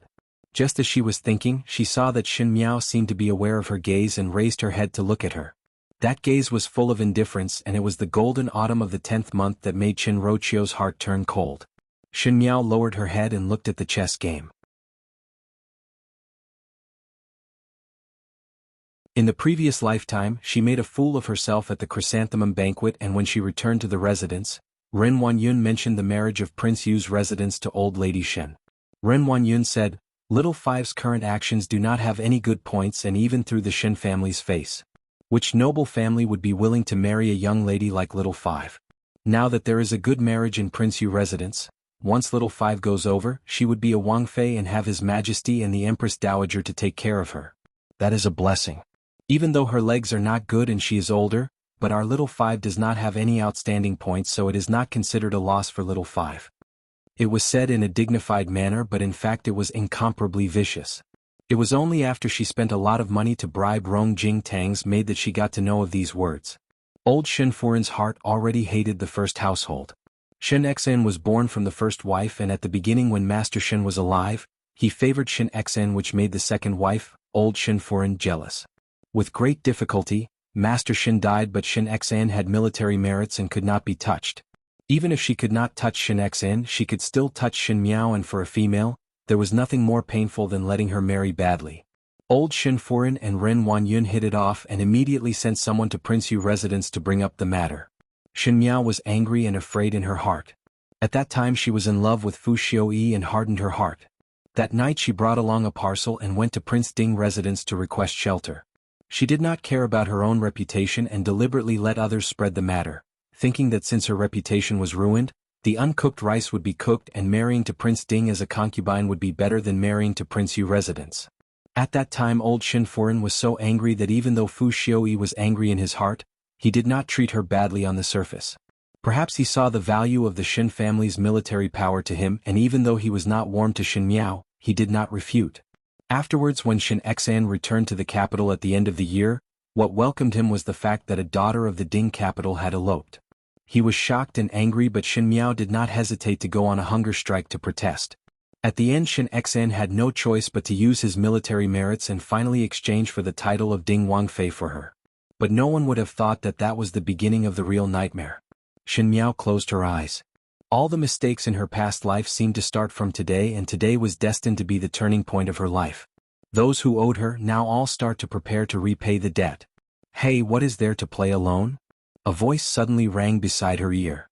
Feng and Ning did not know when she walked in front of her, and there was some awkwardness on her face as she sat opposite her. "Why not play a game of chess with me?" "But do you know how to play chess?" Feng and Ning lowered her head to look at the chessboard. It was originally an unintentional casual remark, but with one look, there was some interest. After looking carefully for a while, she was unable to see any reason, so she asked, "What kind of game is this? I have never seen it before." "This is not playing chess." Shen Miao smiled. "This is fighting a war." "What? One cannot see it now." Shen Miao said lightly, "This kind of chess, one can only see it at the end when the pieces are swallowed. It was like a net, firmly and tightly covering, one would not be able to escape." Feng and Ning shivered. "What are you talking about? It is so creepy." She looked at the male side of the banquet, and suddenly her eyes brightened as she looked at Shen Miao mischievously. "Look, His Highness Prince Ding has arrived."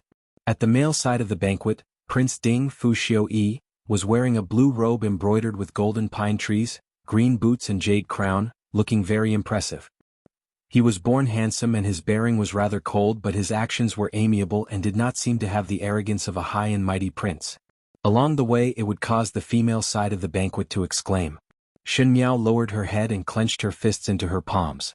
10 years of companionship and wholeheartedly support, in exchange for a white silk and a blood debt for the entire family. Even a pair of children had lost their lives because of this. This person looked kind on the outside, but his heart was vicious. He looked fair on the outside, but in reality he was ruthless. In the previous lifetime, this person granted her an intact corpse. In this lifetime she wanted this person to die without an intact corpse. Fu Xiuyi Bengong is back.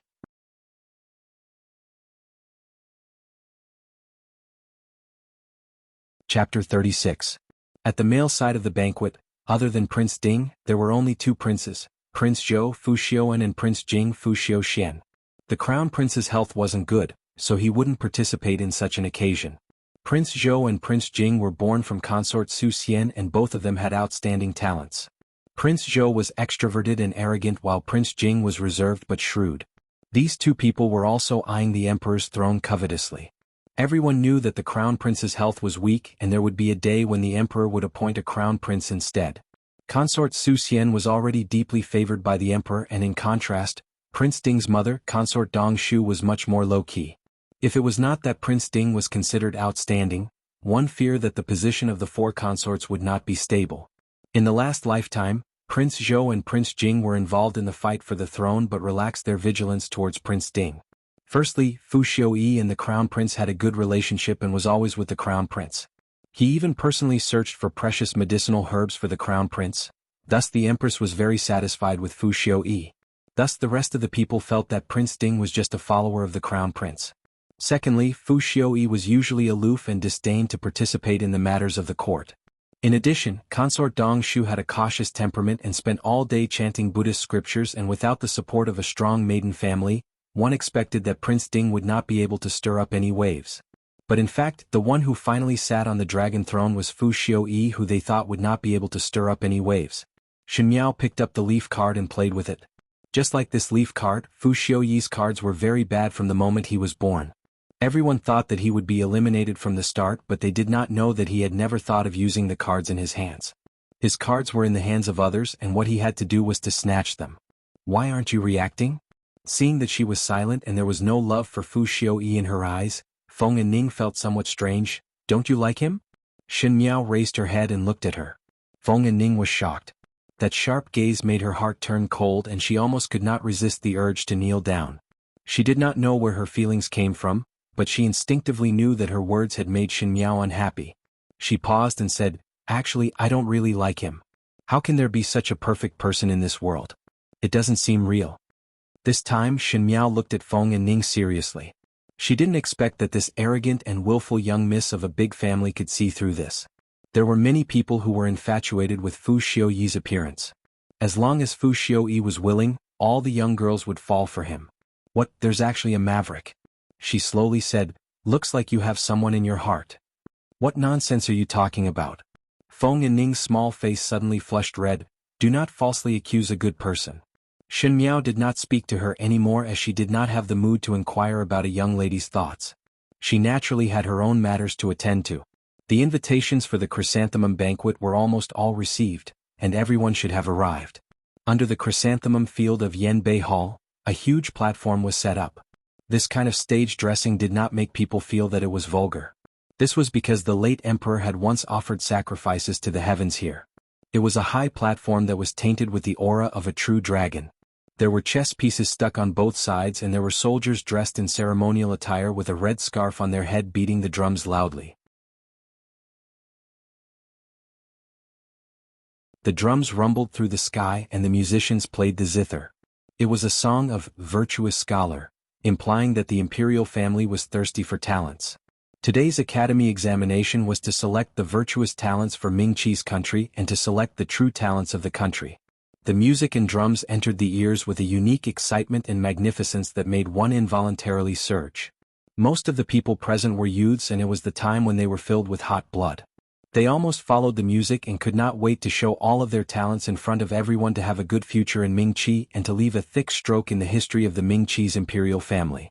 Even if they were females, they could not help but reveal an excited expression. Even though they could not enter the court and become officials like males, their fathers and older brothers were the pillars of the country. Their own family was indomitable and under the glory. They were also bathed in the imperial family's favor and their hearts were filled with gratitude. While the entire audience was shrouded in the excitement of the imperial benevolence, there was only one person whose eyes were cold and did not have a trace of emotion. Shen Miao's gaze landed on the person who was playing the zither in the center. The Ming-Chi imperial family loved to be like this, to evoke the youth's heart to serve the country and use them to work for the decadent imperial family. However, at the end, once the country was stabilized, these men who shed their blood for the country would rarely have a good ending. When the cunning rabbit dies, the hound is cooked. Every time a new emperor took office, the old people would be eradicated. Especially those officials who had experienced the dark fight for the throne and had seen the imperial family's dirty deals and bloodshed. How would the imperial family feel assured to let them rise up step by step? These stirring music would only become a funeral song in the future. And these youths who were immersed in the heart to serve the country would only die under the treacherous infighting of the imperial family in the future and become innocent victims. She could not save the people of the world but could save her own people. Shen Miao gently raised her hand and the corner of her right sleeve brushed past the edge of the table and that bowl of clear tea was swept onto the floor.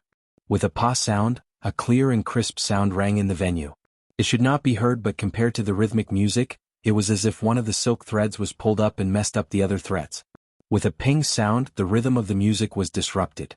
Like waking up from a dream, Feng and Ning suddenly recovered to her senses and saw Shen Miao picking up the teacup on the floor and smiled gently. "Apologies, my hand slipped." That musician who was playing the intense rhythm on the stage and plucking the zither felt his brain explode and almost fainted from the pain. This kind of music was learned by Ming-Chi from an imported Westerner and most likely had the intention of bewitching. It was able to stir up the emotions in one's heart, and this song was a war song. It was able to greatly amplify the fighting spirit and loyalty in one's heart. If the song was finished, some of the loyalty would turn into blind loyalty. The horror of this music was only seen after Shen Miao became the Empress. The imperial family of Ming-Chi used this kind of music to confuse the younger generation and let these younger generations shed their blood for them. At the beginning, when the Xiongnu invaded, the imperial family let a large number of the imperial army guard the capital, and when they recruited new soldiers to the borders, they let these musicians play the drums on the stage. A large wave of youths joined the army without looking back, and some of them were not even of marriageable age. After being interrupted by Shen Miao, those musicians became weaker and weaker, and the final sound of the zither was no longer as impassioned as before. It was just an ordinary playing. And those bewitched hot-blooded feelings gradually dissipated and everything returned to its tranquility. But Shen Miao's actions had attracted some people's attention. At the male side of the banquet, Fu Xiuyi and Pei Lang looked over at the same time.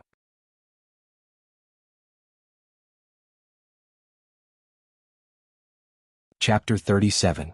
Fu Xiuyi was a member of the imperial family and naturally knew of the imperial family's means.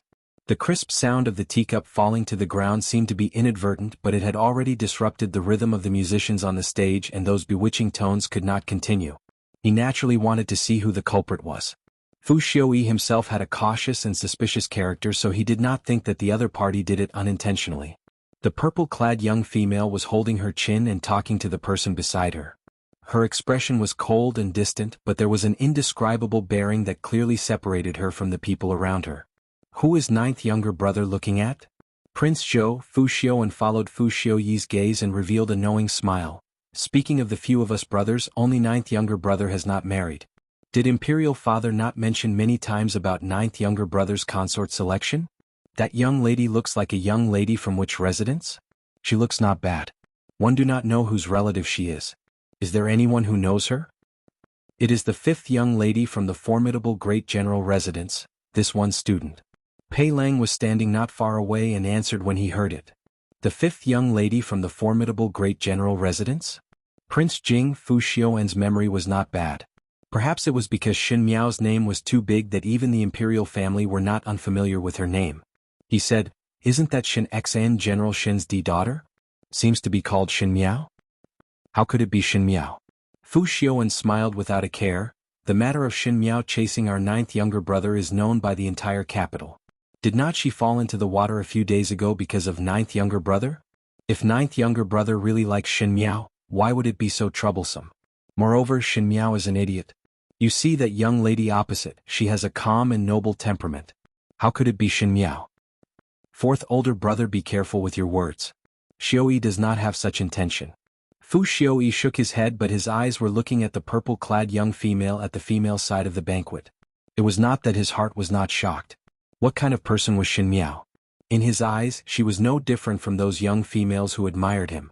Those young females who admired him would at least pretend to be reserved on the surface and knew some etiquette. As for Shin Miao, other than looking at him foolishly, she did not know anything else. Naturally, he would not look at an idiot who was the joke of the entire Ding capital. If it was not for Shin Xian's face, he would definitely clearly show his disgust. In his memory, Shin Miao always loved to wear bright red and green clothes and loved gold accessories. She would ferociously smear rouge and powder on her face, just like a clown on a stage, and it was even a stage in the countryside.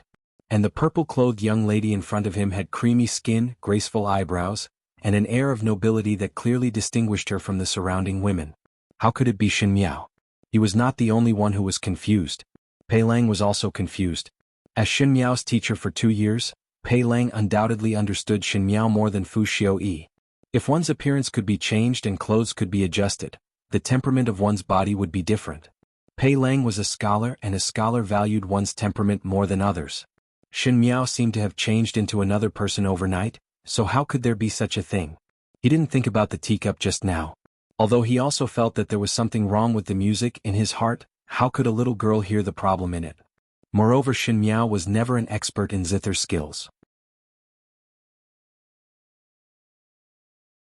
Everyone had their own thoughts, but the musician on stage had already finished. The academy examinations were about to begin. This year's academy examinations was different from the previous years. There was no differentiation between male and female, only civil and military. Even though Guang Wentang required the students to be proficient in both the pen and the sword, but the rules had always been like this for 100 years. There were very few females who chose the sword, and in the literary category, it was basically the males who chose the sword. This was because these 3 subjects were actually ways for the court to select talents. Just like Adaran once said, in the examination of Jinshi, one would usually be a general or minister and would be extremely well known. In the military category, one would need to test riding, shooting, spear, weight-bearing, and so on. But after all, it was not a real military examination, so there was no need for military drills or a specific arena. Most of the females would be tested in the 4 categories of poetry, song, and literature, and this was a tacit tradition. Even if Ming Qi was considered to be open, it was much harsher towards females. It was not only Ming Qi, almost all the countries were like this. Females should stay at home to support their husband and teach their children, singing the wind and the moon.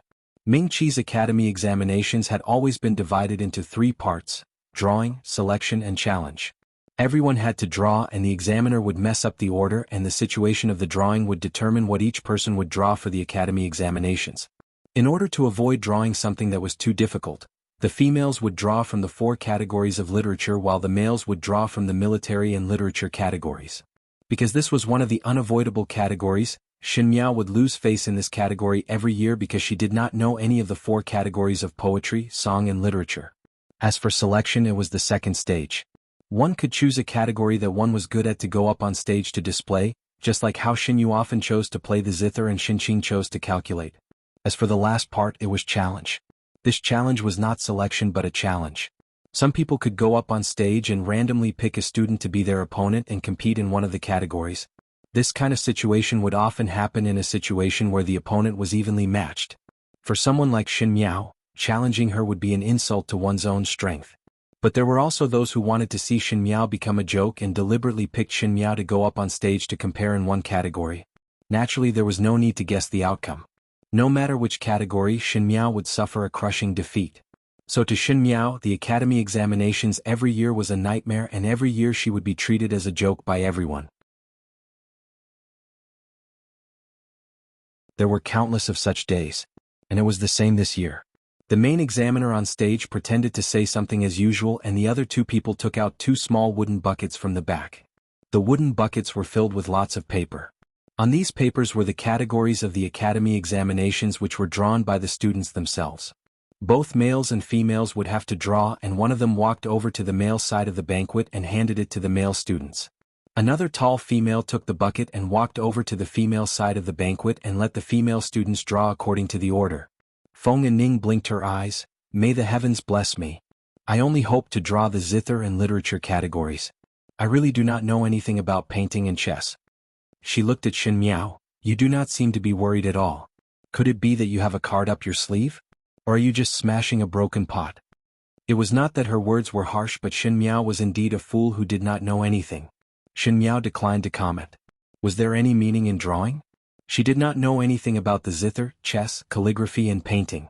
When the wooden buckets were passed to Xin Miao's table, Feng and Ning first drew, and after drawing the lot paper, she could not wait to open it and immediately gave a sigh of relief. It is zither. It is zither. This is great. These few days of zither practice were not in vain. Xin Miao, what is yours? Xin Miao's hand had just withdrawn from the bucket and there was a white piece of paper in her palm that was folded into a long strip. She opened it and there was a word inside. Painting.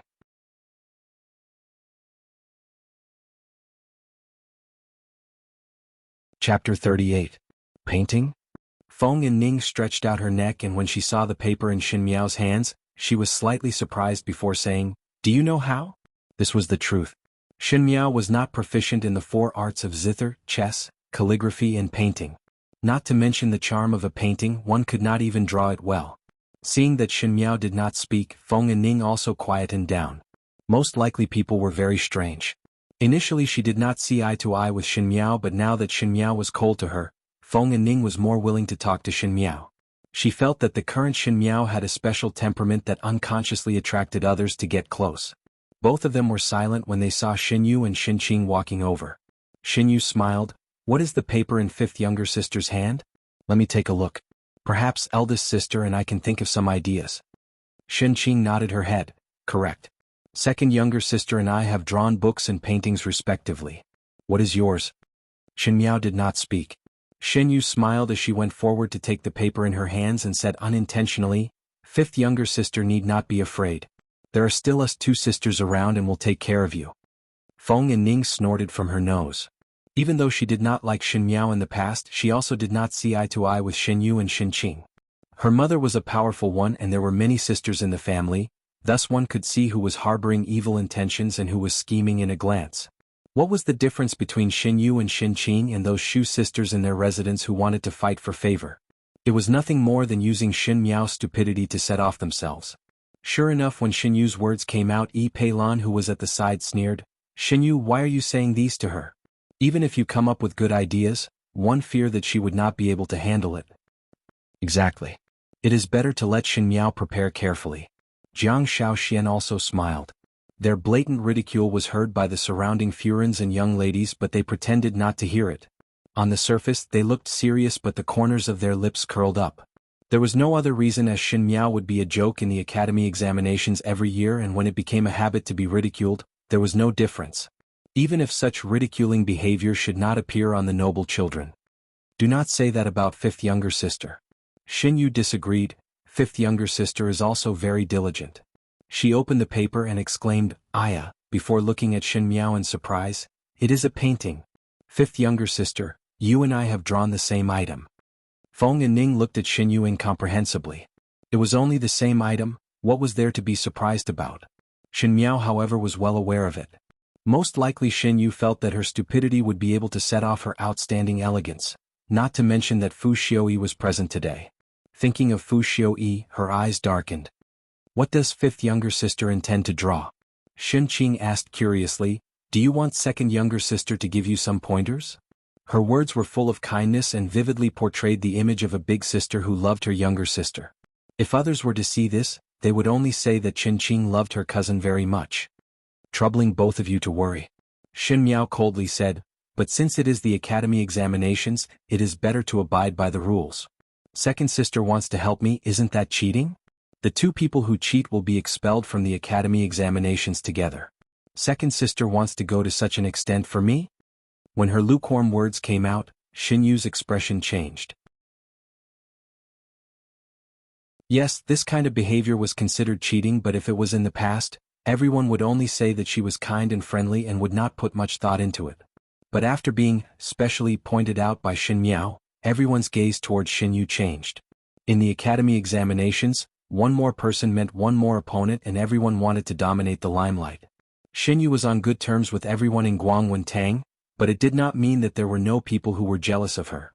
All the young females present were her opponents, and every year in the academy examinations, Xinyu would always be the first in the female's side, so there would definitely be resentment. If one could catch her weakness and let her off the stage and not participate in the academy examinations, then there would be one less strong opponent. Suddenly, those female students who were originally standing at the side with Xinyu looked over covetously, including Yi Peilan and Entourage, who were on good terms with Xinyu. Xinyu shuddered as she naturally knew the pros and cons. Turning her head back, she saw Xin Miao looking at her with a smile that was not a smile, and her eyes were full of ridicule. If she were to shrink back like this, it would seem that her good intentions were fake, and if she were to take advantage of the situation, it would be hard to guarantee that these students would not grab hold of her weakness to not participate in the competition. Either way, it would be wrong. Xinyu suppressed the resentment in her heart and looked at Xin Miao before reluctantly smiling. Since fifth younger sister has said so, then I would not dare to have good intentions on my own. Forget it.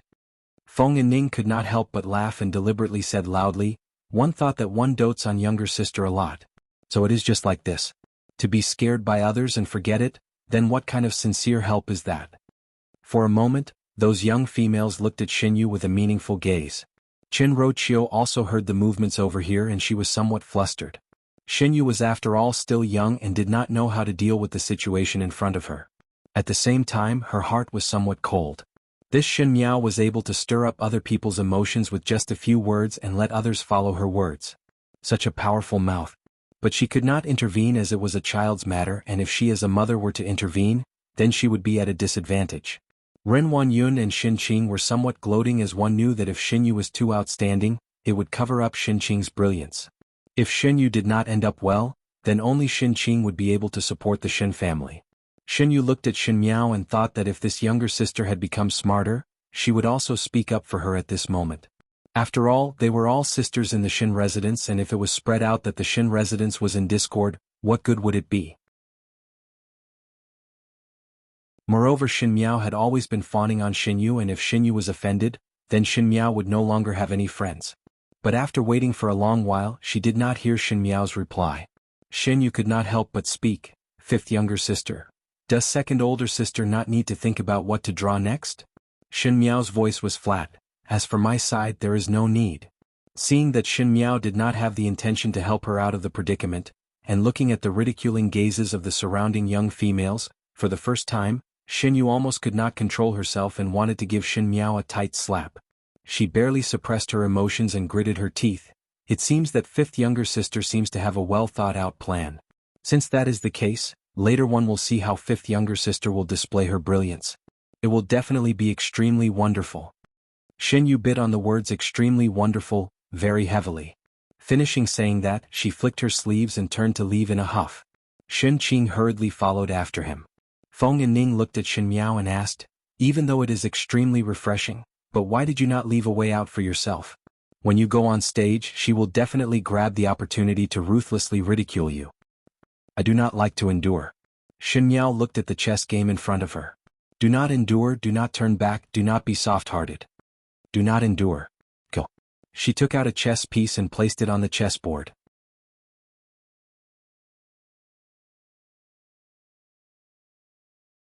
Chapter 39. The examiners in charge of the academy examinations were already standing on the stage, and the female teachers who were holding the lots had already recorded their respective items as they were to be tested in groups. First was the female group, the 4 categories of zither, chess, calligraphy and painting.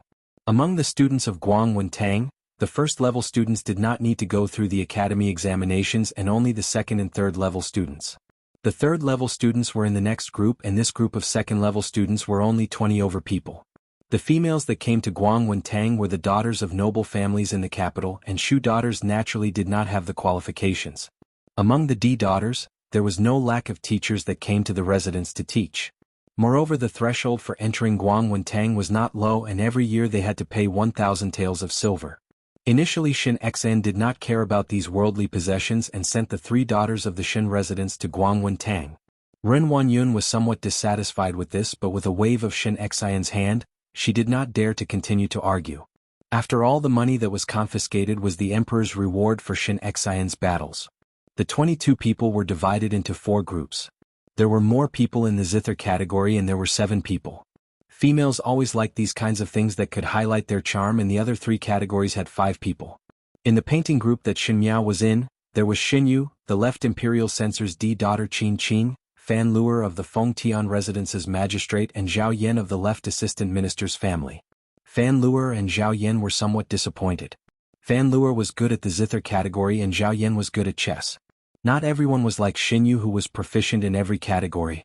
Not being able to draw the category that they were good at, Fan Luer and Zhao Yan were not very happy in front of the males. It was Qin Qing who was as arrogant as usual. Qin Qing's beauty was the only one in Guangwen Tang who could compete with Xin Yu, but it was not because of talent. Even though Xin Yu was also gentle and beautiful, Qin Qing's beauty could suppress her without batting an eyelid. Xin Miao's gaze landed on Qin Qing. Today she was wearing a green cotton embroidered robe with wide sleeves, and there was a goose yellow belt around her waist which made her slender waist less than a grasp, and the fluttering of her clothes made her look like a fairy. Compared to the soft and weak Xin Yu, she was more like a lotus. However, this arrogant and beautiful woman followed the late emperor and began to clean up the aristocratic families. After the left Imperial Censor's family was defeated, she became a prostitute for the army. Later, it was said that she took a knife and died together with a small general in the army camp. Seeming to have sensed Xin Miao's gaze, Qin Qing looked over with some surprise before turning his head away in disgust, as if he was unwilling to look at Xin Miao. Xin Miao did not bother about it, but it was Feng Ning who was standing beside her who pulled the corner of her clothes. At that time, you just draw casually and do not think too much. Feng Ning's thoughts were simple. She would eventually make a fool of herself, and to make a fool of herself in such an open manner would make others feel bored. But if Xin Miao did something out of line on the stage in order to fight for her pride, that would be a big problem. Xin Miao nodded. The official on the stage banged the drum heavily, signaling the start of the academy examination. The first thing to compare was Qin. It could be considered as Feng Ning's good luck, as the female students who drew Qin today had mediocre skills. Coincidentally, those who played the zither the best didn't get this category. For no reason, Feng Ning picked up a bargain. And Feng Ning's recent days of hard work in the zither skills was finally not in vain. When she was sitting upright, there was a bit of a virtuous lady style, and in addition she was good looking.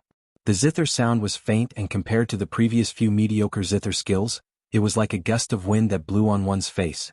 There was a blue-clad youth at the male side of the banquet, lingering for 3 days. When Kai Lin heard it, he kicked that youth unhappily. What is this considered as? That is because one did not see Yuer's zither skills. If Yuer were to play a song, even the fairies from the 9 heavens would not be able to compare. Inexperienced. Kai Lin had always protected his sweetheart, but when Su Ming Lang heard his words, he curled his lips in disdain and seemed to want to say something, but when he saw his eldest brother's warning eyes, he held it in. The Qin category quickly finished, and the few examiners on the stage began to discuss and judge. After the Qin category was over, it was the chess skills. The process of the chess skills was much simpler. 5 people would play against each other, and one game would be the winner, and the score would be given based on the playing style and style. In this category, the winner was Yi Pei Lan. After the chess was the book category. Shen Qing, Bai Wei and Jiang Shaoxian were in the same group. These 3 people were good friends on normal days, but in the academy examinations, the atmosphere was rather tense. This time the book was to compose a poem with today's chrysanthemum as the topic. One reason was to look at the calligraphy, and the other was to look at one's talent. Shen Qing's best skills were not poetry but chess and calligraphy. Unfortunately, calligraphy was in the male group and she did not draw chess. But until the final result, no one would know who was the first in this category. At the end, it was Xin Miao's group's turn. Xin Yu glanced at Xin Miao. Most likely she bore a grudge against Xin Miao for making her look bad. Xin Miao did not maintain the appearance of a good older sister. She smiled and said to Xin Miao, "Later on the stage, 5th younger sister must give way to older sister. This kind of confident appearance, even I am somewhat afraid." These words were heard by Fan Luer, who was standing at the side and could not help but laugh. "Xin Yu, what are you talking about? What confident appearance? Could it be that Xin Miao has some tricks up her sleeves?" "Now that you mention it, I also have some expectations." Zhao Yan rejoiced in others' misfortune. "Remember last year when Xin Miao drew the zither, she pulled out the strings of other people's bamboo fragrant zither.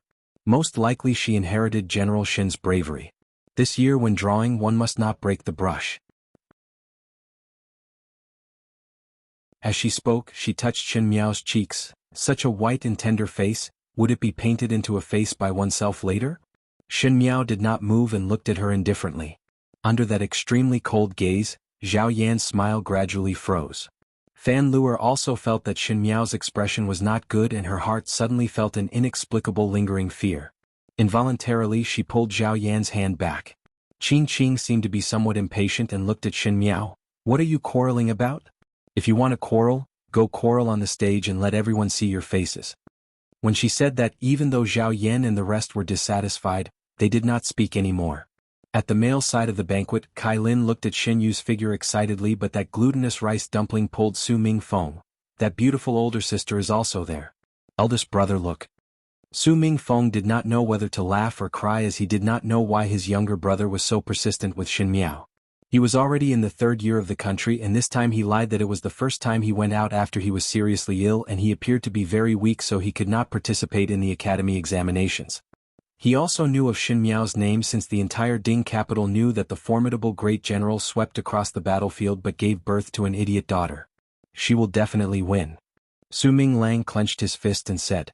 Su Ming Feng's heart was non-committal, as he knew that today it would be Shen Yu who would come out on top. Before going on stage, Shen Yu could not help but tease Shen Miao. "Fifth younger sister, later do not be lenient. Older sister will wait for you." "Definitely," Shen Miao answered. She would definitely not be lenient.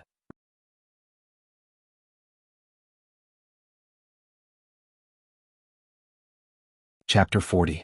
The chief examiner was the Grand Secretary of the Cabinet, Zhong Ziqi. He was a little old man with a head full of gray hair, but was usually very serious and upright. He only opened the scroll in his hands and began to read out the examination questions. Regarding the painting side, it was actually different every year, but this year the academy examinations and the chrysanthemum banquet happened to be together, so the questions were much simpler. Just like book, with chrysanthemum as the title, painting, also with chrysanthemum as the title. There were 5 long tables on the stage, and there were brushes, ink, paper and inkstone on the table. One would walk to the table in order, and the drummers would beat the drums heavily, signaling the start of the academy examinations. Everyone stretched their necks to look up. These 5 people could be considered as the 5 people with unique characteristics. Shen Yu was a talented female that everyone knew. Qing Qing was beautiful and arrogant. Fan Luer and Zhao Yan were a pair of sisters that had a good relationship, and Shen Miao was naturally that stupid and ignorant idiot. Most of the males were looking at Shen Yu and Qing Qing, but most of the females were looking at Shen Miao. Bai Wei covered her mouth and said, "Today Shen Miao seemed to be well behaved and did not have any strange actions. It looks like it is the case." Including this time, Shen Miao had passed through a total of 4 academy examinations.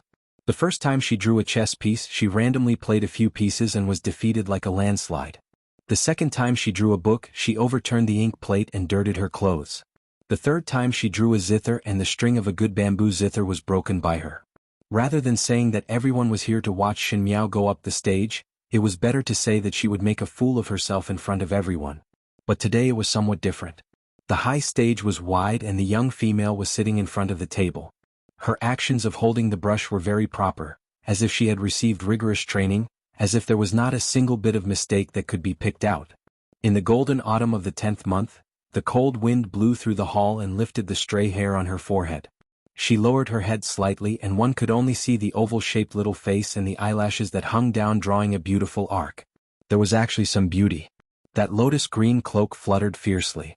She sat upright, but her brush was free and unrestrained, as if she didn't care. However, that kind of confident bearing was like the begonia in her black hair, blooming openly in a reserved way. Foreign pursed her lips and said to Ren Wanyun with an unclear meaning, "Fifth mother has really grown up." Ren Wanyun forced a smile, but her hands quietly tightened. Behind him came the chatter of the girls. Up until now, Shen Miao has not made a fool of herself. Could it be that she has really changed? That's impossible. She's probably just putting on an act.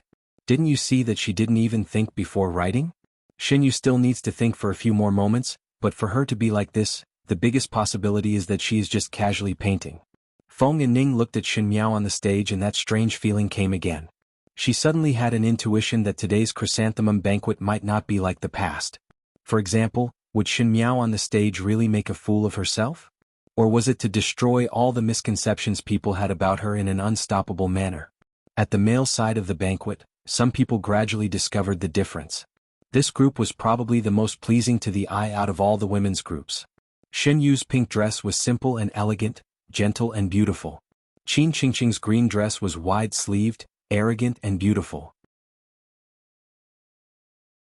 Fan Luer was delicate and charming. Zhao Yan was weird, and if one were to say who had the least special characteristics, it would be that stupid, cowardly and tacky Shen Miao.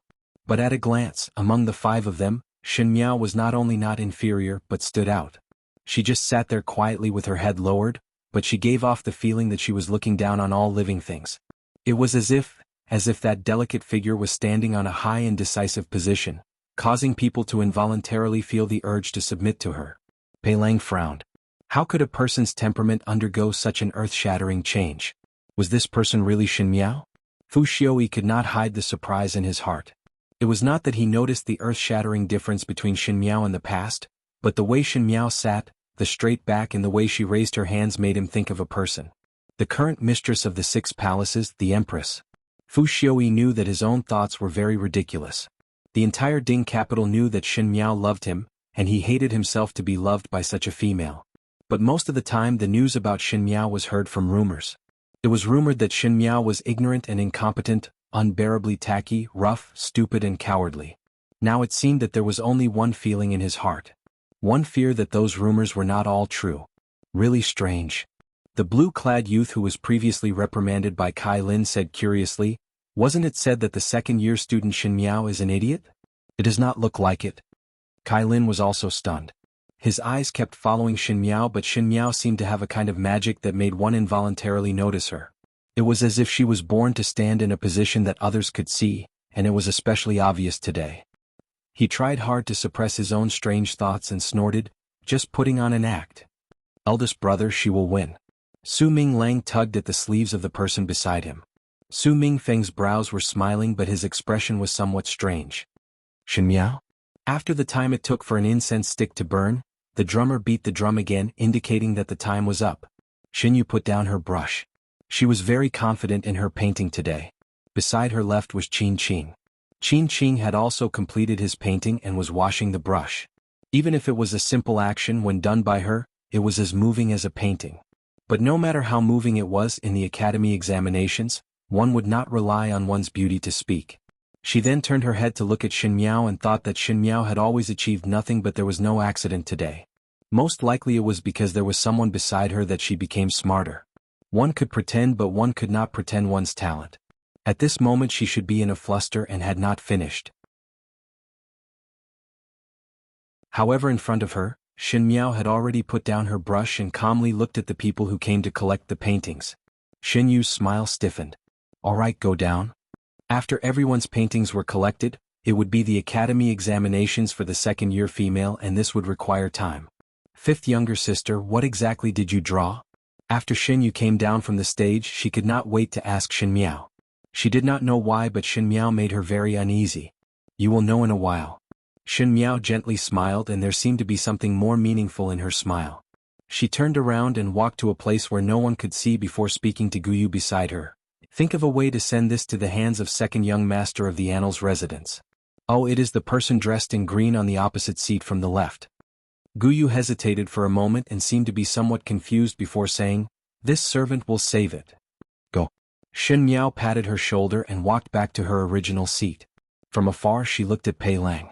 When Pei Lang looked up, he met with a pair of eyes. Even from afar one could see the scrutiny contained within. "Apologies, Pei Lang." Shen Miao thought in her heart, "I will borrow your hands to shake the unbreakable foundation of the imperial family of Ming Qi. After all, you owe me."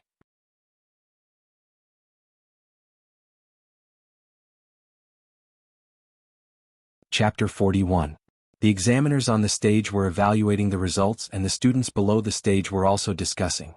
Today Shen Miao did not make a fool of herself, and it made the academy examination somewhat boring, but it also made those who usually did not look at her to pay attention to her.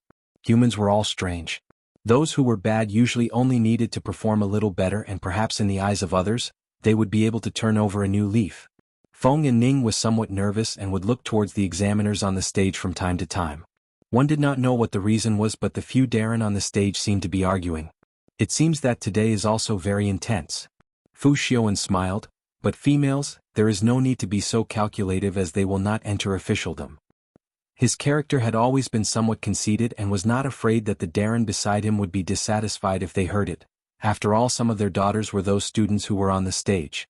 The academy examinations opportunity is rare. Fu Xiaoyi said, naturally one must grasp it well. Ninth younger brother said correctly. Fu Xiaoxian picked up the teacup on the table and drank a mouthful before saying, if there is a particularly outstanding female, ninth younger brother can also pay attention. Even though he looked calm, he was not easy to deal with. Both openly and secretly, he was probing if Fu Xiaoyi would find a wife with a strong background for himself. Fifth older brother is joking. Fu Xiaoyi shook his head, my marriage, imperial father will make the decision and it is not up to me to comment. That was also true, as Fu Xiaoyi's daily matters were arranged by the emperor and rarely would he take the initiative to have any ideas. In the eyes of outsiders, this kind of prince was simply too docile and did not have any ambitions, exactly the same as consort Dong Shu, but in the eyes of Prince Jing Fu Xiaoxian, there were some differences. In one's life, one would have to take a gamble. Isn't it the same for a wife? Prince Jing's words had a hidden meaning. Until the end, who would know what the ending would be? Prince Zhou could also hear his younger brother's probing of Fu Xiaoyi, and his eyes turned but did not speak. Not long later, the examiner on the stage stood up to announce the results. In the zither category, it was no surprise that Feng and Ning took the lead. Originally there was no one that was particularly powerful in this group, and Feng and Ning was considered to be very outstanding. Naturally she was happy and went up to receive the invitation for the academy examinations and happily went down the stage to show it to Feng Furen. Madame Feng was very happy to see this. To a lady, this kind of glory, although it was impossible for her to become an official, it was like the icing on the cake. The children of noble families naturally did not lack wealth and glory, but their own talent and beauty could clearly distinguish them from each other. Feng and Ning used today's academy examinations to raise her level by one level. In chess, Bai Wei came out on top. There were examiners who specialized in recording the chess games, and they showed the drawn chess pads to the people below to show it to ensure fairness. Shen Miao glanced at the chess game. Bai Wei's game was much more detailed, so he had made it to the end. It was a pity that he paid too much attention to the details and didn't look at the big picture. Instead, he slowed down the progress and was somewhat burdensome. In the book category, Xin Qing only got second place. The first was Yi Peilon. Her poem about chrysanthemum was elegant and lovely. Even though it was too much for an unmarried young lady to write such a poem, but Guang Wentang had the advantage of breaking through the shackles of etiquette, and the requirements for females were not too harsh. In addition, the little poem was indeed interesting and lovely. It was not purely about chrysanthemum, but it was using chrysanthemum to express one's yearning, thus the level went up another level.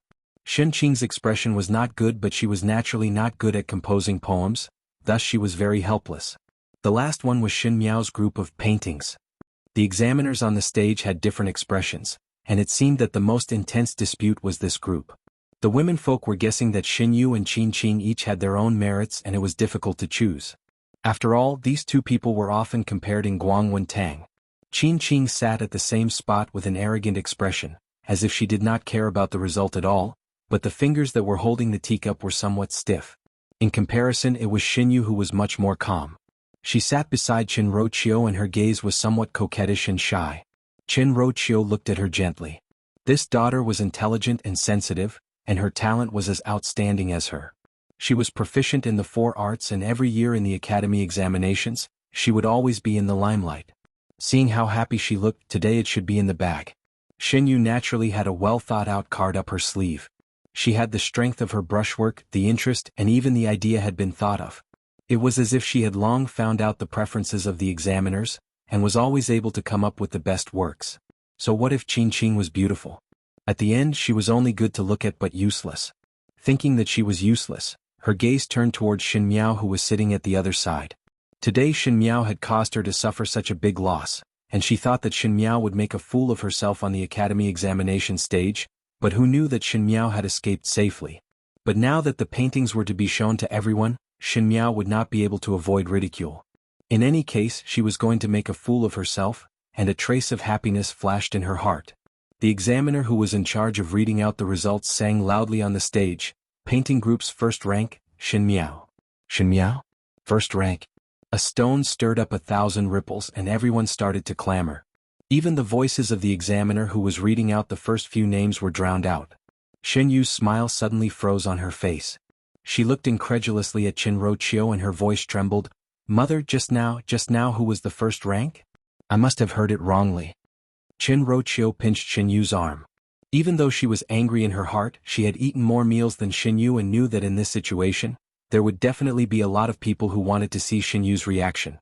It would be alright if Shin Yu was magnanimous, but for her to be in such a desperate situation, she had already fallen into a disadvantageous position. Even though Shin Qing and Ren Wanyun rejoiced in others' misfortune, this was the first time Shin Yu's face was swept away by others, but when they heard that it was Shin Miao, they were also surprised. They thought that the examiner had mistaken Shin Yu's and Shin Miao's names. There was a lot of discussion in the female side of the banquet, and naturally there was an uproar in the male side of the banquet. What is going on? Why is it not little Yu? Kai Lin suddenly stood up and looked at his classmate. Did I hear it wrongly? Is it that old man who read it wrongly? Naturally she was not the only one who had such thoughts, especially the youths who were in the same class as Shin Miao, as they were discussing with a look of extreme surprise. Look, older brother. I knew that she would win. Su Ming Lang pulled Su Ming Feng. In this group of people he was probably the happiest as the white fat on his face shook. Su Ming Feng also had a headache. Who would have thought that it was Shin Miao? One had to know that every time before the academy examinations, there would be private casinos that would come and gamble. He had bet on Shin Yu, but he had bet 1,000 liang of silver. Well, 1,000 liang of silver had all gone down the drain. If Master Su knew about it, he would definitely tear him apart. Looking at Su Ming Lang who was jumping up and down in joy, Su Ming Feng wanted to cry but had no tears. Pei Lang frowned but did not look at the examiner on the stage, but looked at the purple-clad young female in the female side of the banquet. Her face was abnormally calm as she indifferently looked at everyone's surprise and doubt. She had long known that she would win.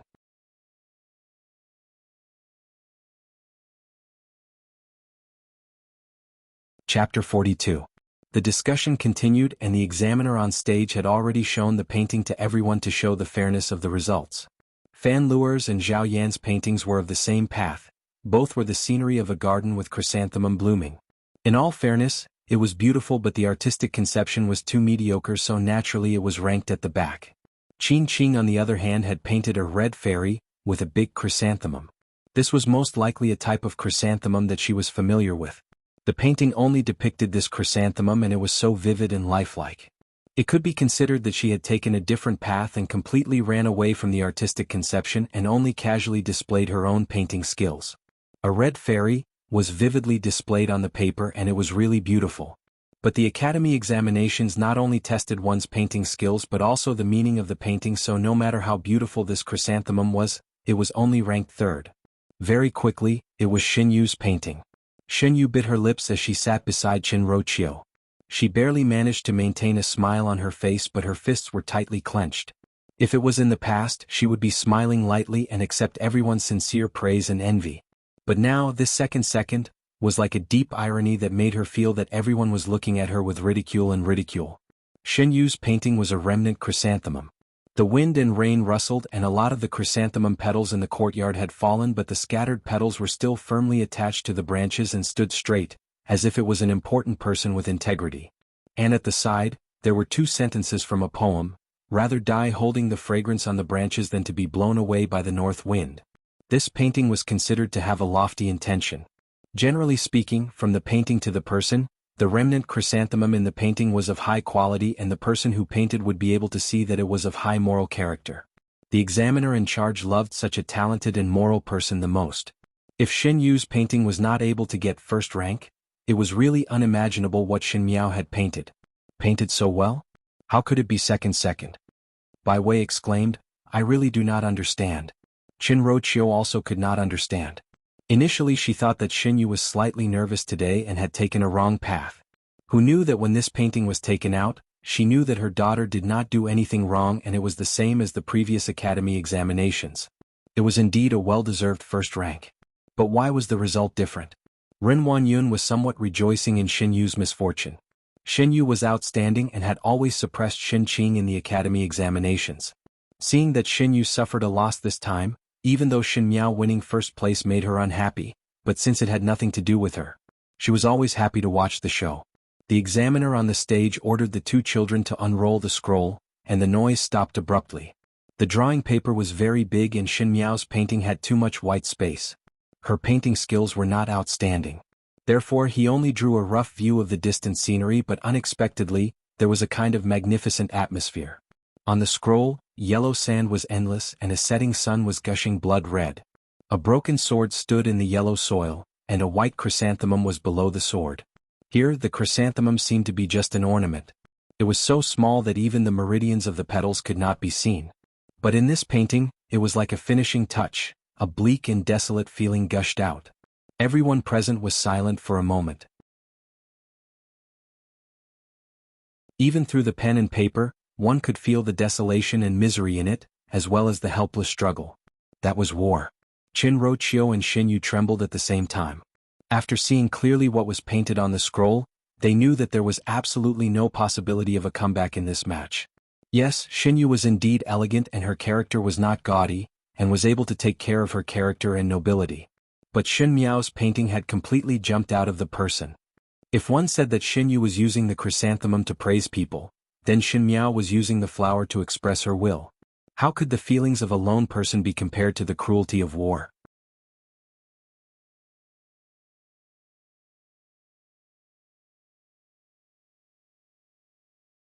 Chapter 43. No wonder those examiners were arguing endlessly just now and were slow to come to a conclusion.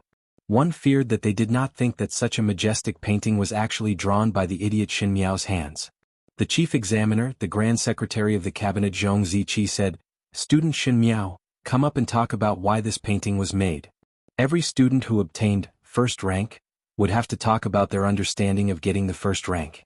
However, today Shin Miao was asked to talk about the reason for the painting. Naturally, it was because everyone did not believe that she was able to make this painting and feared that it was an idea that she heard from somewhere else. Shen Qing smiled and whispered to Yi Pei Lan at the side, "This time the cat is out of the bag." But this was really not drawn by her? Yi Pei Lan was somewhat puzzled. Just now we all saw it. She personally drew it stroke by stroke. That painting skill is not outstanding. As for the painting intent, who knows if there was someone guiding it? Shen Qing looked disdainfully at Shin Miao, who was walking up the stage. After living with her for so many years, I still do not know what she knows. Now that Grand Secretary Zhong wants her to talk about the reason for the painting, one think that she would not be able to say it. One fear that she would lose all her face again. Yi Pei Lan also smiled when she heard it. Like I said, how could there be such a saying of becoming a talented female so quickly? One fear that it was to attract that person. Her eyes ambiguously swept over to Prince Ding's side of the male side of the banquet. To invite an expert to guide, Shin Miao could be considered to have racked her brains for him. Shen Qing's face stiffened and suppressed the unhappiness in her heart. Let's take a look. On the stage, Shin Miao quietly looked at the unfolded scroll. She slowly stretched out her hand and under everyone's astonished gaze, she caressed the painting. The reason why this painting was made was because I heard from my father that every year on the battlefield, there were many heroes who died on the battlefield, dying in the yellow sands. But the journey was long and they could only be buried on the battlefield. At that time, there were no chrysanthemums in the northwest deserts or the northern grasslands. Chrysanthemums bloomed in the warm south and in the bustling Ding capital. There were songs and dances to celebrate peace and there was no need to worry about food and clothing, but it was at the cost of the lives of the soldiers at the border. The discussion gradually stopped, and everyone's eyes gathered on the purple-clothed girl. Her gaze was calm and she spoke as if she was narrating a story. My father once said that the soldiers who died in the war couldn't even have a bunch of chrysanthemums after their sacrifice. There would be no flowers blooming on the battlefield, and the generals and soldiers would not even be able to experience a complete mourning. Their wives and children can only stay far away, wearing white chrysanthemums on their heads and offering them white chrysanthemums. I believe that the reason everyone is able to calmly admire chrysanthemums here is all because there are brave men guarding the border. It's a pity that I can't do anything for them. I can only paint a bunch of white chrysanthemums in front of a pile of yellow soil to comfort their souls. The young girl stood in the wind. Her eyes were clear, but her words were powerful and resonant. It was as if her words were the only thing in the world that was clear and sweet. However, they were like morning bells and evening drums, beating on everyone's hearts. Shin Miao lowered her eyes slightly. Did the Tian family of Ming Qi not want to deal with the aristocratic families and the Shin family? But the world was so big that everyone's eyes would see and everyone's ears would listen. Preventing the people's mouths was more important than preventing a river. Since the Tian family wanted to attack the general residence, she would let everyone in the world take a look. Look, the Shin family used their lives to fight for meritorious deeds. The Shin family used their lives to guard the city walls of Ming Qi. Now all of you nobles were singing and dancing in the capital, and it was all because of the blood and flesh on the battlefield. Stepping on the blood of the soldiers, would the imperial family of Ming Qi still dare to suppress them with great fanfare? If you dare, then do not be afraid of the eyes of everyone in the world.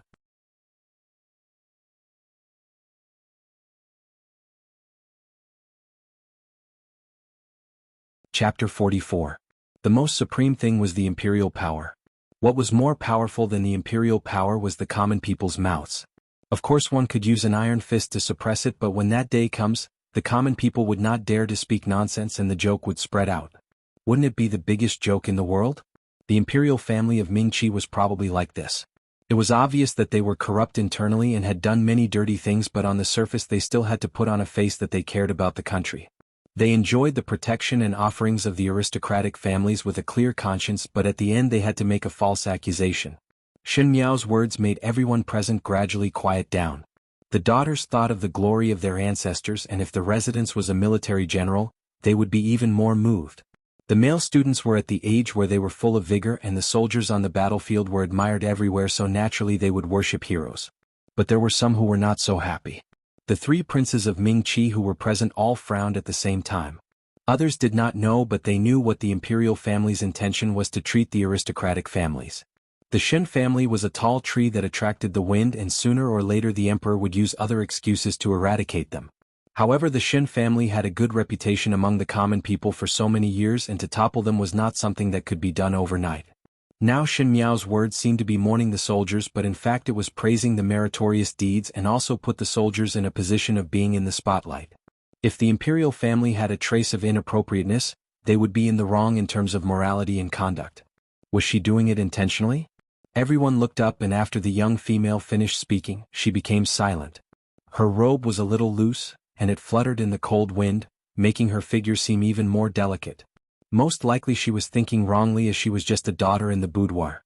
This time she was able to uncharacteristically take the lead was because she was Shin Xian's daughter, and Shin Xian had really told her about the matters on the battlefield, thus she was lucky. Prince Yu's gaze followed the purple-clad young female, and in a flash, he suddenly smiled meaningfully. This young lady of the Shin family is indeed very interesting. One did not know why, but when Prince Yu's words came out, Pei Lang and Fu Xiuyi frowned at the same time, and there was a trace of a bad premonition in their hearts. When Prince Zhou heard it, he asked meaningfully, "Does Royal Shu fancy that young lady of the Shen family?" One heard that the young lady of the Shen family is ignorant and idiotic, but now it seems that it is not so. She has a sharp tongue and looks are not bad. If there is an additional royal saw. He laughed very obscene. It should be very interesting.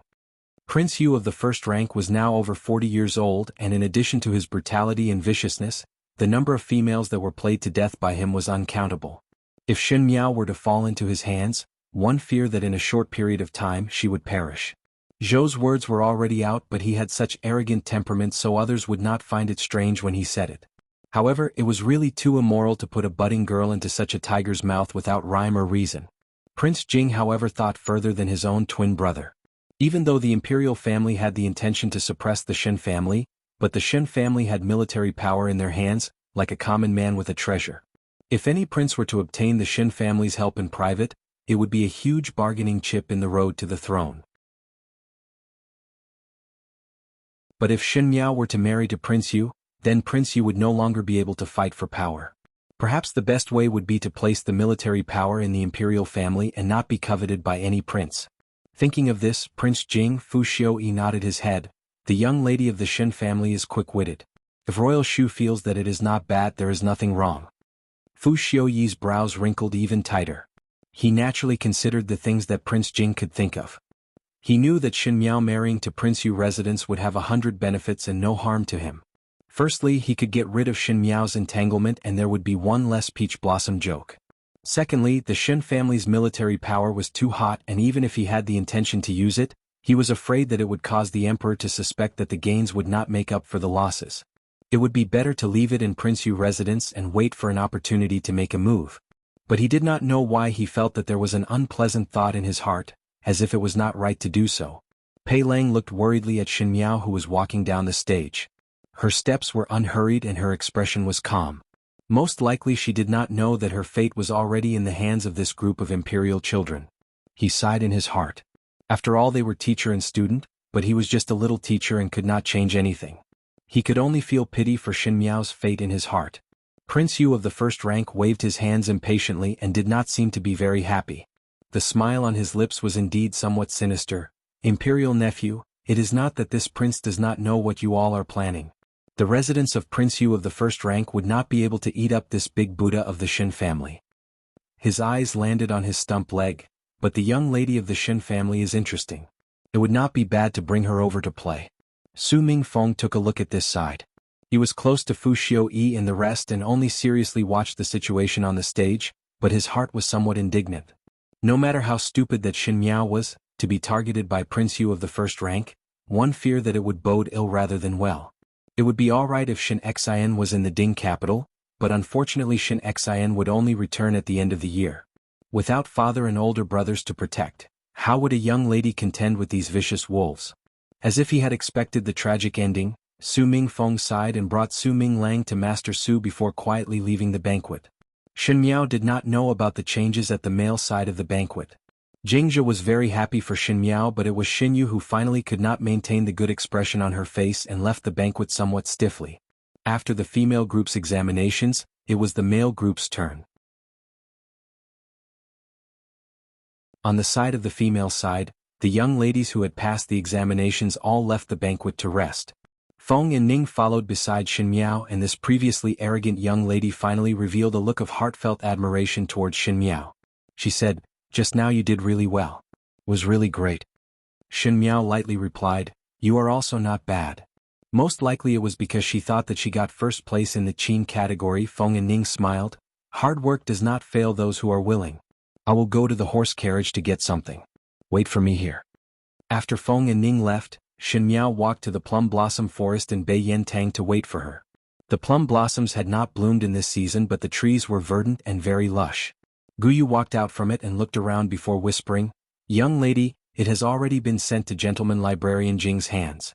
It was changed by bribing the servant outside to ensure safety." "Very good," Xin Miao said. Guyu was still somewhat puzzled as she did not understand why her young lady would do this. One had to know that it was impossible for her young lady to be acquainted with the gentleman of Librarian Jing's family. Just at this moment, one heard a chuckle from the top of the head. The three of them looked up and saw that on the branches of the nearby trees, there was a touch of purple that floated down and landed in front of the three of them in a blink of an eye. That purple-clad youth's appearance was so charming that it did not look like a mortal. His hands were folded across his chest as he lazily leaned against the tree trunk. There was a smile, but not a smile on his lips, but his eyes were as deep as the Ding capital's winter night, with a chilly coldness. It was Xie Jingxing.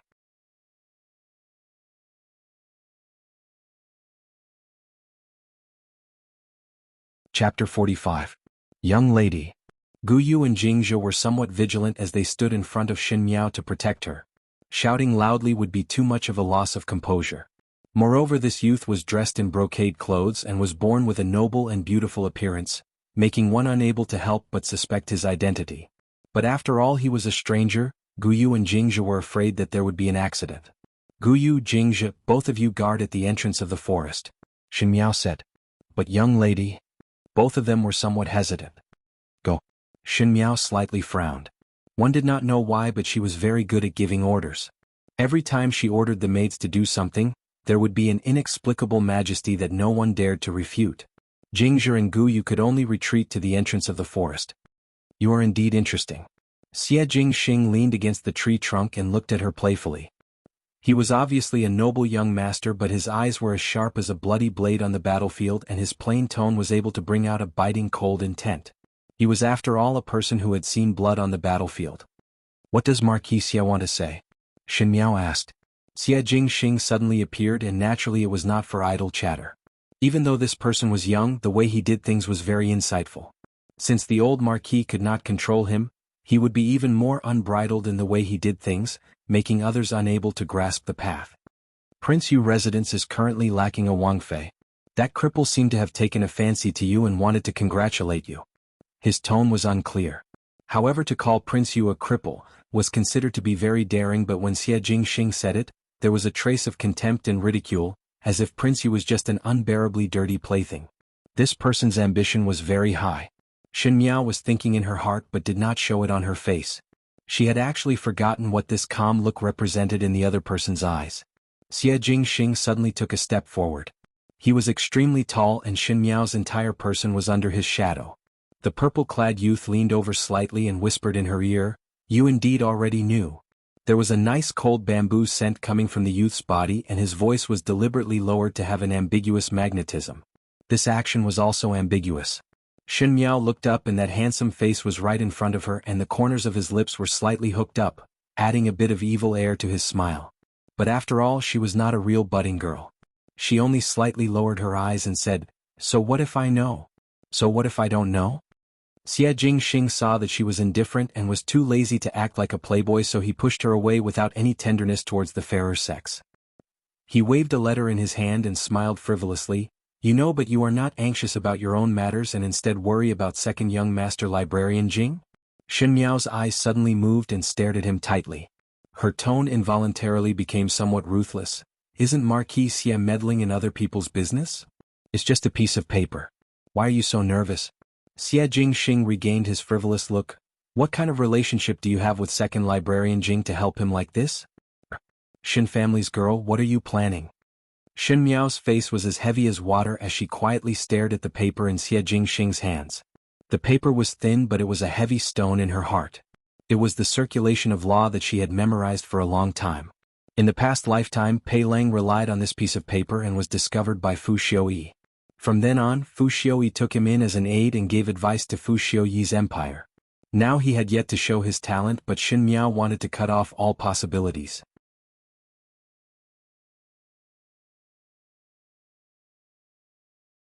Just as Xin Miao was about to speak, she heard Xie Jingxing's voice again.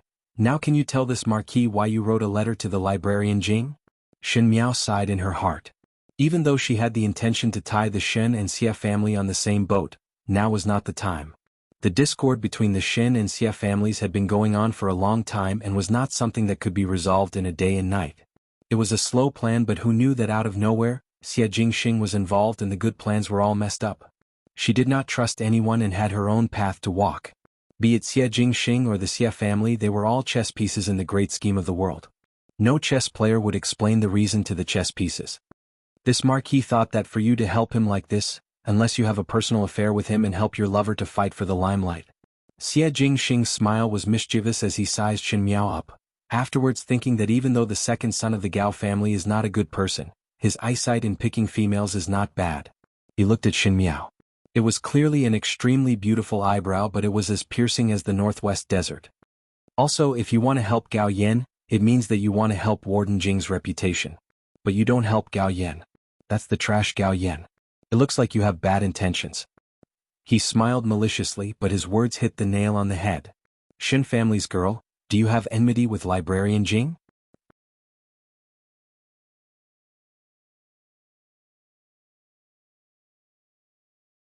Chapter 46.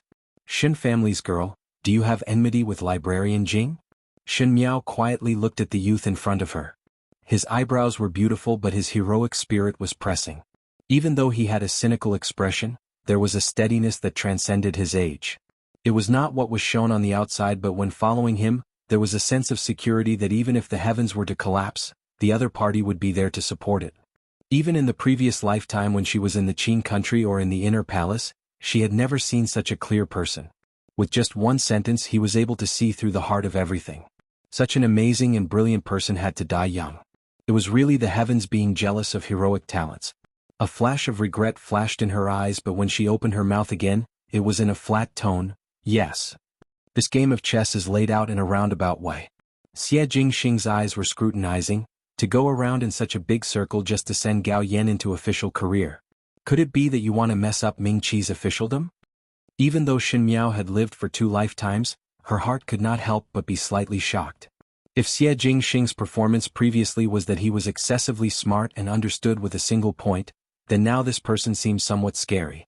Ordinary people would take one step and look at one step, and a smart person would take one step and look at 10 steps. Xie Jingxing's seemingly ordinary question was like taking one step and looking 1,000 miles away. Such a straightforward and undisguised knife made her somewhat not know how to answer. After a moment, she then answered, "What does this have to do with little Marquis? This Marquis does not care about Ming Qi's officialdom but the Marquis of Lin and cannot be touched." There was a warning in his tone. If you have any ideas on the residence of the Marquis of Lin, then do not blame this Marquis for being impolite. Shen Miao glanced at him. Xie Jingxing seemed to be extremely disgusted with the residence of the Marquis of Lin and loved to go against his father, but now it seemed that it was not a complete disgust and one fear that he still placed the residence of the Marquis of Lin in his heart. Otherwise, in the last lifetime, he would not have ended up with thousands of arrows piercing his heart to protect the reputation of the residence of the Marquis of Lin. And it was understandable for Xie Jingxing to suspect that she would take action on the Xie family. The Shen family and the Xie family had always been at loggerheads with one another. Moreover, the things that she was doing now were incomprehensible to others. In the eyes of others, it was indeed possible that the Shen family was setting a trap for the Xie family. Marquis Xie, rest assured. She spoke faintly, her tone was as if she was talking about how normal the weather was today. The Shen and Xie families mind their own business. Naturally, there will not be any incidents. What Marquis Xie was worried about would not happen. A person's life is only for a few decades and the wheel of fortune changes. Now the Xie family sees the Shen family as their enemy, but they do not know that there will be a day in the future when we will be in the same boat through thick and thin, sharing a common enemy. Are you expressing goodwill to me? Xie Jingxing raised his eyebrows. Yes. Shen Miao said calmly. Xie Jingxing sized up the girl in front of him. He had seen countless women since he was born. When he was young, those women wanted to get close to his father. Later on, those women started to get close to him. Among these women, there were those who were as beautiful as flowers, those who were devastatingly beautiful, those who were good at wielding swords and sabers, and those who were good at strategizing. Xie Jingxing had seen tens of thousands of intelligent people, but there was no one that surprised him like the person in front of him. Perhaps it was the intuition of someone who had experienced the battlefield, but Xie Jingxing could smell the scent of blood from this young girl.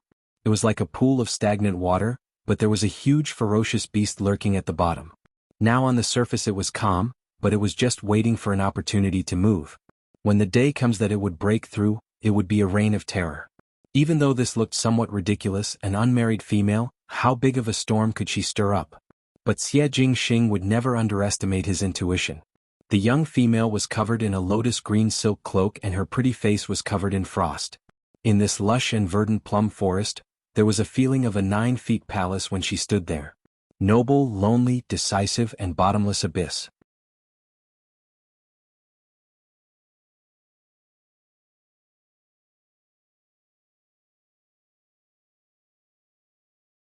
Chapter 47. There is actually an intelligent person in the Shen family. His words were rather sarcastic, but he still said seriously, "Since that is the case, then go ahead and do it. Take it as watching a good show today. Do not disappoint this Marquis." He stood up and was about to turn and leave. "Marquis Xie," Shen Miao called out to him. "What else is there?" He stood still and asked without turning his head back. "The 2 Shu younger brothers of the Xie family will also go up to the academy examinations today." Shen Miao said lightly. "Marquis Xie, just let it go like this?" The 2 Shu sons of the Xie family, Xie Changwu and Xie Changchao from Yinyang Madame Fong, were currently in 2nd grade. In fact, Xie Jingxing was also a 3rd grade student in Guangwentang, but he naturally did things freely and Guangwentang could not restrain him, so he was left to his own devices. Otherwise, Xie Jingxing would be taking the academy examinations with his 2 Shu younger brothers. In the past lifetime, Xie Jingxing did not participate in the academy examinations, but his 2 Shu younger brothers snatched the limelight. In all fairness, Xie Changwu and Xie Changchao were considered to be very capable and were among the best in the martial arts category. Because of this, they gained the Emperor's eyes and were later promoted by Fu Xiuyi to work beside Fu Xiuyi. Shen Miao had always felt that the Marquis of Lin and father and son were intelligent people, so how would they end up in that kind of ending in the past lifetime? Even though the imperial family gave a pension at the end, the ones who were sheltered were Madame Fong and her 3 sons. In fact, there was no lack of doubts when one thought about it carefully. For example, the toppling of the Shin family in the past lifetime, the second and third household played a part in it. Looking at it this way, could there be an internal problem in the Xie family? You do not wish for this marquis to go up and compete with them? Xie Jingxing turned his head back and said with some surprise, just like how you compete with your older sister? Is Marquis Xie's situation not the same as mine? Shin Miao did not care about the ridicule in his words and said, the ones who stab the deepest are the people closest to them. I naturally understand that a noble person like Marquis Xie would disdain to be calculative with a Shu son. But the collapse of 1,000 li embankment would be caused by an ant's hole. This seemingly unremarkable thing is like a venomous snake lurking in the dark. Her tone was very clear and it was obviously a warning tone, but her eyes were as clear as a child. Cut them in the bud. I want them to never sprout. Compared to letting them enjoy the limitless glory and receive the support of nobles, pretending to be brothers and sisters forever, isn't it better to challenge them one by one and make a fool of themselves in front of others, so that they don't have to pretend in the mansion? Xie Jingxing's heart moved. His mother was the golden branch jade leaves Princess Yuqing, so he did not want to be calculative with the son of a concubine. If he did that, not only would people say that he was not magnanimous enough, they would also mention that his birth mother had been angered to death by jealousy. He could ignore his own reputation, but he would always care about Princess Yuqing's reputation. In the residence of the Marquis of Lineage, even though the Marquis of Lineage was biased towards him, it was inevitable that outsiders would gossip. Yet, the three of them still had to pretend to be obedient and loving, which made him feel nauseous. He only wanted to be an outsider and watch these three people put on a show, but now Shin Miao's words made his heart moved.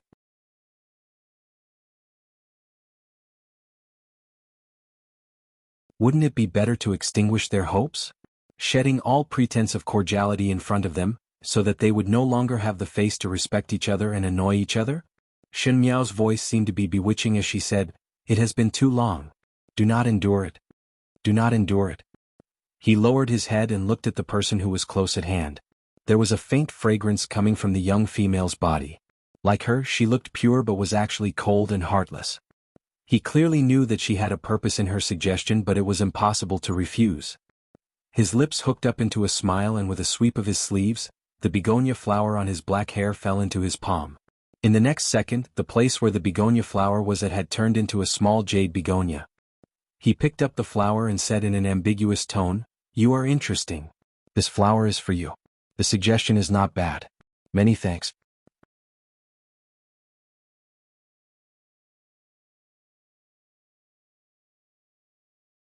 Chapter 48. After Shin Miao exited the plum forest, Guyu and Jingzhe, who were guarding, let out a sigh of relief. Jingzhe looked up and did not see anyone and was somewhat puzzled. Why is there no one? Shin Miao also turned back to take a look. The plum forest was lush and swayed gently with the wind, but there was no one there. Xie Jingxing was someone who knew martial arts, and most likely he had disappeared by leaping onto roofs and vaulting over walls. She said, "Let's go." When they returned to the banquet, Feng and Ning hurriedly ran over and complained, "Did not I say to wait for me? One could not see anyone after turning one's head. When one returned, one did not see you here. Where did you go?" Looking at the chrysanthemum blooming well and casually walking around. Shin Miao looked up at the stage. "Has it already started? You have been gone for a long time and the male group had already drawn lots." Feng and Ning curled her lips. Now it is the male group's selection. The youths on the stage were competing and the first round of drawing lots had already passed, so Shin Miao did not care about the results of the competition.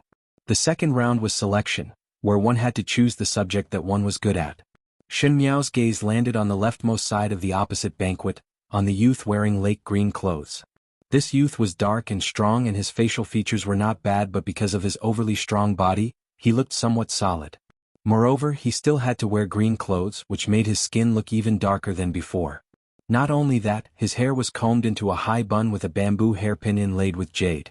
Most likely he wanted to imitate the style of an ancient gentleman, but because he could not bear to dress up in a rich and noble manner, it looked somewhat nondescript. In a word, even though he wanted to be aloof and free from the mundane world, he was unable to hide the vulgarity of his entire body. This was Gao Yin of the historian of the capital. Gao Yin was still young, as he was only 16 and his wings had yet to fully develop.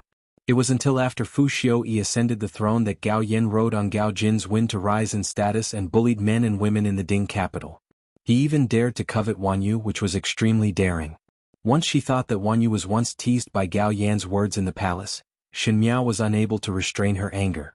She stared at Gao Yan from afar, as if she was looking at her prey jumping into a trap. Gao Yan seemed to be thinking of something. His face was full of joy as he said something to Gao Jin. Of course he was happy to receive such a unique essay. He had just drawn Jingyi in the lottery and his performance was mediocre. As long as he brought out this policy paper for the selection, he would be able to shock everyone. Shen Miao laughed coldly in her heart. Go, take this policy paper and go to Fu Xiuyi's side. If he entered the official career before Gao Jin was promoted, he believed that with Gao Yan's methods, he would definitely be able to personally destroy the entire capital's warden. This was her gift to Warden Jing. As for Pei Lang, she turned to look at the green-robed man sitting not far from Fu Xiuyi. From now on in this life, you will slowly repay the debt you owe in the past. Shen Miao, after the men's group, it's the women's group's turn to choose. Will you choose? Will not. Shen Miao answered. During the academy examination, every student had to draw. Choose was based on one's own will.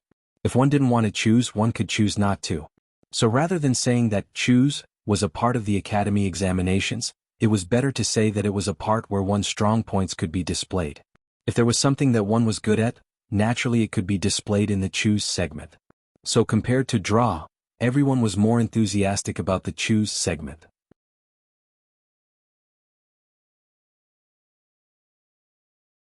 This was because the choose segment would display something that one was extremely confident in. But if one was like Shen Miao who did not have any strong points, then one might as well not participate in the choose segment as one would only make a fool out of oneself. Why? Feng Ning was somewhat disappointed as she said, aren't you good at drawing now? There should be some strong points in the other categories. Why not simply display it? There is no need. Shen Miao started to fiddle with the chess game on the table and replied to Feng Ning without even lifting her head. So what if I am in the limelight or not? There is no difference between the two. Moreover, I am not proficient in the 4 arts and it was just luck just now. You. Feng Ning was flustered. Who would say that about themselves? Fifth younger sister. A voice interrupted their conversation and one did not know when Xinyu stood in front of them. She said with a worried face, Fifth younger sister, are you really not going to participate in the next choose segment? Could it be that second older sister wishes for me to participate? Shen Miao retorted with a question. Xinyu was choked by her words. She did not know why, but Shen Miao seemed to have steeled her heart to shed all pretense of cordiality with her. Xinyu was also puzzled after much thought. Could it be that the matter of falling into the water was directed at the second and third household? Even though she was puzzled, she had accumulated anger in her heart towards Shen Miao who did not know what was good for her. Xinyu bit her lips and seemed to be a little wronged as she softly said, Naturally I hope that fifth younger sister will participate.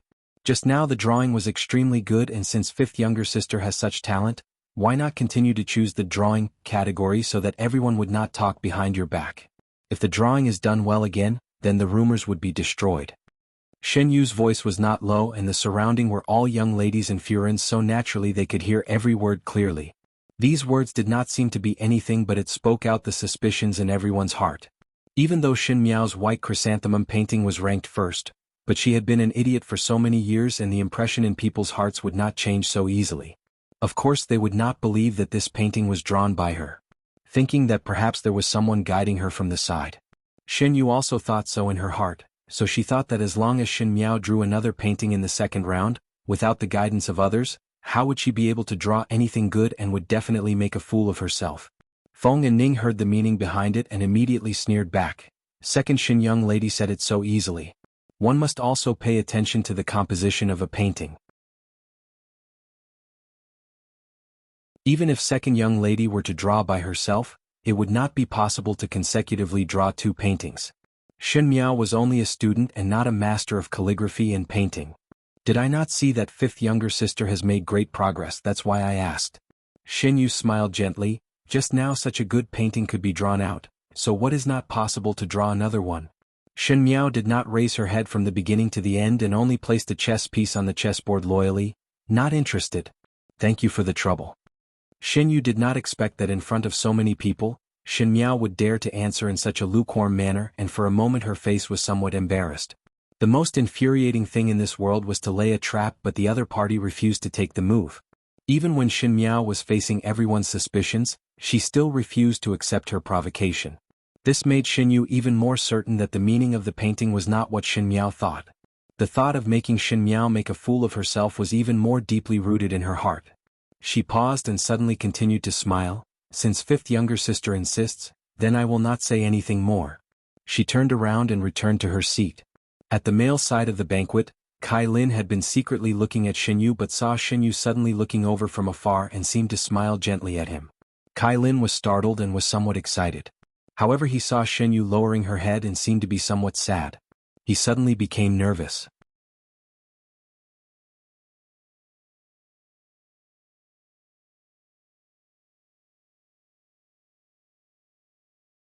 Chapter 49. On the stage, the male group's selection was still ongoing. Classics and poems were all conforming to the rules and regulations, so there were naturally many people who chose. As long as one had an outstanding memory or studied thoroughly, generally speaking, it was easy to stand out. In contrast, there were only a few people who chose the field of policy theory. Policy theory was based on the current state of affairs and was very practical. This topic was also the one that was closest to the affairs of the imperial court. Everyone present was a young student.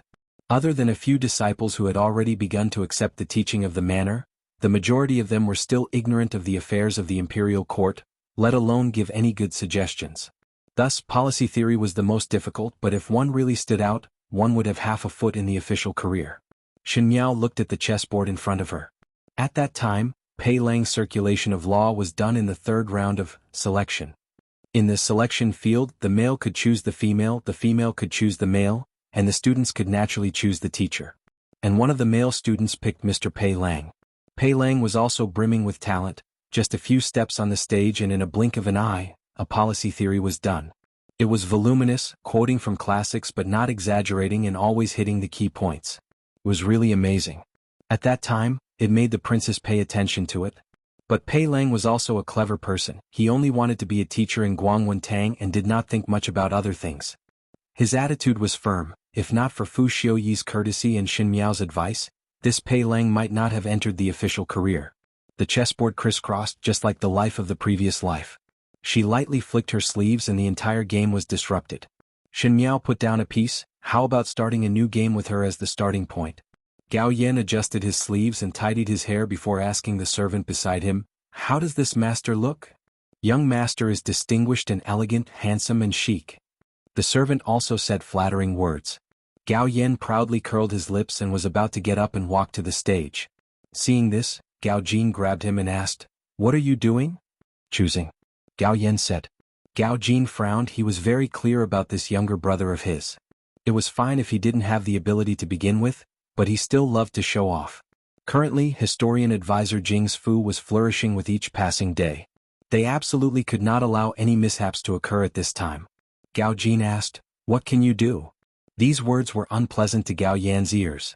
He and Gao Jin were biological brothers from the same mother, but when people talked about the Gao family, the first person they would praise was Gao Jin.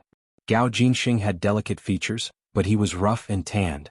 Gao Jinxing was able to handle matters for his father at such a young age, but every time he wanted to talk to his father about court matters, his father would shake his head impatiently. As brothers, there was originally no discord between them, but because of the eyes of outsiders, there was a gap. Gao Yan was already a little sensitive and inferior under his brother's light. Now that he heard Gao Jin's words, he was even more angry.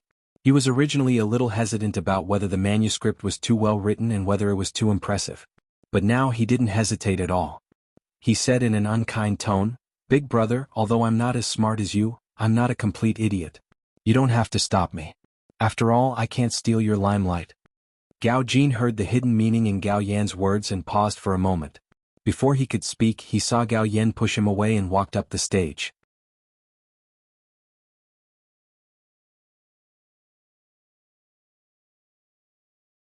From afar he shouted, "I choose policy theory." Policy theory? It wasn't that no one in Guangwentang recognized Gao Yan and naturally looked over. Speaking of which, it was strange. Gao Yan himself didn't have much ability, but in Guangwentang he was quite good. Because every time his homework and manuscripts were written by others, although he couldn't be considered a great talent, he was still considered outstanding.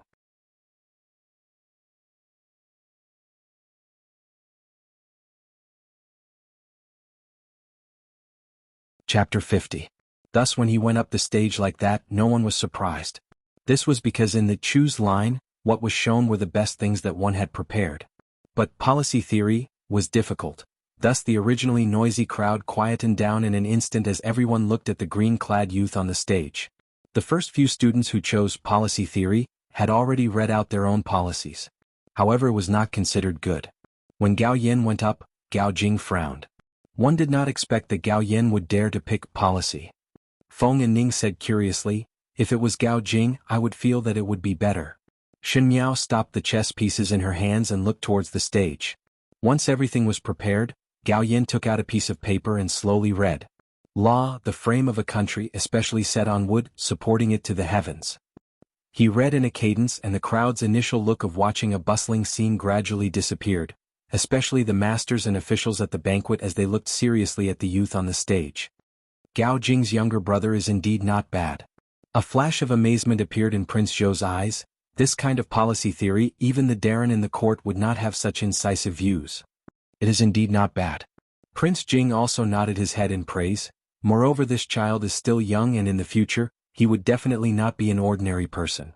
Fu Xiaoyi quietly looked at the person on the stage. Even though there were no fluctuations in his expression, his fingers unconsciously twisted. His fingers unconsciously twirled. Whenever he had a thought or an idea, he would subconsciously do this action. Obviously Gao Yan's actions made him have a new plan in his heart. As for Pei Lang, ever since Gao Yan read the first sentence, his body stiffened. He did not know why, but he felt that Gao Yan's policy theory seemed familiar. But he had always had an outstanding memory, and after thinking about it carefully, he still could not make heads or tails of it. Most likely he had not seen it before. But this feeling of familiarity actually made him, who had always been calm, a little anxious. It was as if every sentence that Gao Yan read, he would be able to follow up with the next sentence. It was incomparably familiar, as if it was his own thing. Shen Miao smiled gently and no longer looked at the youth on the stage, but continued to look at the chess pieces on the chessboard. She casually picked a piece and placed it at the edge of the chessboard. What kind of chess are you playing?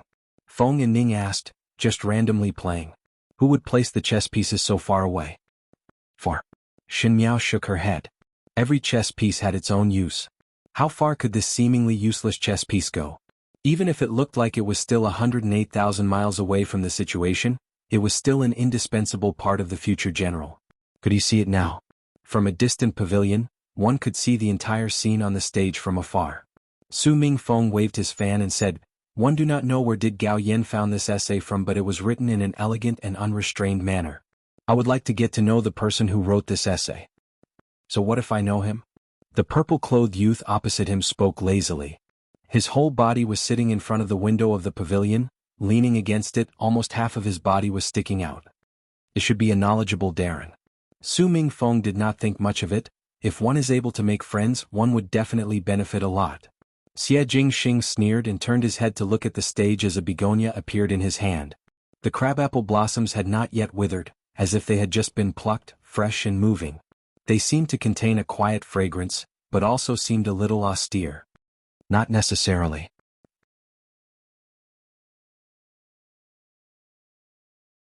You're tuning in to the Han Li's Wuxia Adventures YouTube channel.